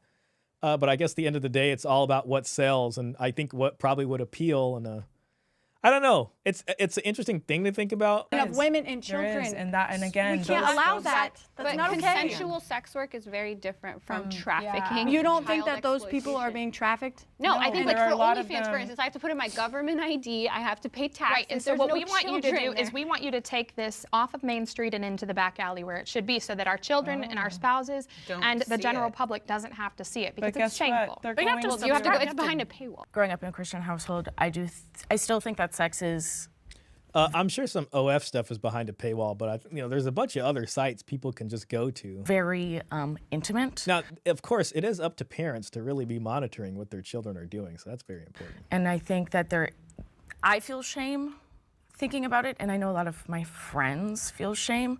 And so I know that I think it's just disingenuous to think that like there's no negative effects when there comes with a lot of like sex. Yeah, that's why I said it may not be healthy. Yeah. But Oh, look, see, that feminist lady's kind of getting it. Common Sensible says the data I have seen suggested legalizing it actually leads to more sex trafficking. That's an interesting conversation there. Yeah, I mean, I think for it to be legalized, it probably, I guess it all depends on how it's regulated, like in the US, Nevada has some areas where it's legalized, but I think all that stuff is like highly highly regulated. But with their world, we were saying you should feel shame, and I go, okay, why? Because I don't, and they go, oh, it's because your heart is hardened, or because you're not falling into Christianity. No, I think that's a crazy thing to say. That's a crazy thing to say. Because you're not believing. I just don't. I don't find Christianity convincing. So is there any you other? You don't have to be a Christian. You can be, a virtuous person of any conviction to believe in these things because they're revealed by nature. Have you ever felt any shame doing what you did? OnlyFans? No. Or why before should before OnlyFans? Yeah. Why do you mean any shame? Yeah, I feel shame when I mistreat somebody. I feel shame if I'm I think she's kind of deflecting a bit. I think the question was more about her engaging in promiscuity. dishonest in a situation. I feel shame if I'm being a bad friend. And what does that shame move you to do? Be a better friend. Okay. But I don't feel shame by taking my body and doing something with my body that I want, that I feel great and empowered doing. I wonder if she feels like the men who are consuming that content of her taking her clothes off and, I don't know, I'm trying to think of a euphemism for choking the chicken or whatever. I wonder if she thinks they're empowered also. And if those guys aren't empowered and, feel shame around it, I don't know. What are her opinion on that? Like there's a bunch of guys doing that. Is that empowering? Value money more than your morals. No, it's just my morals are not the same as your morals, right? But I would never ever violate my morals to do anything. I just don't share your morals. Right. That's the difference. That's fine. That's a secular, free-loving society right there. So she's got the right to do that. What your body was, you're not honoring what your body was made for. I came to these conclusions before I was a Christian, just because I studied, mother-baby health and everything, like what the body is made for. Your body, God gave women a beautiful body, like we have beautiful bodies, to generate life, to do something men could never, ever do. And that is why we're called to veil our bodies with a dignity that is higher than men, because we have life-bearing vessels that men don't my have. body is just to produce children. That's what it's. Not only, but that's the primary. Listen, even evolutionary speaking, evolution doesn't care if you're happy What or about women who fulfilled or biologically empowered. can't It's produce children? What about them? Yeah, what about women who can't do it? Exception does not make not the rule. Then you're still built with maternal instincts and maternal. This is why women seek caring professions. So are you saying it's shameful to not dress modestly? Yes, I am. Okay, that's interesting, and that's your belief. That's totally fine. But I think that shame again comes from your personal beliefs, but that it should not be baked into society, and that for the woman who is, because also too, modesty doesn't equal safety for women. Not at all. So if you dress modestly or if you dress more revealing, you still are at risk because of the merits of society and the structure of the patriarchy that does not respect your body or your autonomy. So if a woman biologically can't produce children, then based on what you've said so far, then she inherently does not have the same amount of value or equal. What about trans women who biologically Well, can't? they're not women, they're men. Oh. With a penis. And to go back, I mean, I don't know when this was filmed, but I mean, we just had a presidential executive order that did. to the previous point. I was so scared to ask him. I knew it. To go back to the previous point you made, you said that our beliefs shouldn't be baked into society, but you're essentially saying your beliefs should then be baked into Ooh, society. that's a great point. No, living in a theological society. We should. We are not. We're not. Okay, well, listen, I think that's pretty good. We made an hour and 4 minutes in. I think it's time to look at some of the comments here and see what we're going. I'll give Jubilee the like. Okay, let's see what we got here. The rift here is too big, I think. Christian Tradwives versus Christian feminists would have made more sense. That'd be an interesting discussion. I can see that. Peter Griffin says, if a woman wants to be a stay-at-home mom, that's fine. If she doesn't want to do that, it's also fine. Biggest takeaway, tradwives think all women should be tradwives, whereas feminists think women can be a tradwife and that they can do anything else they choose to. This person says, if you birth this child, there is a huge risk to your life. That's the 26. That is not real. Girl, what is not real? Dying. Moderators did a horrible job. The women being happier turned into an abortion debate. Crazy idea. How about every woman decides for herself which lifestyle she wants to lead? Maybe we can add men in there too. As a female physicist, it is heartbreaking to see women put limits on what they think their gender can achieve. 8 women being able to talk about women's issues on screen owes a lot to feminism, no? I don't think people should do anything. I think they can do anything. Preach. It seems to me that the tradwife lifestyle isn't really traditional. It's a sort of post-feminist neo-trad thing. Ooh, that's interesting. They're enjoying the empowerment and respect that feminism gave them. that has an impact on the dynamics of their marriages. That's an interesting discussion. God, did anybody say anything good? We don't know how their marriages go. They might be miserable, but would never tell. Yeah, except I'm reading a memoir of what happens being a submissive Christian tradwife in an abusive relationship. Tia Levings, The Corners of Tradwife Life Where the Light Don't Shine. Blaming the wage gap on biological female inferiority is a new low. No hate, but the tradwives' experiences and views are coming from an extremely privileged and Western point of view. As an African, women who could be considered traditional wives are pushing for their daughters to be educated and independent, not to depend on men, because these women experience the real negative aspects of the patriarchy and don't want their daughters to go through that. Okay, well, it looks like we got Africa joining the fray. We got China. We're going to go take a trip to India, and we're going to see what's going on over there. So yeah, let's take a little plane here. All right. So let's watch this. We got a 10-minute video. We're hitting 3 hours, 33 minutes. So we'll make it into the 4-hour mark here.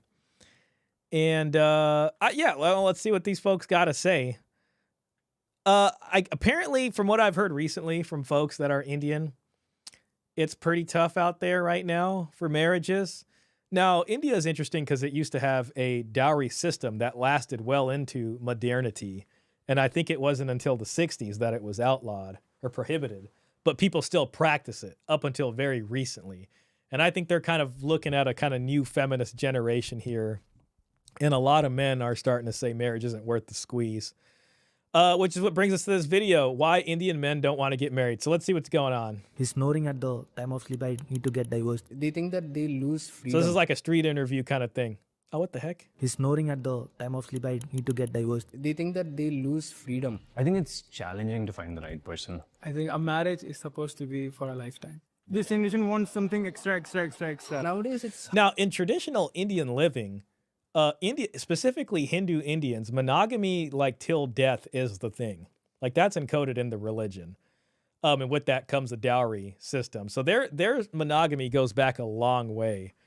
And this sort of opening up of that is very recent compared to how they had their society running for a long time. Hard to find true love. It's simple. Whether it's in the United States, Canada, France, England, or India, no marriage means no wife, no alimony, no kids, no child support, no court cases, no depression, and definitely no drama. The Matrix. It's a way to an uncomplicated, stress-free, and happy life. Marriages are seen as a life milestone in the life of every Indian. But according to a recent report by the National Statistics Office's Youth in India, 23% of young Indians aren't interested in marriage 23% of young Indians aren't interested in marriage anymore. This made us wonder, are marriages just becoming outdated? People who lives in cities are losing interest in marriage. Yeah, people who migrated from villages to cities, so they got so much exposure and they know more about what is love, what is marriage, and what is that, and they are not believing in marriage. That's interesting. It's interesting that he makes this kind of delineation between village life, rural village life, probably agricultural heavy, and city urban life. And that tracks, you know, as India becomes more modernized and urbanized, they're kind of dealing with these same problems that other modern industrialized countries have been facing for a while. So people go to the city, you know, you're not around your family as much. There's different opportunities for work. There's different opportunities for class mobility. You can go rent a cheap apartment somewhere. I mean, I don't know what rents look like in India. And people start to pursue love, right? This kind of happened with the case of Cyprus, which I discussed with Paul Elam when it came to modernization. So interesting. So we're seeing the same pattern. This is the same pattern. Maybe they're using their money for college education instead of saving up for dowries and things like that. Real quick, let me just pull up the chat here. Common Sensible says that argument for Africa and other places is depending on where she is from. Many educational institutions and media has made its way into their nations as well. Well, yeah, and I mean, a lot of this is also funding from global feminist organizations that penetrate into these societies to kind of create problems there and to change things over there. They had it framed in that discussion as all this good work feminists are doing, but that good work feminists are doing oftentimes translates into just destroying a place's culture. And, you know, I don't know, possibly embellishing things. Who knows? They're all paid to find these things anyway. Think anyone get married nowadays? So fuck around, have fun. What does this guy have to say? Let me hear him again. Living in marriage. Think anyone get married nowadays? So fuck around. All right, hookup culture. So it sounds like hookup culture and having fun has made its way into the Indian society there, especially in urbanized areas. Have fun. Nowadays we can see a relationship hardly works over 3 months or 4 months. And if you got married, Relationship works about 3 or 4 to a months. girl or a boy or anything, but then you get divorced. So I don't think that's gonna work. This So it generation looks like divorce is increasing over there. wants something extra. Yeah, that's the main reason. You might see So she just keeps asking for more. It ain't enough. 2, Tier 3 cities, still marriages are ongoing and stuff. But Tier 1 cities, people are Tier 1 cities, so like your mega urbanized areas. reluctant to get married because of such a huge responsibility and the commitment they want to put. But still, I wonder if they'll talk about laws. Also, it sounds like there's a heavy amount of noise canceling on this, so it doesn't sound like organic. There's no like psst in the background. It's just like heavy noise canceling. There's no music in the background, but marriage whatever. is not outdated unless and until you don't want to get married. People think marriages are going to be easy work. I don't think it'll be easy work, right? I think it requires a lot of responsibility on both partners' front, right? It's work at the end of the day. You have to put in that work. Man, I really wonder if someone's going to bring up the dowry system, or if they've kind of moved away from it so far now that they've it's almost been lost to societal consciousness there in the That cities. requires a little bit of selflessness, right? It requires more unconditional sort of love, which I think dogs are great at, but humans are not. So that requires you to kind of adjust to the other person's needs and wants while they do the same for you, right? No, I don't think so. Just people are All right, we got an Indian woman's perspective. not able to find the right match. That's why I feel there are less marriages right now, less successful marriages right now. Considering the marriage and divorce laws which are so women-centric and gender-biased, marriage has become a horror story for men. Okay, yeah, so they brought up divorce laws over there. Women and Apparently, their India's really gynocentric. families are misusing the laws and blackmail men for alimony and maintenance. These also show that 72% of Indian men feel pressured to marry by age 30, driven largely by families. So we ask people if they feel pressured to marry and how they deal with it. Yeah, I think it happens. I have a lot of friends who are like above 30 years old right now, and all their parents and their family members, they keep asking them like, why don't you get married? Like, we'll, help you find the right person. And they're struggling with using all of those dating apps to find the right person. Oh, damn, yeah. So the cell phone culture got to them. That's what happened. Dating apps came in and it ruined things. And I can see that they're under pressure, and partly because of like families asking this question, partly because them seeing their friends get married and raise families, and they want to do that, right? But it's not easy, as I said. So yeah, I think there's definitely a pressure, and sometimes people end up rushing into marriage, right? Like with the wrong person. I've seen my school friends getting married and getting divorced, and they got married because of the societal pressure only. They did not have a say in it, and even if they had a say, they wanted to get married. And it did not work out because, again, arranged marriage and the society will choose, family will choose the person for you. So they're trying to avoid arranged marriages.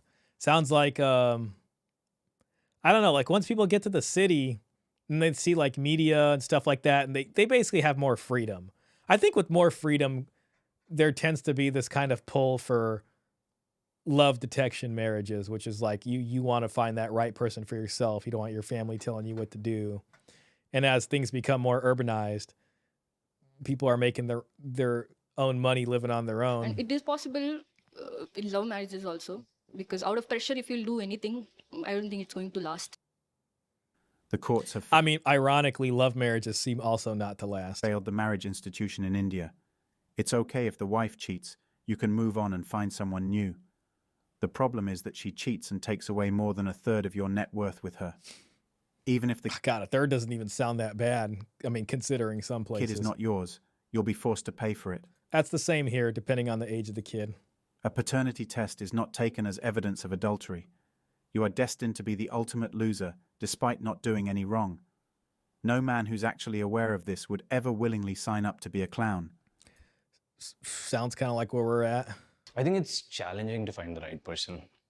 In the age of, swiping right on a mobile phone, it's become really complicated to find the person who is right for you. Yes. It's so crazy because just like a few generations ago over there, I mean, the right person, like, I don't know. I mean, I feel like families were able to get this stuff figured out very fast. And, you know, you had a rapid creation of families and birthings and all that kind of stuff. People are marrying late, partly because of that too, in my opinion. For many millennials and Gen Z, marriage feels less like a dream and more like a responsibility. Terms like sacrifice and compromise are often associated with it. Why do you think people feel scared to get married nowadays? They date for a long time, but they don't get committed to each other in terms of marriage. It's because they think that it's a very big task, to get completely into the family mode. They think that they lose freedom if they get committed into a marriage, because marriage is such a thing where you get committed in front of people. Indian men are rejecting marriage, and can anyone truly blame them? Look beyond the surface, beyond what's said on social media. The real stories, the heartbreak, the betrayal, the fear, they're all in the comments. The past 2 decades, divorce rates have risen by 50 to 60%. This begs the question, are traditional marriages built for modern challenges? See, everyone wants freedom, and That's a good question. Are traditional marriages built for modern challenges? Damn. I might put that in as a poll here, just for the hell of that. I guess it depends on your definition of traditional.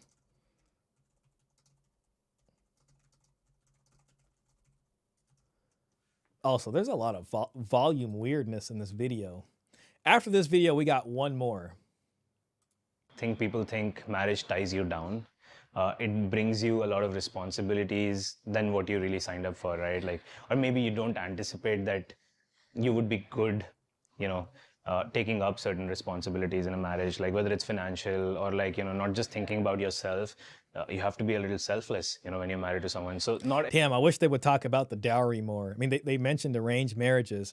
When people hear arranged marriages over here, they just think like it's like, okay, this is a loveless marriage, your family chooses, but nobody ever talks about the marriage transaction that goes with that. Everyone's, I think, ready to sign up for that. People are free now and they want to do what they feel like doing. Before, it was more like a social pressure and divorce was a taboo. It's not a taboo anymore. Religiously speaking, for folks in India, yeah, I mean, you're not supposed to get divorced. So when people don't feel comfortable, they just go for it and there is no social pressure. Wow, it's interesting. So she's saying divorce isn't a taboo over there anymore. So it sounds like almost like a no-fault style situation. If that love is forced into you, okay. It appears the feminist imperative has won over itself in India. I don't have any other option. I have to live with that guy. I have to live with her. Then something little, like minor things goes wrong, you can't able to think other than getting divorced also. That's a love marriage. That's once the love fades. There's so many cases I saw, like he's snoring at the time of sleep. I need to get divorced. This is what that Jasmine woman was talking about. What if he's an asshole to you? He said he wouldn't be an asshole, but now he's an asshole. He's not sick. And if you don't, I guess if you're out of love with that person, I mean, them sneezing can be an asshole move, right? It's just like, oh my God. Oh, I hate the way it sounds when they eat food. Oh my God. Why do they have to bother me? You're right. That's all asshole stuff right there at that point. Actually active. I need to see other men. If you love a person like completely, if he does little thing wrong, people who love each other will try to fix it. Many women today have been with countless partners and are unable to pay a bond. And if a man dares to marry one and later seeks a way out, the price he pays is devastating. He's pulled into endless, brutal court battles where he's bled dry, forced to hand over his hard-earned savings in alimony and child support, watching helplessly as his assets are stripped away. His reputation, his future, everything he's worked his entire life for, gone. And now, with paternity tests illegal, he's even denied paternity tests are illegal in India? Oh, I'd have to see specifics about basic that. right to know if the child he's supporting is truly his own flesh and blood. That's really weird. Despite the rising divorce rates and the mounting pressures that marriages bring in, they still hold a special place in Indian society. But for the younger generation, the question is, at what cost?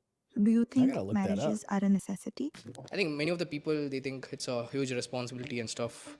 So, but it's on their choice whether they take it or not. If they want to continue their bloodline, they can continue. But marriage is something that I think you can understand each other for a longer period of time. And I think marriage is not something big thing to get afraid of or something. I mean, it's, if you want to get committed, either ways you want to have someone at the end of the day to talk to or something. Just get. Holy crap, this is looking kind of strange right here. This is looking a little strange. Some of this stuff I'm pulling up here about India. Let me just get this on the big screen. This is really weird.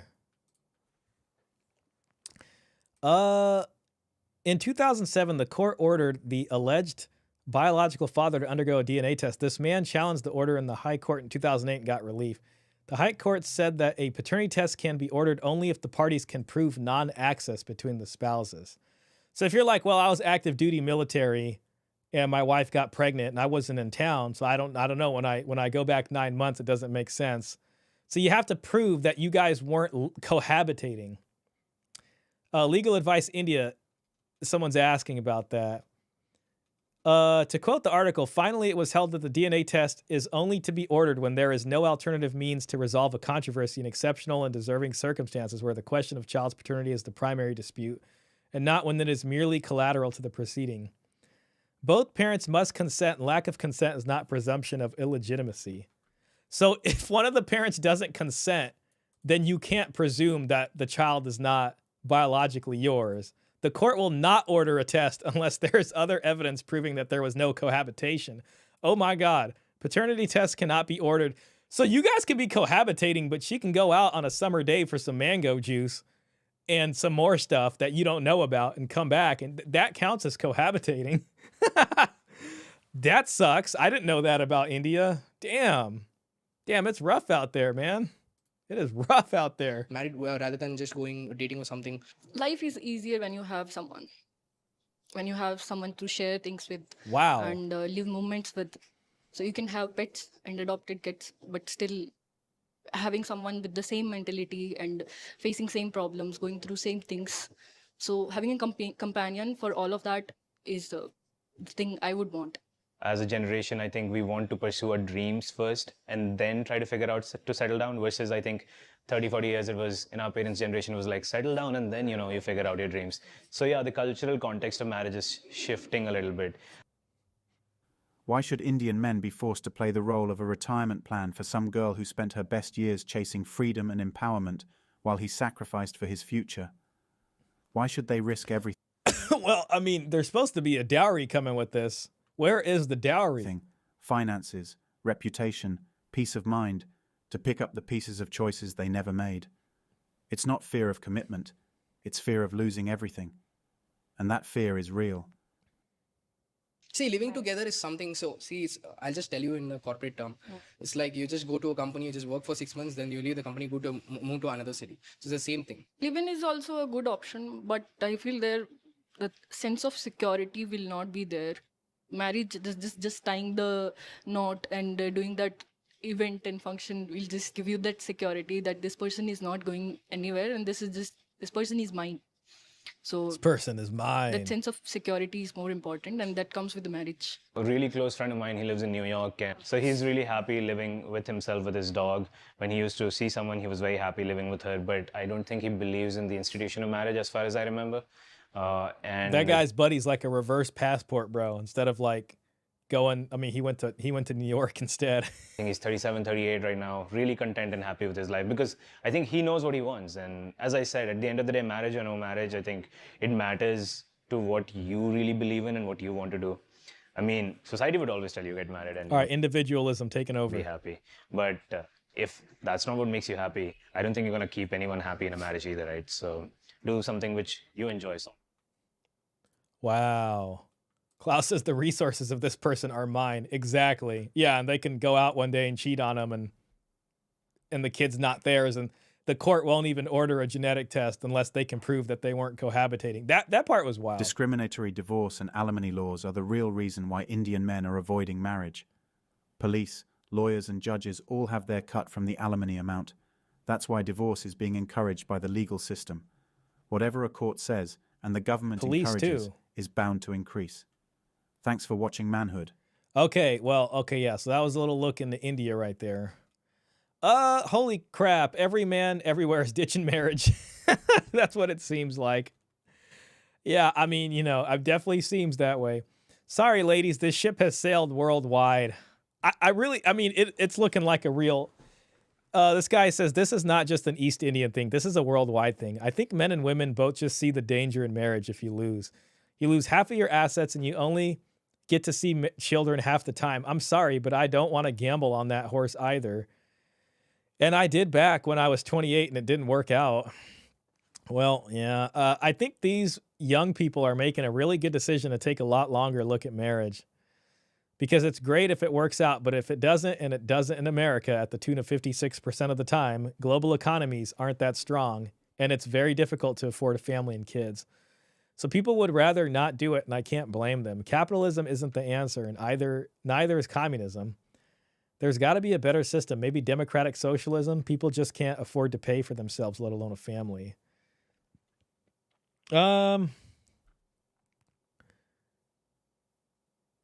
Yeah, so maybe the women shouldn't be so predatory and avaricious. Maybe they should be soft-spoken and cooperative and supportive instead.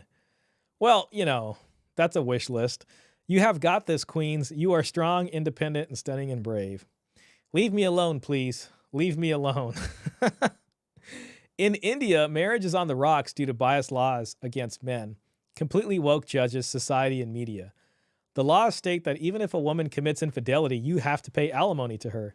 The child born out of her infidelity is your child by default. I mean, that happens a lot here in the US too.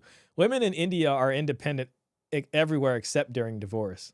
Women can file false cases against the man and his family without any consequences. We can make a global commercial about this. Different men from all walks of life walk away.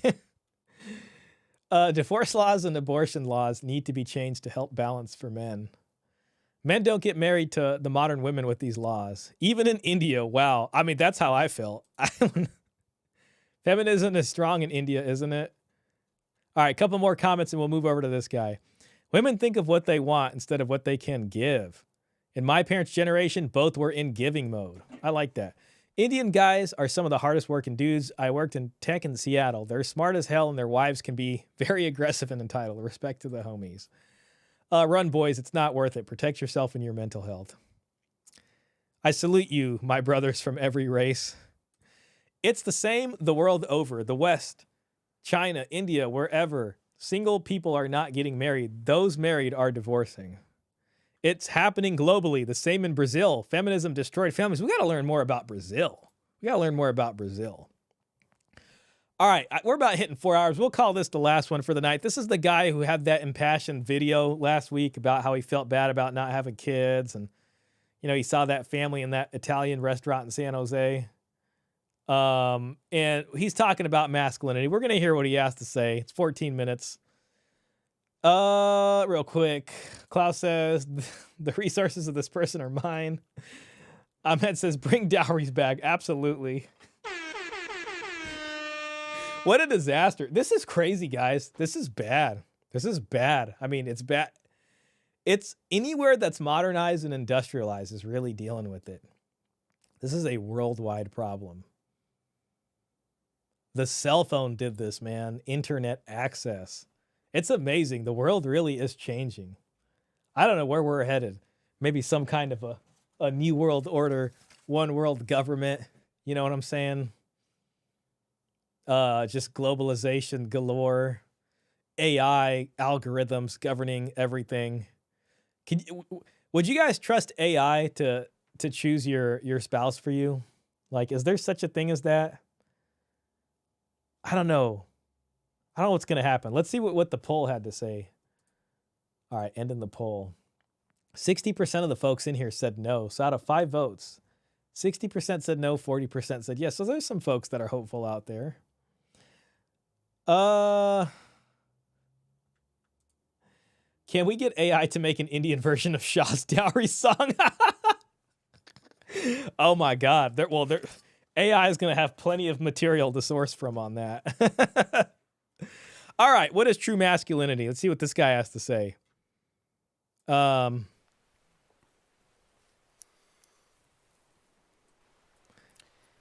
right. Remember, he's all about families and this and that. All right. JP says, I don't know. That would be risky business. Oh, man. Recently, I got hit that got to hit that question. It's the what is a woman question, but in reverse. So what is a man? And the simple answer is adult human male. But it really got me thinking: what is masculine? What makes a man a man? What would you consider to be masculine traits? I started thinking about this one Masculine major story traits. that's kind of. So I wonder what he's got to say. Man, that looks like a nice place he's in out there. Go out there, chill.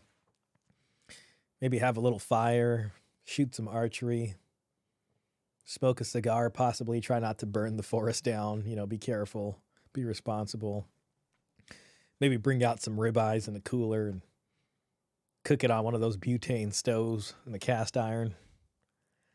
That would be fantastic. Fly the drone around, take some footage. What a good day. What a good day. Been something that I've reflected on so many times in my life.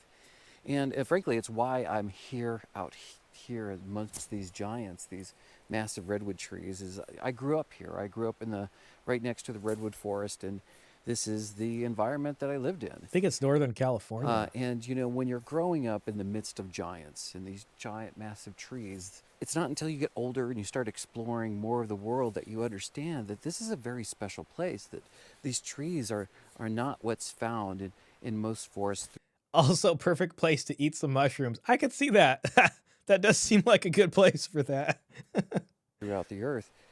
And, this is where this story kind of kicks in, and why, when I look back at the men in my life, I realized that I was around giants. I was raised with giants.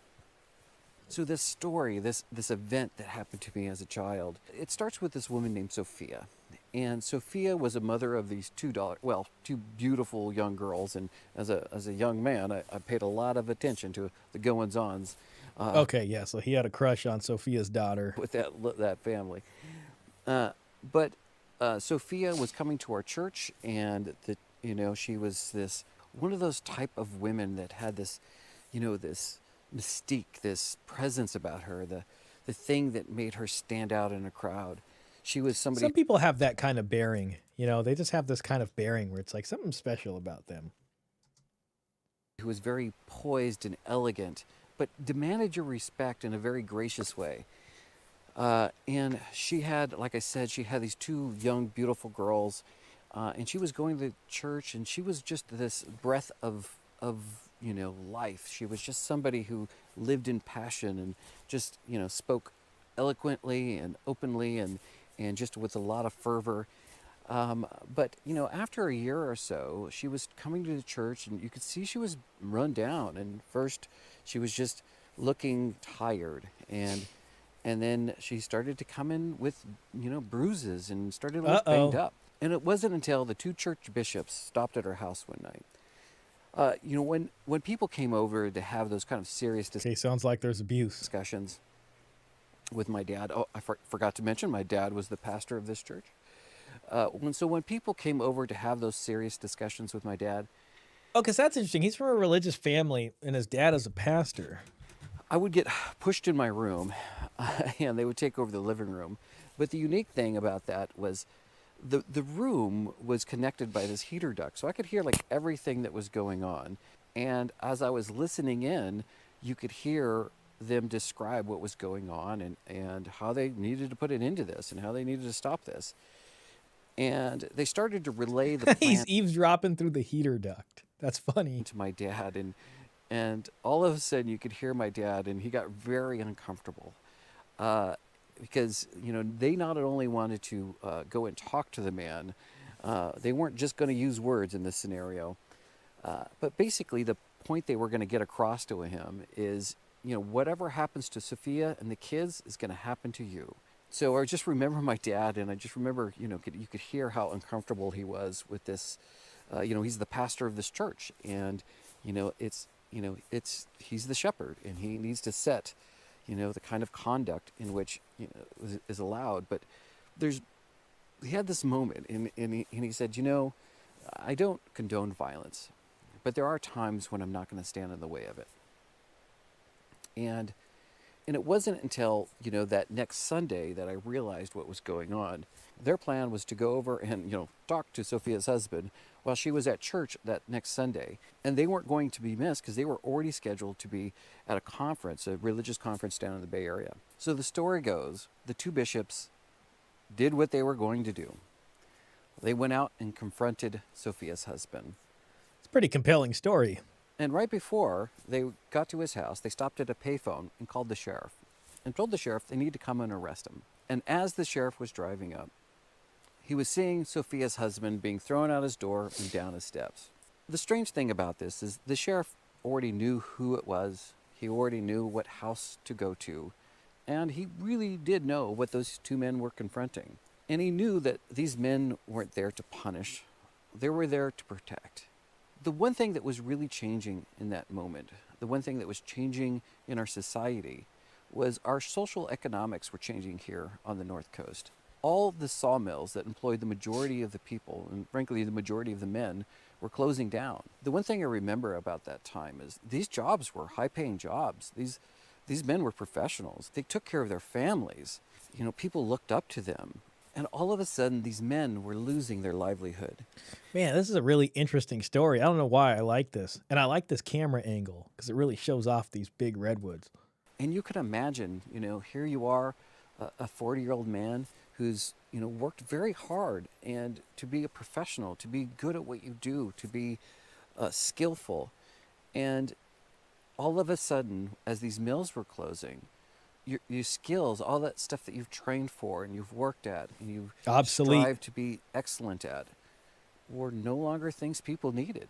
And they started to go back out into the workforce. And as these men started to get back out and apply for jobs, they were just simply told, you're too old, the skills that you have nobody needs, and frankly, we don't have room for you. And unfortunately, so many of these men in that moment turned to drugs, they turned to alcohol. You know, they were depressed, they were ashamed and embarrassed of their lives. So the sheriff pulled Sophia's husband aside and said, look, I'll arrest these guys right now. Or what you could do in this moment is take this moment to change your life, to be something better. And I think what makes the story so beautiful and this moment so special and what makes these men giants is what they offered him in that moment. And what they offered him in that moment was a job. The two men owned a local tire shop. And they simply said, you know, if you're willing to give up drinking and you... Damn, that's interesting. So this guy lost his job because the sawmills were closing. So he started becoming an alcoholic wife beater. And then the community got involved and the cops didn't just arrest him immediately. And I don't know, it sounds like there's all these other issues going on. Make a commitment that you will never harm or hurt Sophia or the kids again. We will help you rebuild and change your life. And what's interesting to me, because at the time I was a kid and I started to realize how fast somebody's life could change and how quickly they could adopt new behaviors. Because literally the next day, this man showed up at that tire shop to start his new career. And the two men that had their arms around him, throwing him, you know, out the door and down the steps, were now, you know, nothing but smiles, throwing their arms around him with the intentions to teach him the ins and outs of the tire business. Because what they knew in that moment, it would be easy to condemn him. It would be easy to go to Sophia and say, you need to leave him. It would be definitely what we have now. Easy to remove that man from his family. And frankly, some people think you probably should. Because they offered him a job and they offered him the ability to go back and become that man that he once was, to make those changes, to be something better. And, you know, and give him the opportunity and the choice to do that. To me, that is something that makes people giants. A year later, he's the manager of that tire shop, and he became a bishop at the church. The three bishops were called the Three Amigos. And, you know, these three guys, they worked together, they played together, and their families grew up together. So no one knew this story except for me and my dad until he told his story at the funeral of one of those two men. And nobody believed it. This man was just full of kindness and love. He had a beautiful family and a lot of children, a lot of grandchildren. And it was common to hear his children talk about how much their parents adored one another. And nobody believed that this angry man, this man that used violence, even could exist in the same room with this guy. Not even Sophia knew this story until that day. And rumor goes that she put flowers on the graves. And the rumor goes that she put flowers on the gravestones of those two men every week, even long after her husband died. Because she would always tell you, those were the two men who saved my life. God, I mean, it's a pretty heartwarming story. That's really awesome. But it almost sounds like something out of a fictional world. I just don't know if I can even possibly conceive or imagine something like that happening today. I mean, possibly. Those are the two men. It almost sounds saved my fake, family. but I'm Those are the gonna two men believe him that it saved happened. my marriage. And those are the two men that saved the man I love the most. This event, this story, has benefited me so much throughout my life. And frankly, it is one of those things, those tools that I use to understand what masculinity is and what does it really mean to be a man, and the characteristics that I need to adopt to enhance my own masculinity. And the thing that I realized when I think about these men is masculinity is not all about just being tough. It's not just a perception of how strong someone is or how fearless. These men had all these other traits like humility and patience, integrity. People didn't fear their masculinity. They were drawn to it because they served it up with a sense of humor. People wanted to be next to them. People wanted to hear what they had to say. They appreciated what those men did for them. They appreciated the advice those men gave to them. And when I think of these men, and I just think of how amazing they were, and I constantly hear today this phrase of toxic masculinity. When I see a toxic male, I don't see masculinity. I see someone who is a child, who's selfish, who's ignorant, someone who lacks purpose not only within their mind, but within their body. I see someone who is scared.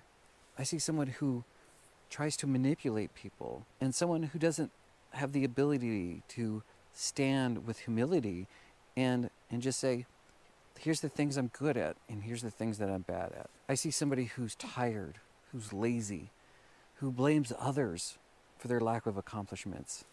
I see somebody who uses violence and force, not because of their power, but because of the lack of power. And today, we constantly hear academics and people talk about patriarchy. Patriarchy is a system that was put in place to ensure men have power in the future. But the reason I disagree with this, and the reason I have a problem with that term, people don't become powerful because of their tyranny. People become powerful because of their productivity. Real powerful people produce things. I don't know. I mean, I think he's a fantastic speaker, and maybe I'm just trailing off mentally, but I think I've sort of understood what he was talking about. Outcomes. They produce a product or a service. We're all seduced by that power. We're seduced by that power because it makes our life better. So when I think about these men in my life, these giants, and I try to reflect on my own masculinity, I think about what am I producing? What am I adding to society? Because real men leave their mark based on what they have achieved. With that said, thank you for watching. Please like and subscribe if you like. All right, well, that was interesting. I kind of was, I don't know. It was all right. That was a cool story. Yeah, I don't know. There's a difference between substance and toxic substance. There's also a difference between behavior and toxic behavior. And of course, there's a difference between masculinity and toxic masculinity. Sometimes it helps to use logic instead of emotions when we get immediately upset by something. To step back a second and let go of what something makes us feel and focus on just the meaning of what was said. Masculinity per se is many things together. When it's forced onto others in a way that makes people suffer, it's used in a toxic way. I don't know. I don't know, guys. Maybe I just kind of subjected you guys to some torture. But yeah, I think that's an all right place to leave it. I say we just hit it with some outro here. 4 hours, 12 minutes. I'll probably call it a little earlier this week. I'm kind of tired myself now for some reason. I used to be able to make that 5-hour mark no problem. I think the Tradwife and Feminist thing was interesting. I mean, I don't think it really got us anywhere. I don't think it broke any barriers, I'll say that. But it was fun to watch. And hanging out with y'all was pretty cool. So hope everybody has a good rest of their weekend. Whatever it is y'all may end up doing. The weather's been fantastic over here.